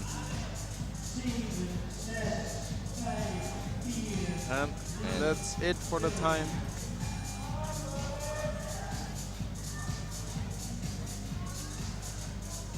Sadly, no top for Jaden nor Casper. So we have Jelle starting next in boulder number 4. And a new competitor, Boris, in boulder number 1. Here he is, Boris van Asselt. Yeah, and if you're a bit familiar in the Dutch climbing competition, you probably know Boris. He's climbed a lot of finals by now. Really strong climber. Climbs in Tilburg, block no 13, the island in Antwerp. And I think it's one of those things in this edition. We need to say hi again from Boris to his grandma and grandpa and to Jeroen. Like he wants to say de groeten in Dutch. It's his 3rd time competing in the DBIYO.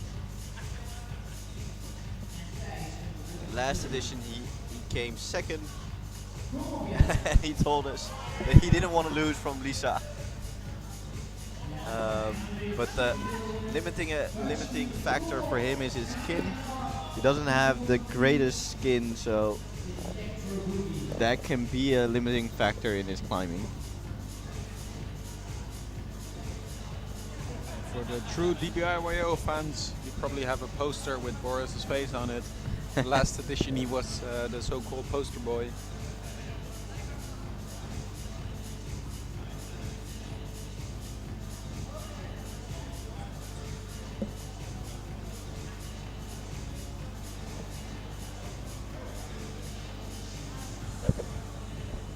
And here we see Thijs Pieters in the slab, boulder number 2. Let's see if he can make his way up.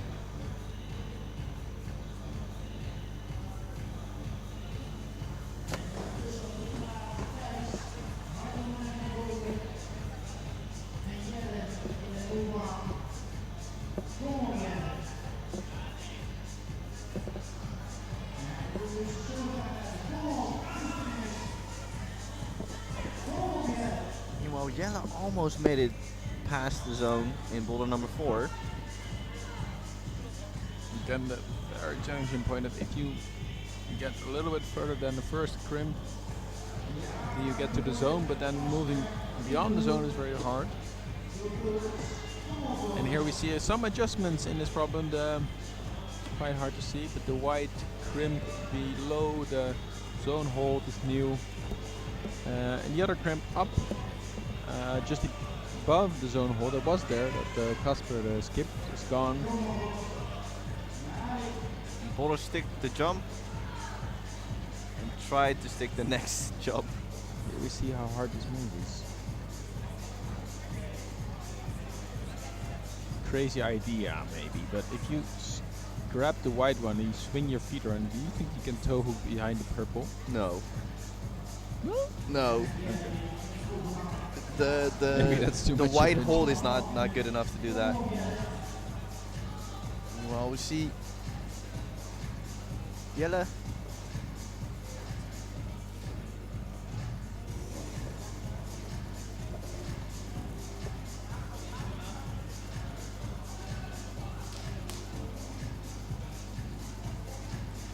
And his brother here, Thijs Pieters, in the slab, really sitting on that hold with his left foot.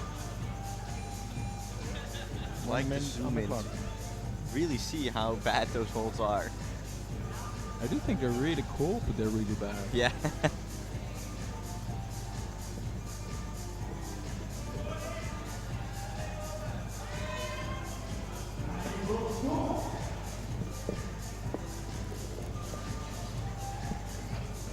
yellow in problem number 4. Boris just fell out of problem number 1. And there's only 30 seconds left.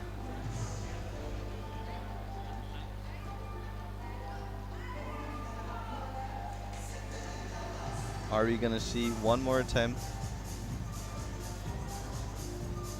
I don't think so.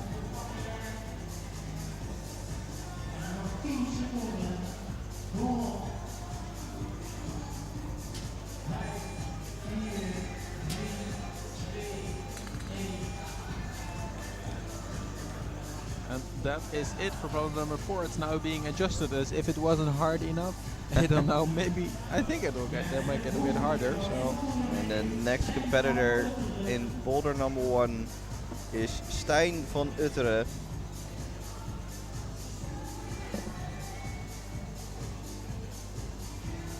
He's also going to compete in the national youth championships from the Netherlands next week, Saturday. It's its second time competing in the DBIYO.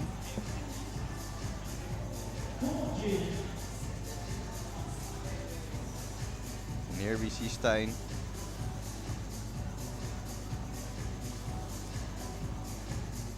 Let's see if he's gonna switch his hands.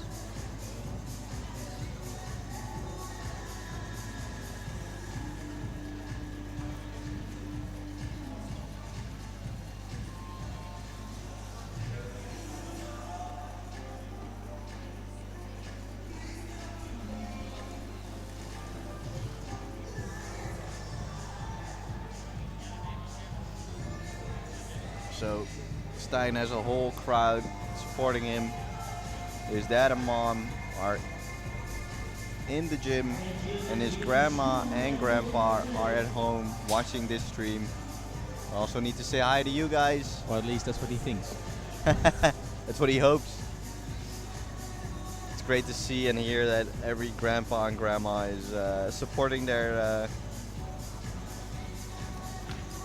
grandkids. I couldn't come up with that word.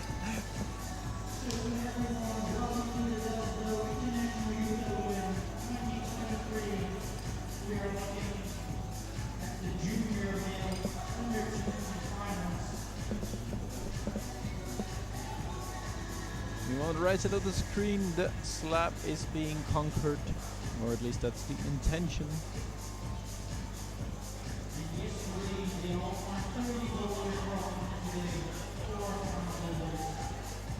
Jaden is cruising, trying to bump towards the zone hold.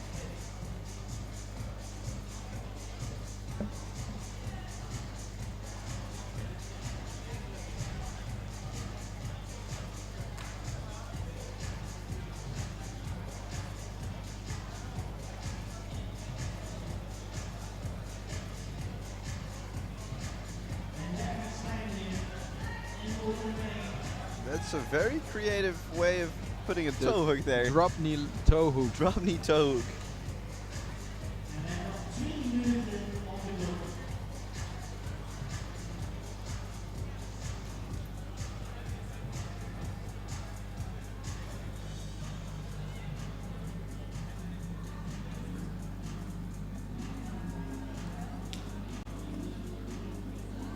And as the competition goes on, the holds get slightly worse because of all the chalk, all the feet from different competitors. Then again, these are very new holds, so having a bit less rough Might be nice for you, actually. yeah. Rough surface can help with preserving your skin. Last end of the stream, Stijn jumping, or attempting to.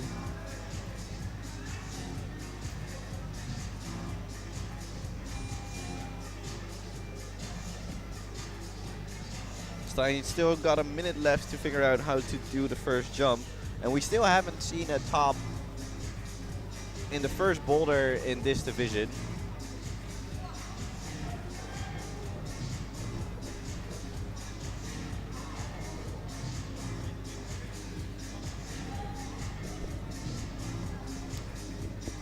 Almost managed to stick it this time.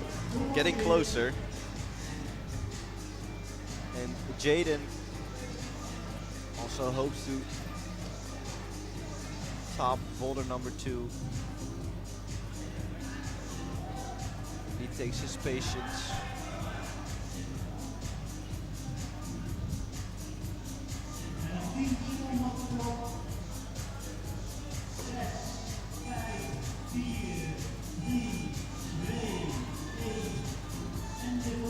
And that is it for this round.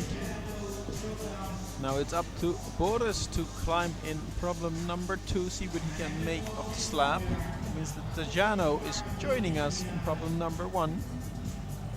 Tajano won, I think, 2 editions ago. Yeah. Yeah, 2 editions ago Tajano won the competition, if I remember correctly. Tajano is hoping for a boulder where he can campus,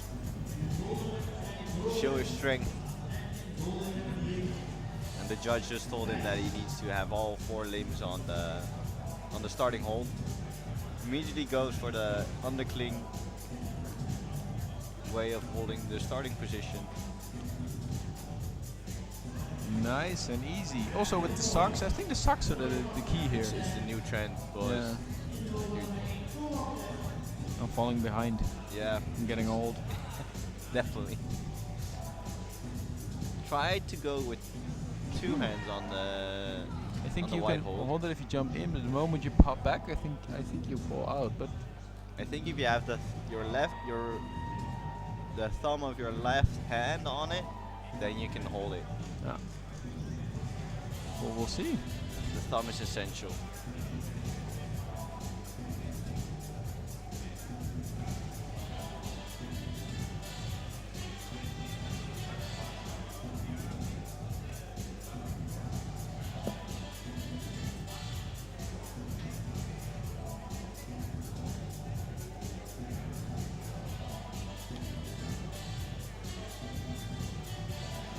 Here you see Boris trying to seek anything that he can hold on to in the slab.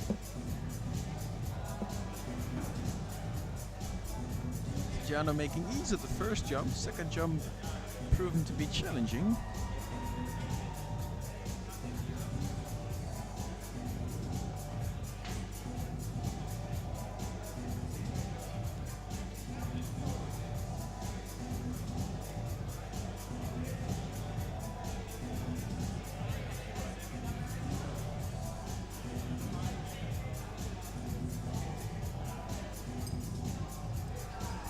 Thijs in problem number 3. Has the zone.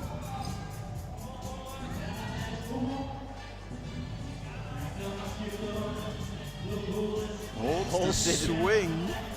Biceps on. Display of power here by Thijs. Just barely reaches for the. Thijs beats foot switch. I think this is key, and it still isn't.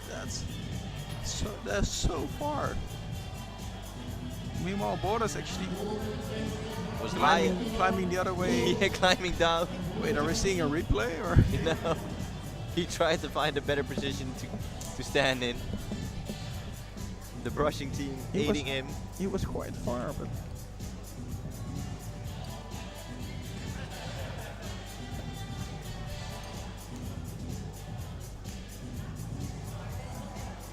All competitors taking a moment, taking a breather. Tajano going at it again in boulder number 1.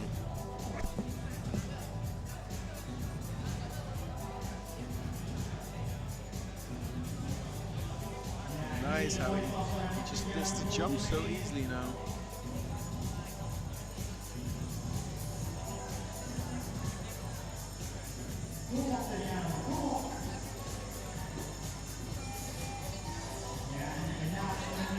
All competitors still have 1 minute left.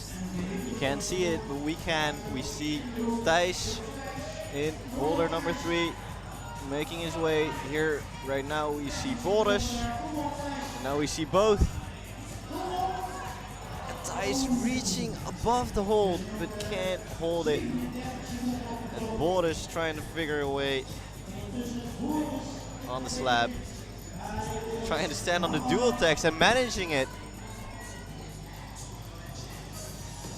And that shows some skill to stand on that dual text hold. Tries his flexibility in his hips. Has 16 seconds left, and that's a top for Boris.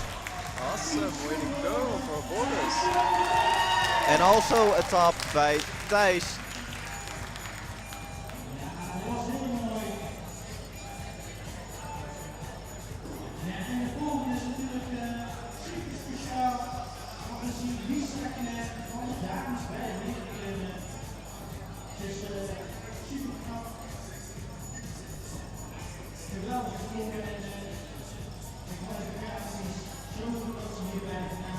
Was a sensational last couple of seconds.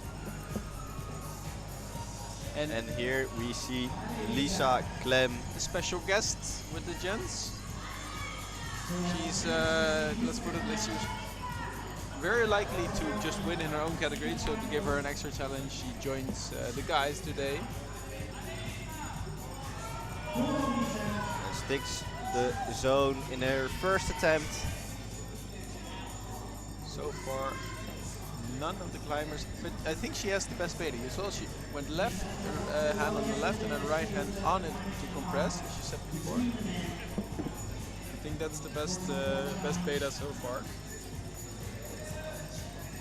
Let's see what she's able to make of it.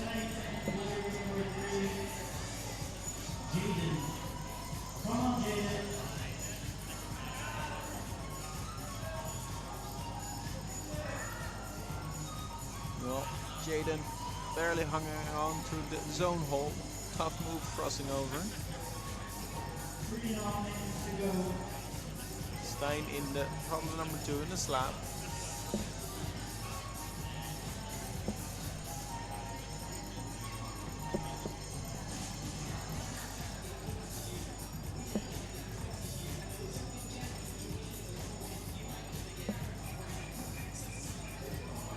Lisa demonstrating here why she is joining in this category. Making easy work of the jump. Not once but twice now. I think previous jump was a little bit better, got closer, does have the height, but just isn't able to stick it yet. Well, Jaden here, problem number 3, getting close.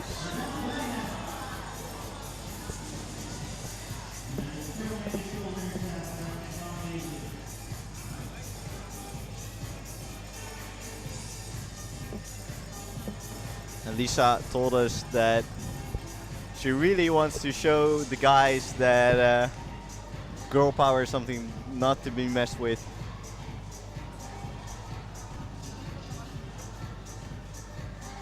Actually, I would think it's fun if she wins. Definitely. We're rooting for her anyway. We're rooting for everyone.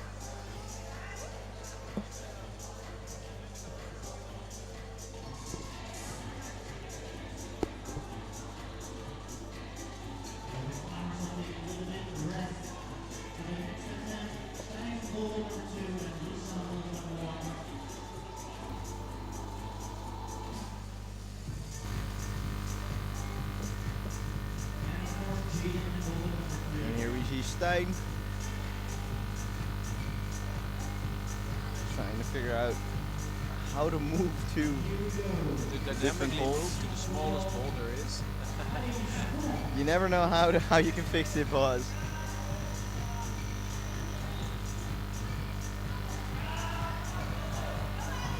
Jaden's making good progress here. One more move away, but it's so challenging up there.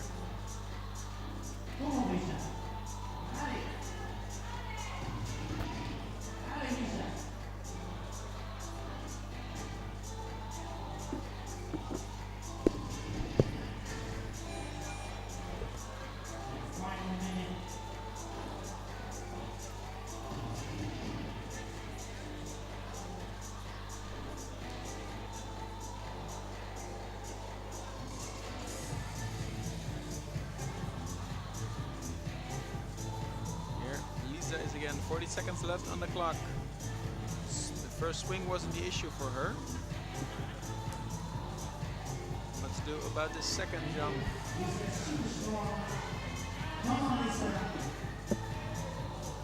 Getting close, but I think this move is very, very hard.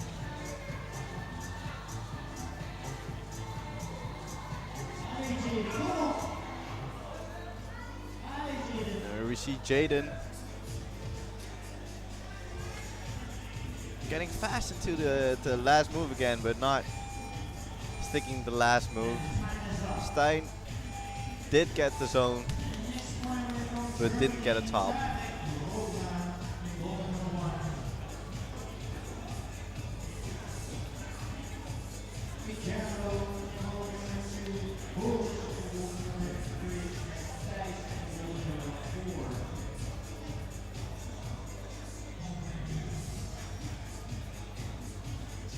We have our next competitors again.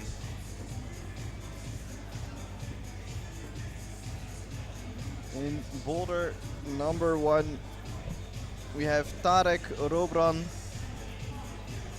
from Germany. This is his first DBIYO.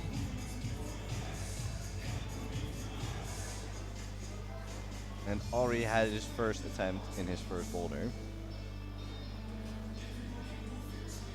I didn't keep score, so I don't know exactly who is in the lead right now. Yeah, we can follow the scores live. If you want to follow the scores at home, you can always follow them live. I think it's was2.shift5.nl, as funny as that sounds. But you can always go to the DBIYO website and then click on live scores and follow live scores there. And meanwhile, Dejano, not the boulder he was hoping for, something he could campus. It's gonna hurt on the knees. But making his way into the boulder anyhow. I like the crossing here. It might actually help its stability. Sitting with his whole weight on his left feet. Nice, moving around all the way. That seems good. Very technical climb. Foot switch can he? He manages to switch his feet, but I wonder if he doesn't. Yeah, maybe he's in the wrong way now because his left foot needs to be one higher. He's gonna adjust once more, sticks it. Or just gonna extend his right foot all the way to the right, catch it, hold it. And now reach.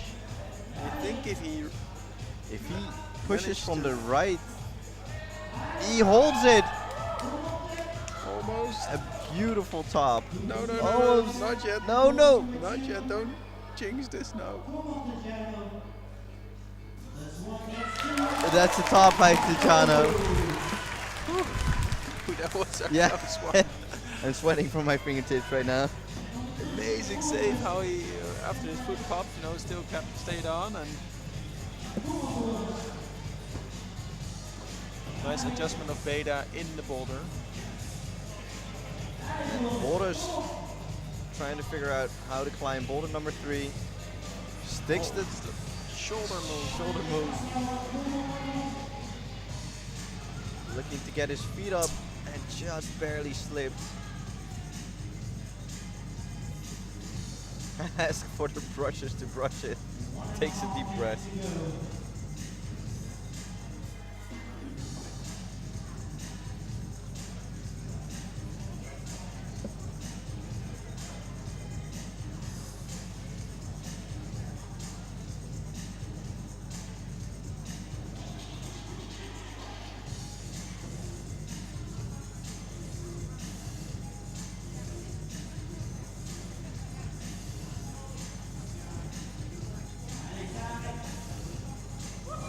Tarek does it the dynamic way. He actually gets quite close to the hole. I do think it's very hard to stick it.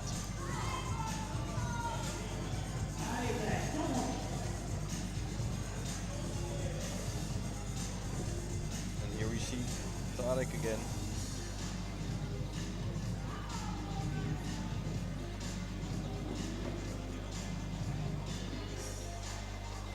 almost managing to swing it out. 30 seconds left. There's 30 seconds left and Boris is in boulder number 3 again. While Thijs is in boulder number 4. Boris sticking that jump. Trying to put his feet up. He was on his own finger, that must have hurt, and that's a bummer. His frustration, and understandably, right now, this is the score of the under 18. He sees a challenging round, but Casper topping problem number 2, excuse me. 2 will help him win this round. Yeah. So Casper Talon, first place with 1 top, 4 zones. Jelle Pieters, second place, 0 tops, 4 zones.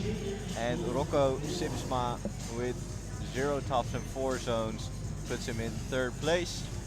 Why is he 3rd and Jelle 2nd? Jelle managed to get 4 zones in 6 attempts, and Rocco managed to get 4 zones in 11 attempts.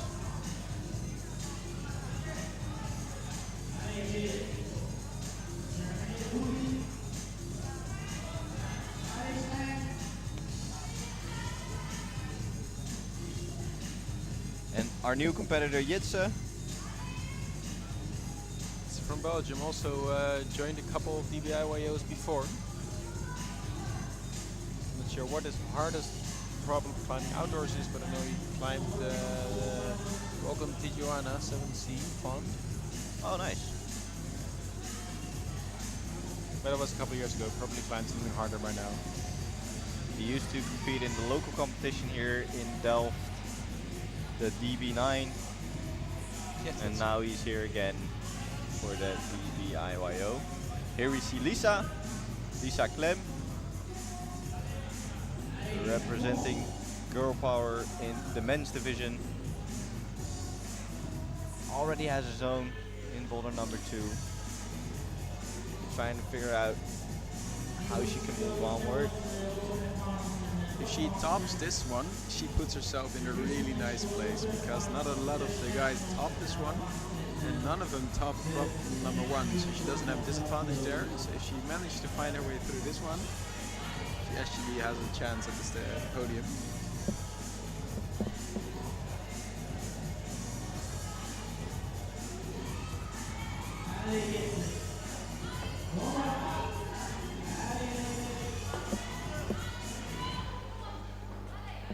It's here scouting the hold, how to jump into it the best. It's such an awkward jump. I really don't know Definitely. how.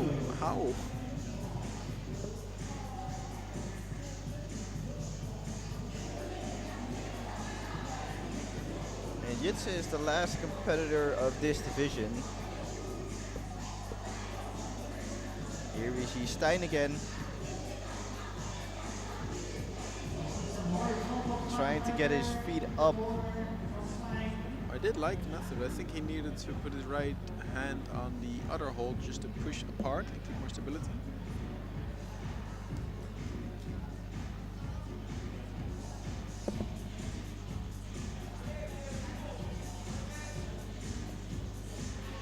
And we see Jaden in problem number 4, actually making his way past the crimp.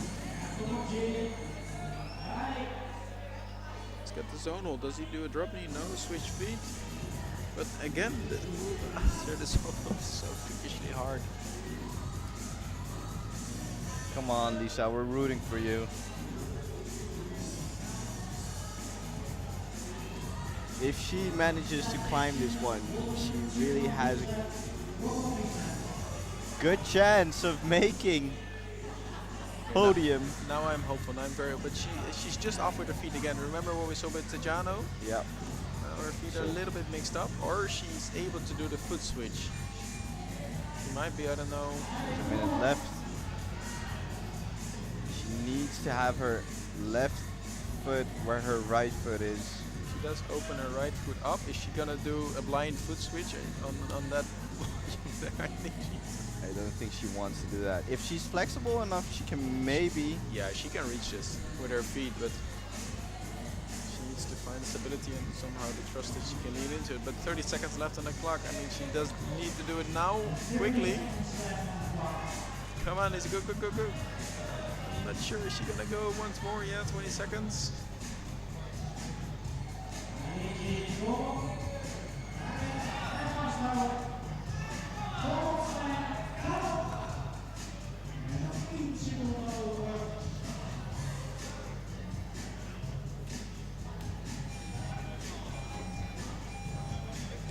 Sadly, no top here, so still gonna be exciting what's gonna happen. We have yet to see what the score is gonna be. It's gonna be interesting because I'm gonna be down to the last two problems.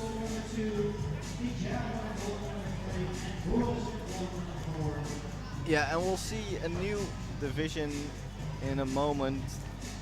The youth juniors.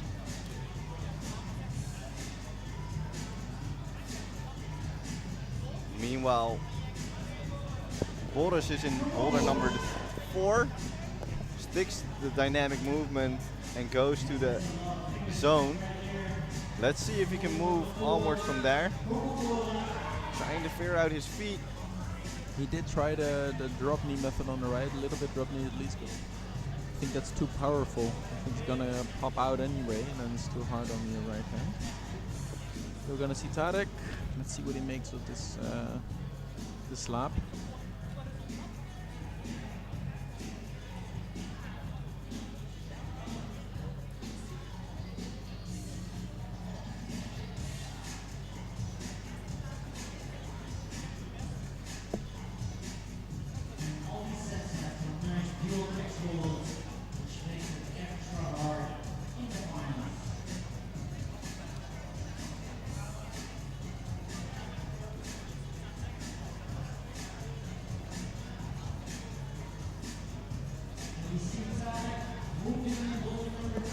That's a lot of hip flexibility from Tarek. And he's actually so stable. Close, there he is. And he's quite cool about it. That was some really solid slab climbing. Way to go. Meanwhile, Tajano is trying for that shoulder move. But I did just saw him after the last attempt, so not this attempt, but the attempt before this one, touching his shoulder. Yeah, I don't always feel my shoulder like, okay, it's still in, yeah, still in, yeah, okay, then we're good to go. Because it's so strenuous on the shoulder. So this is the under 20 score so far. So this is definitely not defined yet. Thijs Pieters, he's done with the climbing, of course, so far in current first place. But Boris close second. If Boris gets the zone in problem number 4, and I think he already has it, to be honest. So that puts him on the first place.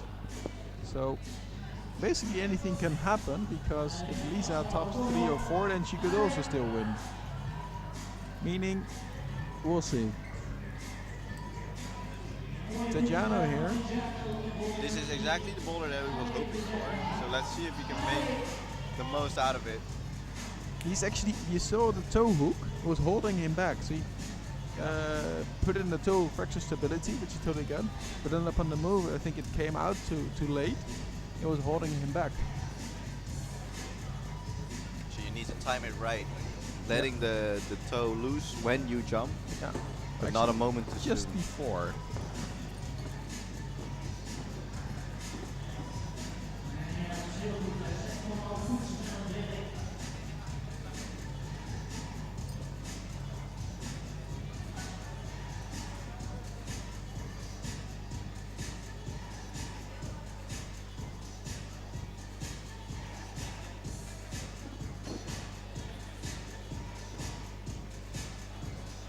Lisa already standing up in the middle, ready. 1 more minute to go. Tajano, problem number 3.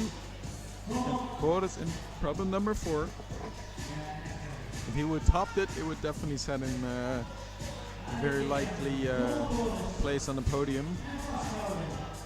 The score stays the same, and everything is still open. Tajano making a nice foot switch here. He's close, very close, the closest we've seen, I think. And there he goes. Tajano top problem number 3. And with that, he's very likely to at least end up on stage. That's a good score for himself. 2 tops now, so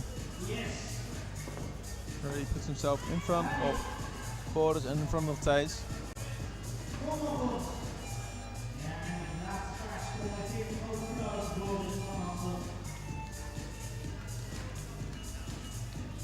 And there we have the next competitor in the last category of today, Abo Mensing on the left. If you've seen the poster of our DBIYO competition, you've seen his face. He's on the poster this year, really cool picture. And 3 climbs in this category, so a smaller category for here. Abo, Inze and Paul climbing together here. Gonna be an intense, intense set of climbers. Last the national championship he ended 7th.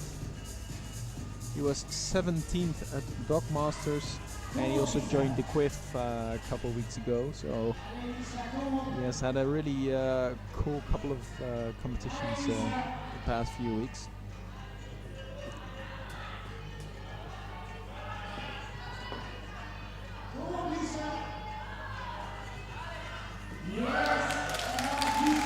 And Lisa also tops problem number 3 and puts her back in the race. I think she did this the quickest, probably a flash, if I presume. Wasn't too challenging a boulder for her, so let's see what she can make of problem number 4. Currently Tajano in the lead with 2 tops, but anything can happen. Here we see Jitse on the slab.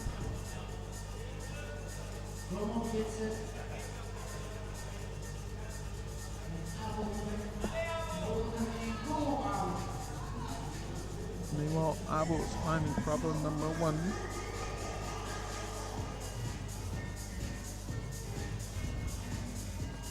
And Stijn van Utteren in boulder number 4. And the brushing team has a good time.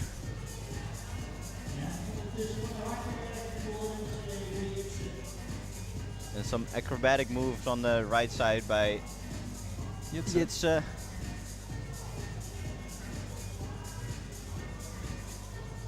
And here we have Abel.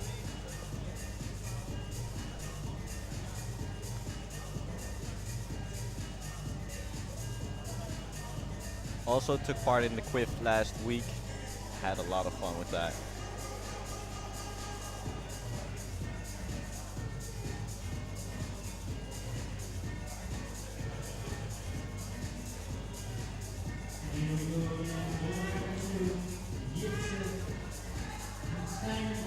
Trying to figure out how to do this boulder.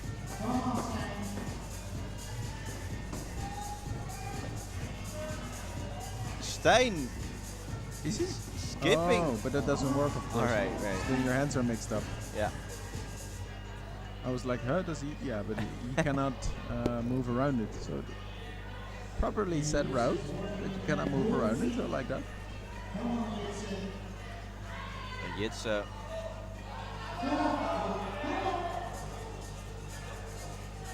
Moving into the slab.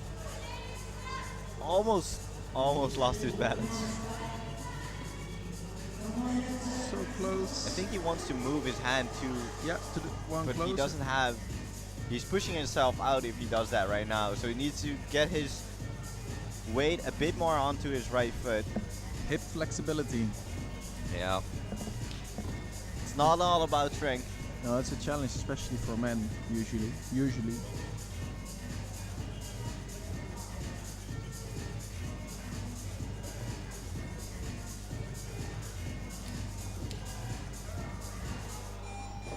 Stijn giving it another go. But I think he's out of juice right now.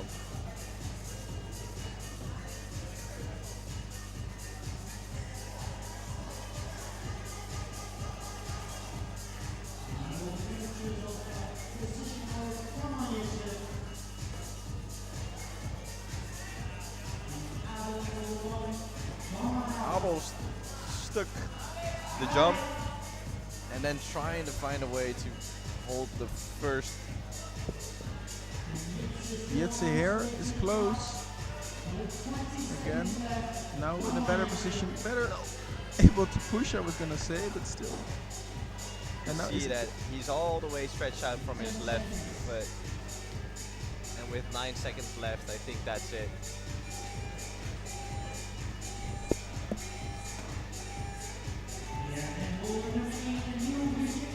And then as a second to last competitor in problem number 1, Inze Visser climbs basically everywhere, but recently now has what he calls a home gym, the Campus in The Hague. Also works at the there behind the bar.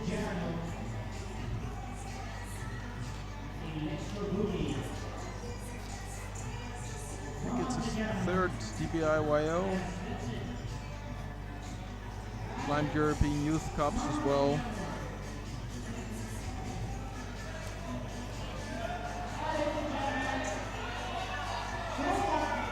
And we can't quite see it, but we can see it. Tejano, here we are, making his way almost to the top. This was his first attempt. That looks promising. And he's already put himself in the first place because he climbed 2 problems. But here actually Tarek is giving up a good show as well, just not able to reach the finish hold.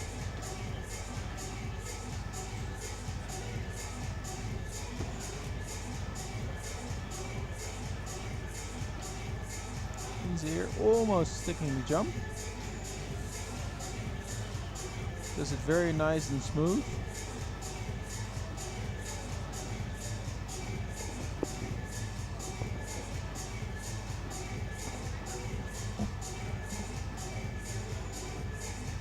And all 3 competitors taking a breather.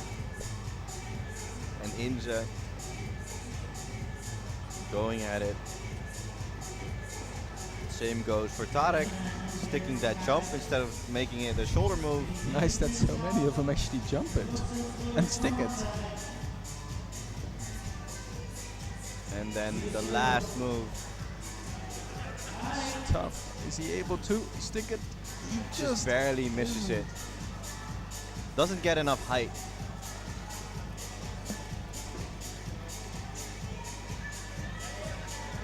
Tejano taking a good long rest. I think it's smart of him. I think he knows that he can climb it if he did it the first go. Probably stepping in at around 2:10 or 2 minutes, so that if he falls out, he still has time for a third attempt. But probably he's just gonna send it in his second attempt. At least that would be my strategy.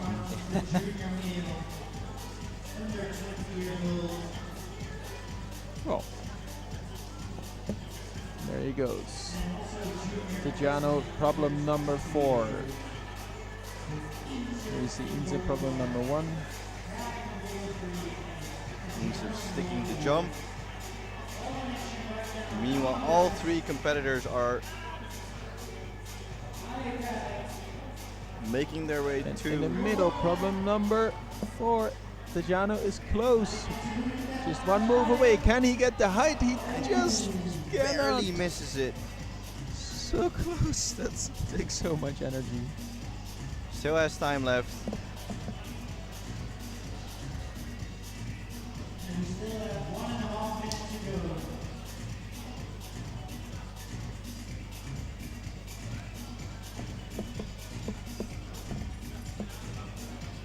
And Tarek, again, he just sticks that move so easily. Like a warm-up jump Yeah. for him. Let's hope that he can really top out this boulder, struggling to find his feet. And just barely misses it again. His left foot seems to be quite high on the foothold, which might actually push him just a bit away from his hands and not really up. Yes. Might be a detail that could help him.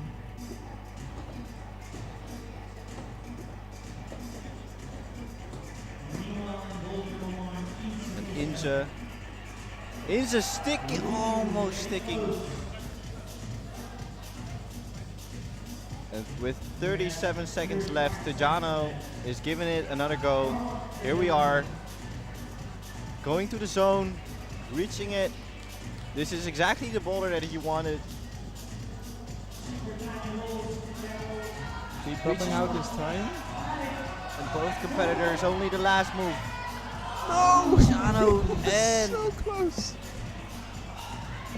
Oh, it's such a gnarly end hold because you have to jump further than you think. and Inge going for it again. Such a hard move.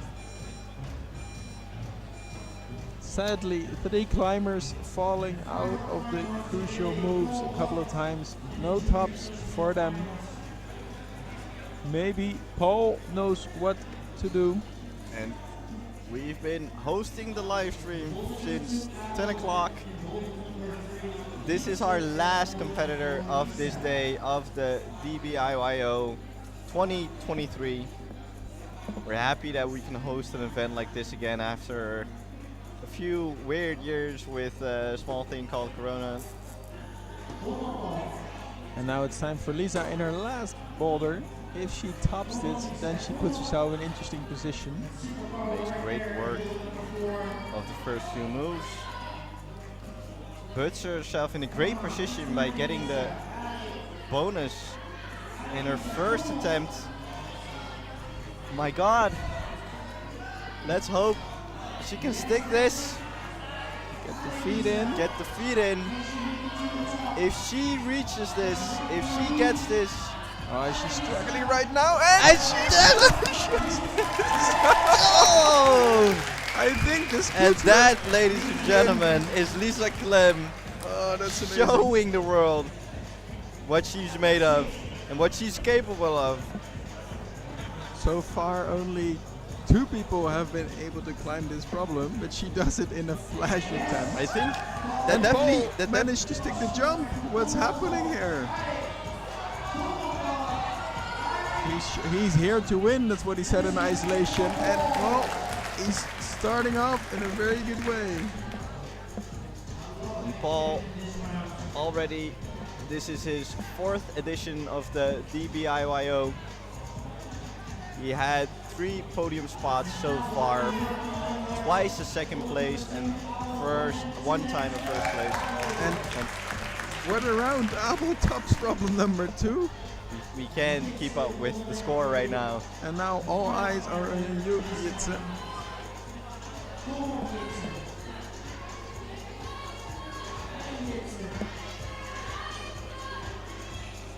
It's Jitse, one of the only people who uses that left hold. I think it actually helps because he could gain momentum better. Yeah. It was very close. 2 centimeters more. And then he's there.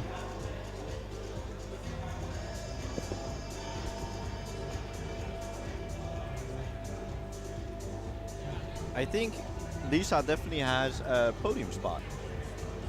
He's very likely to have a podium spot. No, 2 tops. I think so too. Yeah, let's check the scores.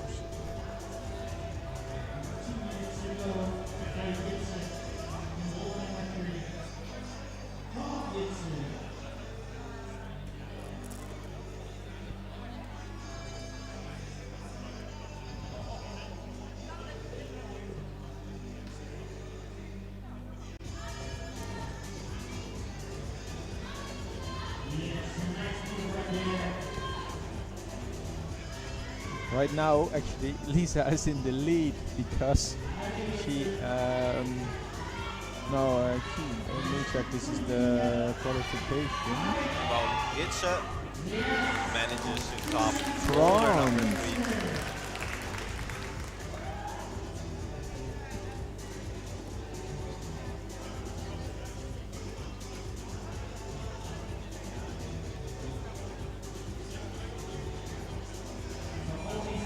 Yeah, so both Tejano and Lisa have 2 tops, but Lisa flashed 2 of them, and Tejano took 9 attempts for 2 tops.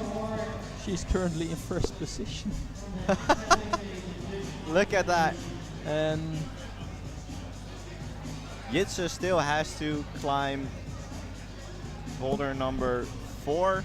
Yeah, but he cannot surpass her because he has already more attempts on tops, and Lisa has all the zones as well. So I think we have our podium spots. Lisa. No. Unless We have a Jitse- winner. No, Lisa is the winner here. Lisa won this category. Tejano is done, Boris is done, Thijs is done, and only Jitse can top. And even if he flashes the next one, his score is still less good than Lisa's score. That's definitely that's something to be proud of. That's amazing. But to be honest, Tejano came so close in the 4th problem. I mean, he climbed that one. What's it? He fell out the end hole 3 or 4 times. 3 times. I So think 3 times. that's a real bummer. Let's not forget about that point. No, but meanwhile we still have 2 competitors needing to finish or attempting boulder 4. We have Tarek, Robron, and Jitse Remes. Right now, Tarek is in boulder number 4, sticking the dynamic move. And you can really see that this division already has way more power. And in boulder number 2, we have Inge Visser.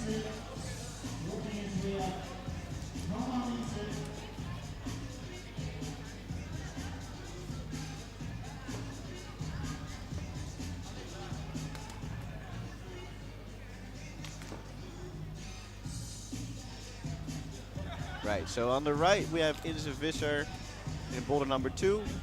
Did stick the zone, but didn't gain a top yet. And on the left, in boulder number 4, we have Tarek.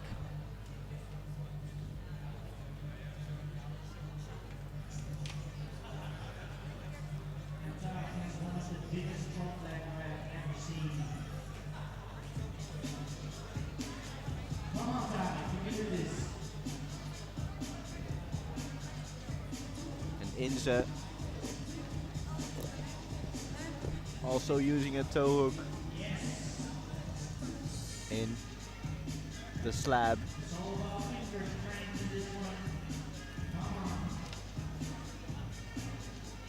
Trying to get to the left side of the volume. Really uses his legs.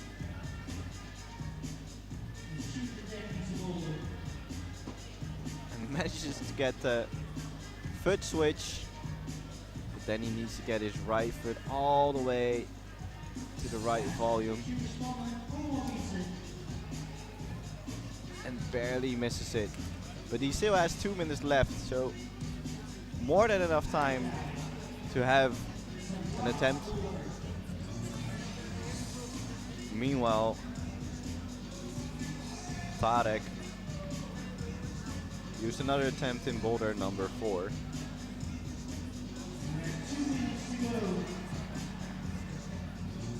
Let's see if he can make his way up from that purple crimp after the zone.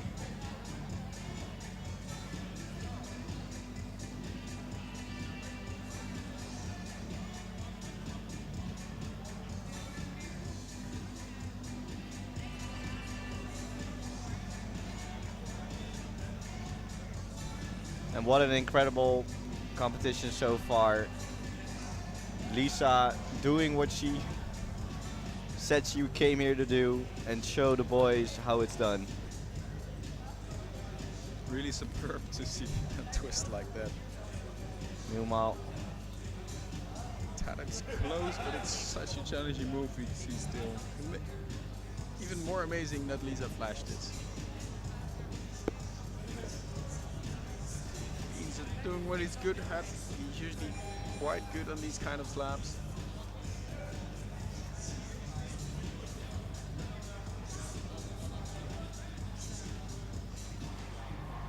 Here we go.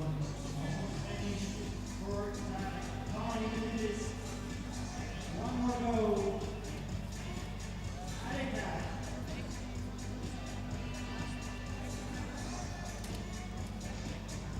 struggling to hold on to the next crimp after the zone hold. We've seen it many times before. We have 22 seconds left.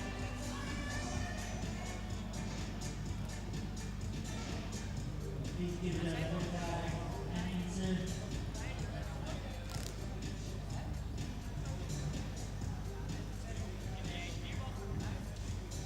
And 5 seconds on the clock. That's it for this round. Then we have our next competitor. Climbing the last boulder for him. That is Jitsem, last boulder of this competition for him. And next to him, it's Abel.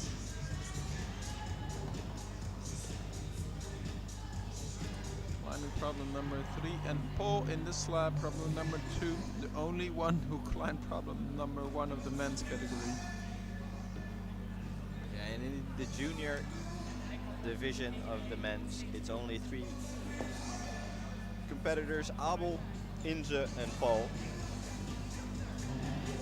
Quite a strong field still. Definitely. Not if it's easy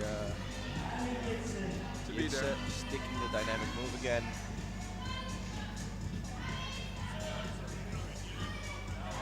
And sticking the move after the zone. Crazy strong reads.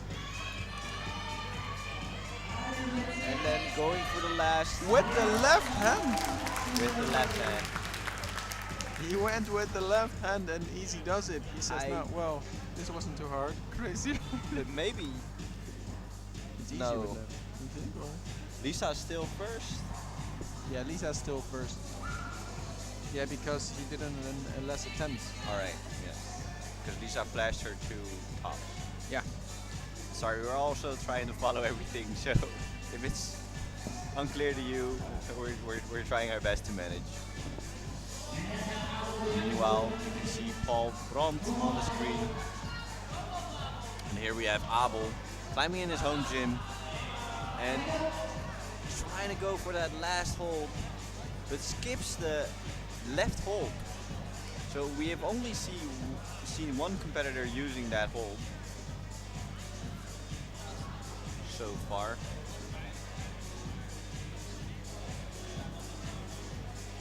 And here we have Paul.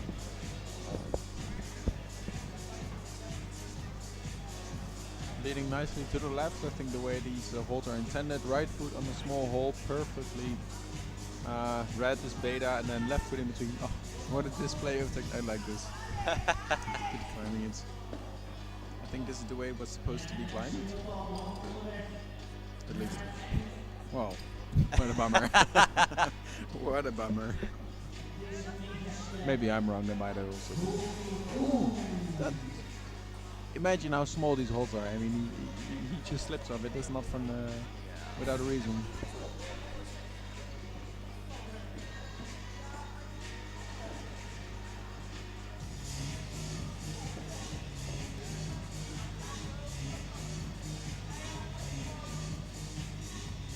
Well, here you can see the results. Lisa Clem in the men's category. First place for Lisa with 2 tops, 4 zones, 2 tops in 2 attempts. Tejano Sordam, second place with 2 tops and 4 zones. And third place was for Jitse. Meanwhile, we see Abel topping boulder number 3. And on the right side, we have Paul Brandt topping boulder number 2. So yeah, we have 1 minute to get a drink if you guys want. We'll stay here with you, of course, but if you want to get a drink, we have 1 minute without any action. Now we need to wait semi-final format. So after that, we have Inze climbing problem number 4.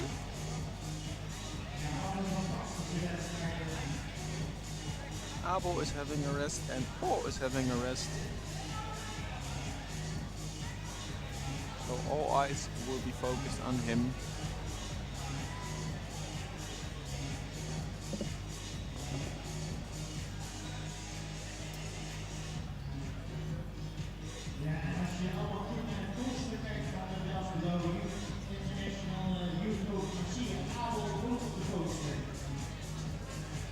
want to join us, you're most welcome next year as well. We'll definitely host this event again.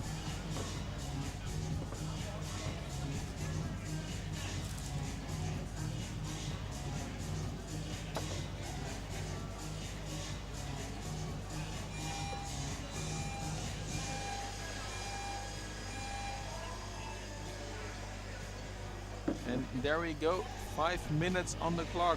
All eyes are on Inze. In boulder number 3.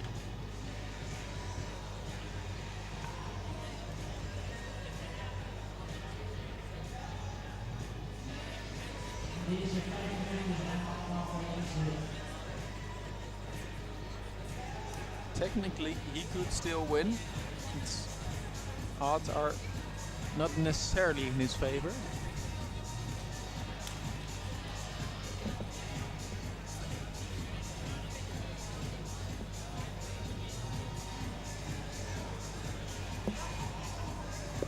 Let's see if he does the shoulder move or the jump. And the jump. But You can see from his body position that he wanted to go for the jump. yeah, definitely.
2 minutes, 40 seconds on the clock.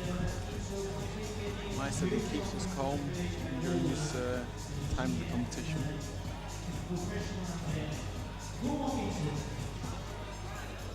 Yeah, sticks the jump this time nice to get the foot on the wall, helps him stay in place. It's a high foot. Nice. Let's see if he bumps the left hand. Yes, he does. I think he can get in a better position now, and then it's easy finish for him.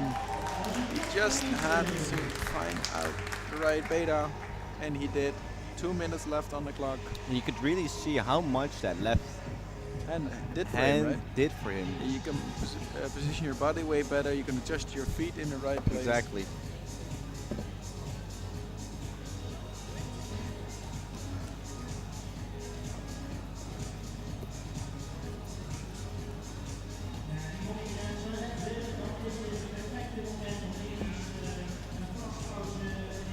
Minute and a half remaining before we see Abu climb his last boulder and Paul climb his second to last boulder. If you're wondering why don't we already start semi-final format it is, so that means that every competitor gets 5 minutes of climbing, 5 minutes of rest, and if we fast forward then some climbers would have less rest than others and that would be unfair. So that's why we stick to the 5-minute format.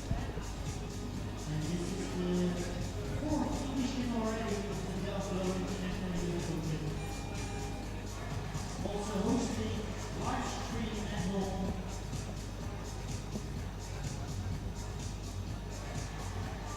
Maybe this is a good time to once again thank our sponsors for making the DBIYO 2023 work. X-Cult, Axis Round Edges, Wata, the Woodstock, and Morpho. And maybe this is a good opportunity to also thank everybody in the gym, the owners, Yolanda and Sander, for arranging this event and all the volunteers who made this work. So we have Trong as the host in the gym, all the camera people, all the people behind the scenes, the staff in the ISO. I'd like to thank everybody for making this happen. Of course, all the DJs as well. Yeah, maybe nice also again, if you already mentioned, a big shout out to Sam and Yolanda, the owners and the organizers of this event. I mean, it's a lot of work to organize an event like this. And they do it every time, and you see a lot of blue t-shirts, which means a lot of people working here and make sure it runs very smoothly. So. And meanwhile, we have Abel. He likes dynamic boulders like this. Making quick work of it so far, almost. And Paul Making quick work of it. finishing boulder number 3. And of course all the brushers as well. There's gonna be another edition of the DBIYO. So if you're interested as a climber, look at the agenda, look at the website for the upcoming events next year. Either to compete or to be a volunteer. Both are welcome, of course.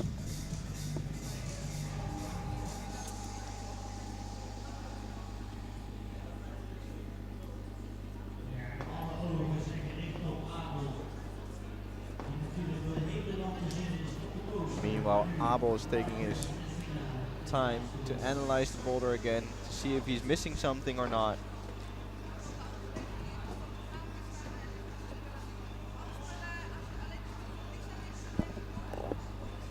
A bit over 3 minutes on the clock for him from the strategic choice. If he's not able to make it, then he's got some time left. And if he is, he's also well rested. Holding the crimp. Tough move, powerful as you see. Because he's strong, and if he has trouble with this move, It just shows how impressive it is that Lisa managed to flash this boulder.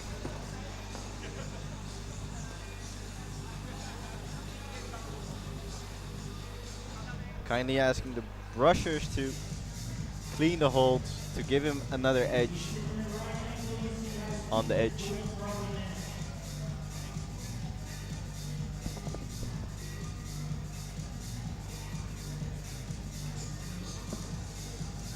outing the boulder.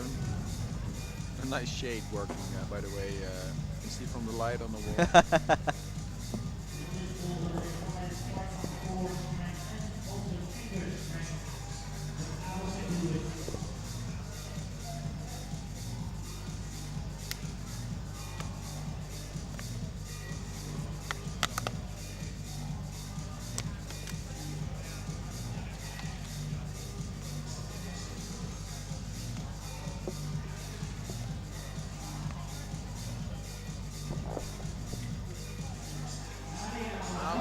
Another go, problem number 4.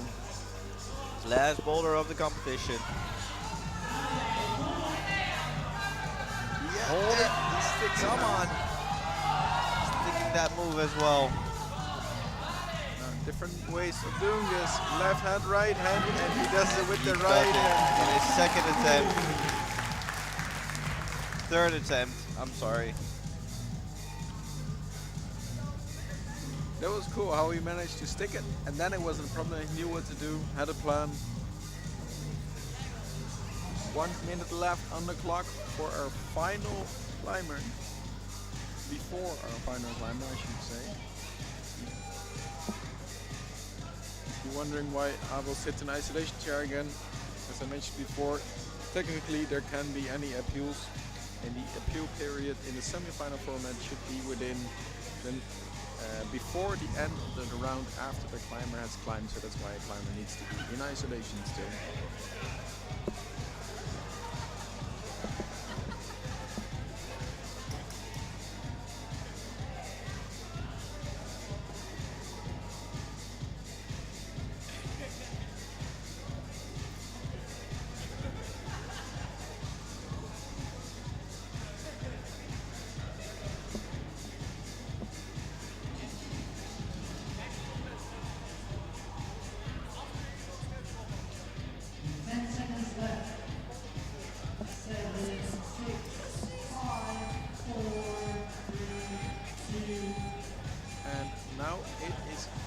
time for Inze to climb number 4. I'm sorry, I was mistaken. I thought Paul was supposed to climb last boulder. Inze is now gonna climb problem number 4, and after Inze, it is Paul's turn. I wonder how both competitors will do in this final boulder. My guess is they'll both climb They both have a lot of strengths, a lot of biceps, and finger power. and finger power as well.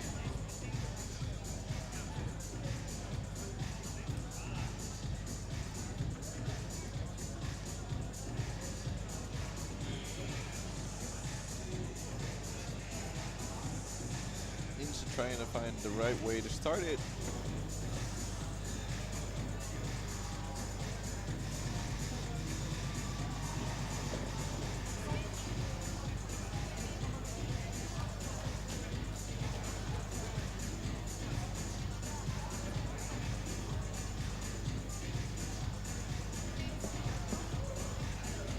Inze is still struggling with the start.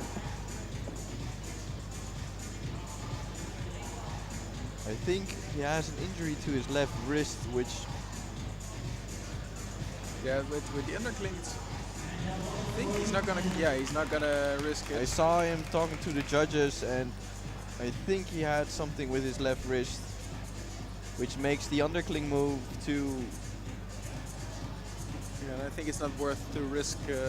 It's a very, injury. very mature It's very- decision. Definitely, yeah. It's also very strenuous on the wrist, so I like that he does it.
Slowly but surely we're preparing for the last climber and what comes after.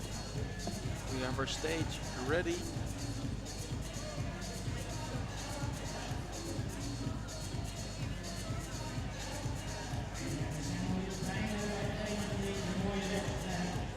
Prizes are being gathered. The awards.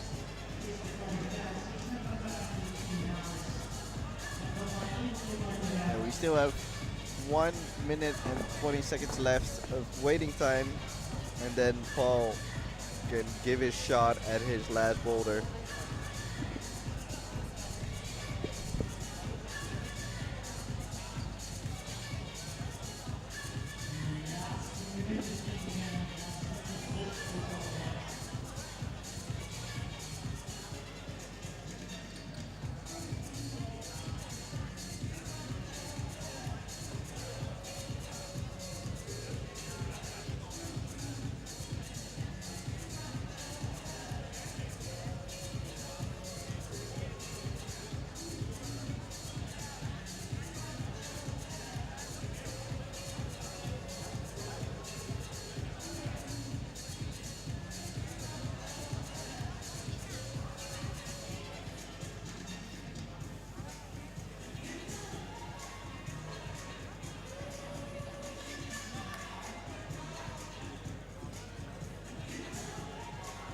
Paul's already standing up, getting ready for his last boulder, and with him is the last boulder of the whole competition.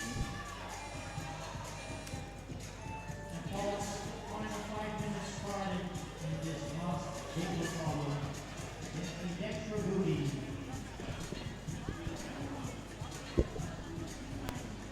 And let's see if he can top boulder number 4 as well. Let's see if we can get a flash. That would be fun. Well, he's on his way.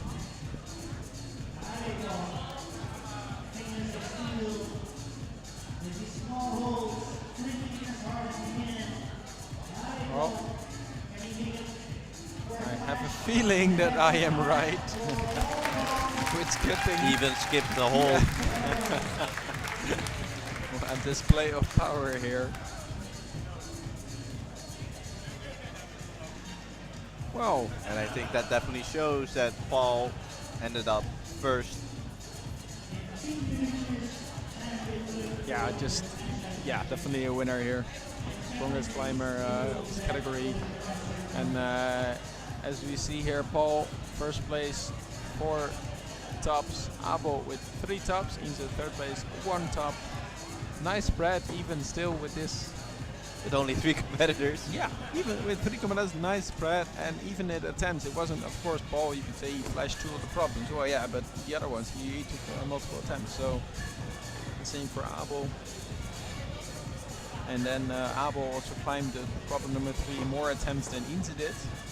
So, yeah, I'd say I'm quite pleased again with this result. So after this, we're 3 minutes more on the clock of official climbing time, and then there's 5 minutes more of appeal time, technically speaking, and then we'll have our award ceremony. So stick with us for a little bit.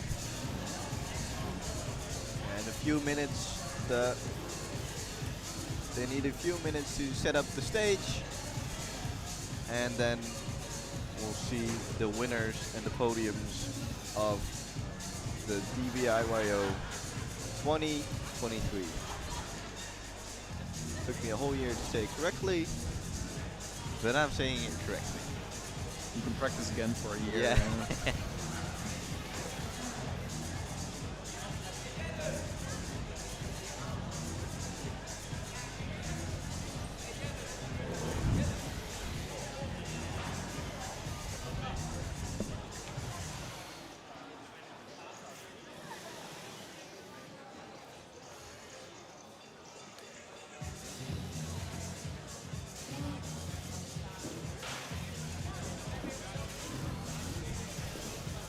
And stage, the podium will be with you in a couple of minutes, and so will we. So stay tuned for our podium, and we'll be right with you with our award ceremony.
bedankjes. En ook de prijsuitreiking uiteraard.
Ladies and gents, are you ready for the prize ceremony?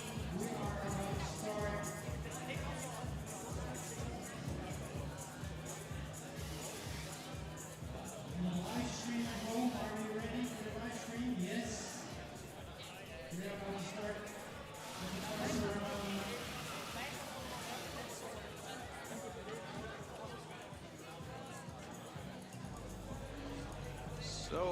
welcome back. You probably noticed the last things in the gym have been fixed. Some bottles have been cleaned already, so to prepare everything. And we are here with you for our results.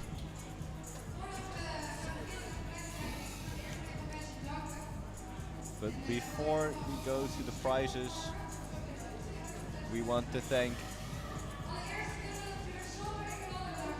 a lot of people. First and foremost, the gym owners, Yolanda and Sander, for organizing this event.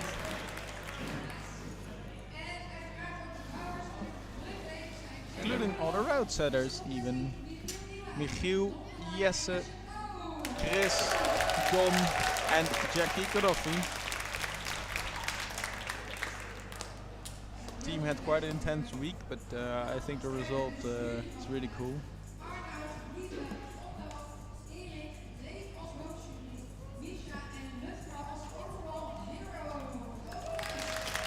Including the judges as well. A lot of volunteers, great that they could join us. And very good that they were here, always helps for the competition to run smoothly.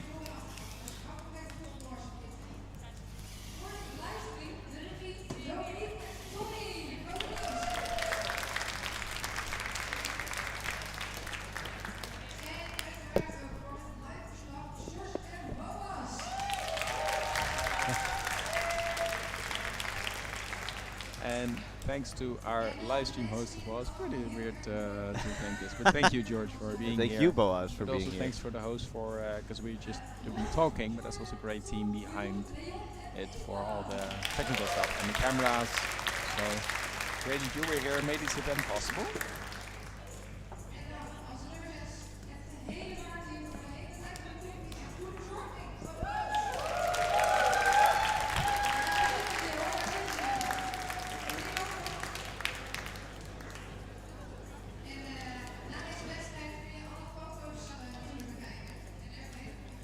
As I said before, if you want to see all the pictures of today and of the qualifications round, everything will be posted on, well, mainly on the Instagram pages, but also on probably the Facebook page of all the photographers.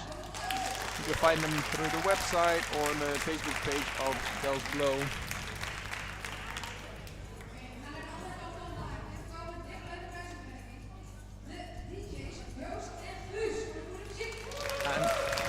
Lastly but not least, the DJs of today was a blast for music. Yeah, sure, I really did like music, by the way. It's very nice. Yeah, it was pretty good. Set. Yeah.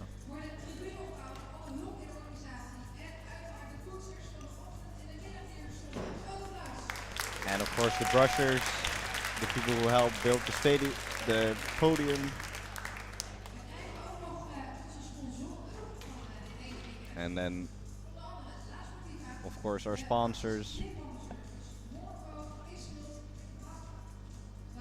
Morpho, X-Cult, Axis, Woodstock, and Wata. And La Sportiva.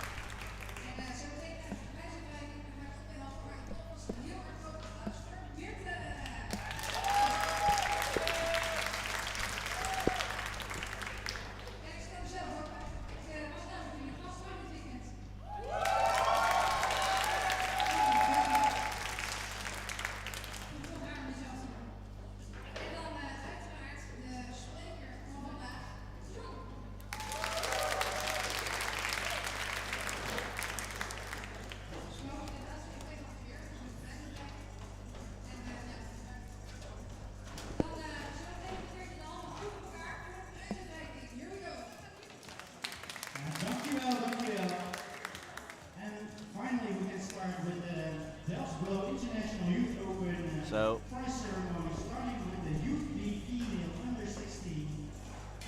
let's start with Youth B under 16 female categories. Third place goes to Milou van Oort in her home gym with 2 tops. And on the second place, tweede plaats, Frank Goossens uit België.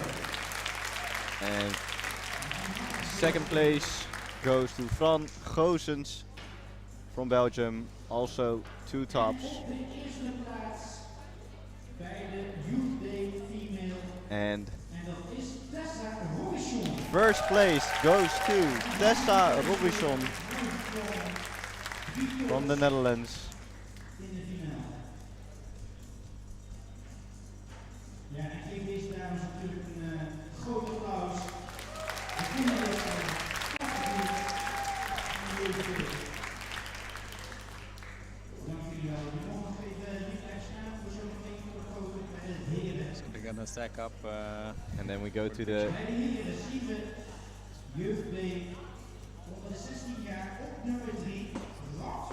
So for the guys on the youth league category, third place is Raf Spookere. He managed to climb 3 zones today. It was a tough competition for the youth B male. On a second place, also with 3 zones, but with a little bit less attempts, are Noah Sales from Belgium. Ja, van harte gefeliciteerd. En op nummer 1, And then the guy from this category, I think we all remember his show was really impressive. 4 tops and 4 zones, and of course from the UK, Tom Steele.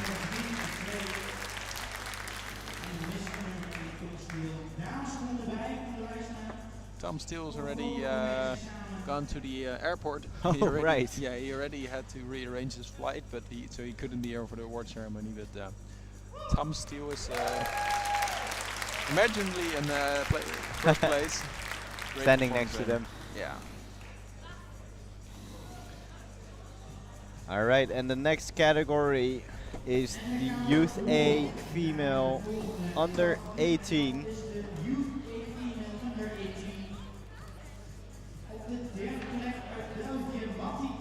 At third place, Matti de Belle, 2 tops and 4 zones. Here she is. And in second place, from Tilburg, Bibi Hamers, with 3 tops and 4 zones in 8 attempts for the tops and 10 attempts for the zones. And with a difference in attempts, first place from Belgium, Nele Vermeeren, with 3 tops and 4 zones, 6 attempts for the tops and 8 attempts for the zones.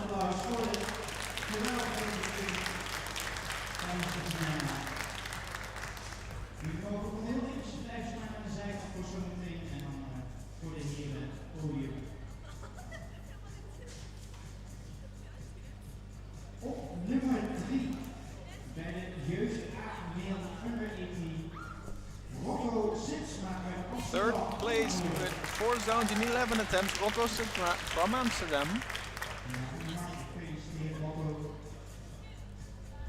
Next to him on second place is a climber also climbing 4 zones, then in 6 attempts, so that's what put him on a second place, Jelle Pieters.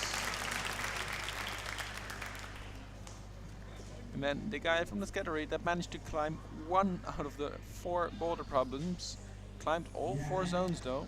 His name is Casper Talon.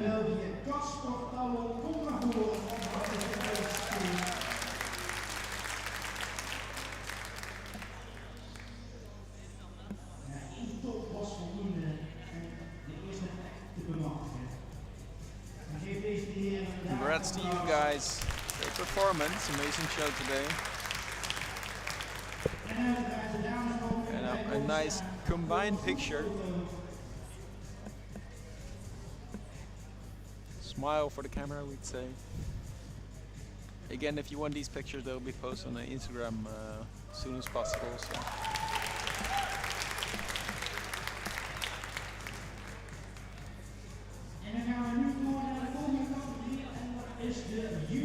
And the next category is female juniors under 20. In third place with 1 top and 2 zones, Dunja Sinke.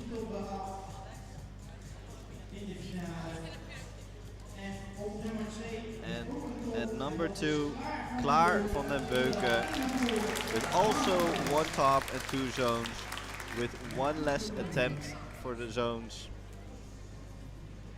which puts her in 2nd place. And in 1st place, with 3 tops and 4 zones, it's Amber Schiffeleers.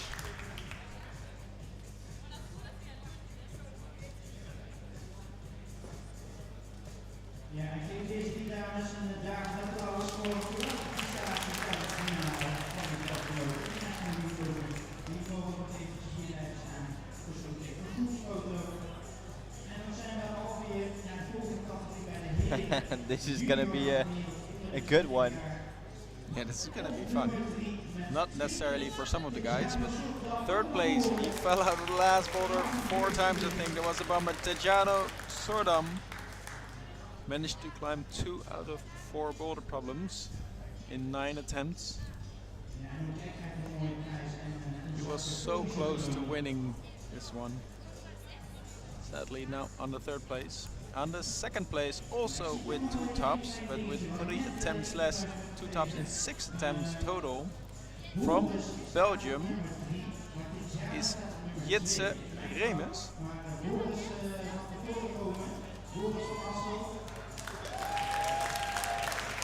There's been a creative mix-up because Lisa is actually joining the guys here. This is technically from the guys. Borders is the 3rd place.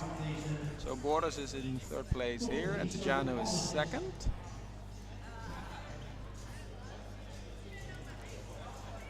So that's what the mix-up is here, because Lisa is joining. Lisa turned out to be 1st, but she's technically not in this category.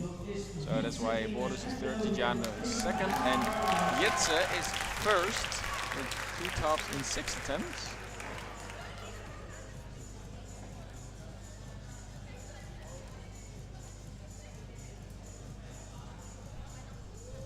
Geef deze drie dames applaus voor de kwalificatie. En de dames mogen natuurlijk weer bij voor een groepsfoto.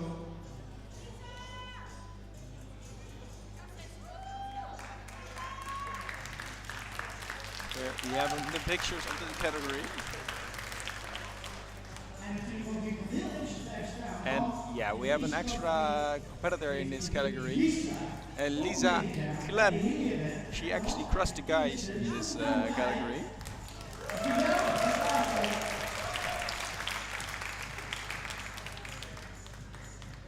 So here she is, dominated the men. And an unofficial or official winner from the I think that's what the board has said, right? I just don't want Lisa to win. Anything else is fine. incredible performance by Lisa. Yeah, bummer. Dat is de junior plus female. We only have 3 ladies. So And with the next category, Junior Plus Females under 22, on 3rd place, Noreen Liefdink with congratulations. And on the 2nd place, 0 tops and 0 zones. Was a challenging final for her. But cool, first time final for her, so that's nice. And Nienke Sorber for 2nd place with 1 top and 2 zones. And then a definite 1st place with 3 tops and 4 zones, Eva Kalia.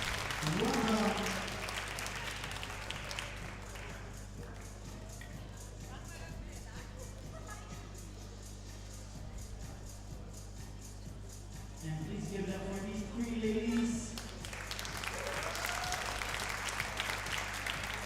Yes, thank you. You can right over here. Thank you. Then for the Junior Plus under 22 male category, we had 5 competitors qualification, which means we only have 3 competitors in finals. On a 3rd place, with 1 top and 3 zones is Inze Visser. With a great cap on. Second place in his home gym, climbed 3 out of 4 boulders and climbed all the zones. Abel Mensing.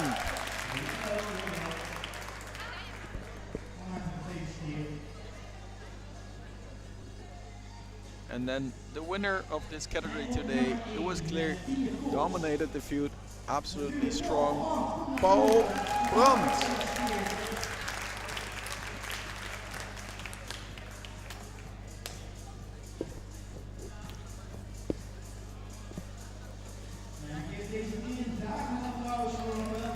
Here we have our junior plus male under 22 category podium. Those are the winners of all the categories of the DBIYO 2023.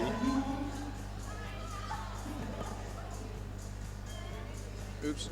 I think something went wrong with the board, but that's fine, it's gonna be fixed.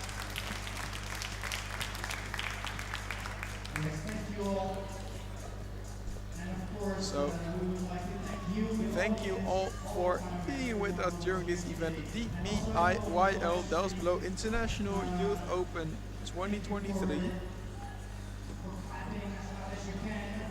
See you next year, and also one note, 30 and 31st of March will be the next edition, which is the 5th edition of Next year we have another edition. You can find it on the website. Hope you have a safe trip home if you're traveling. Otherwise, thank you for joining us. I had a blast, George. How about you? Yeah, it was an honor doing this again this year, this edition, and we hope the watchers had fun. Let's see each other next year. Hope you have a good time. Thank you for watching. And have a great night. This is George and Boas from Delft in the Netherlands. Have a good night.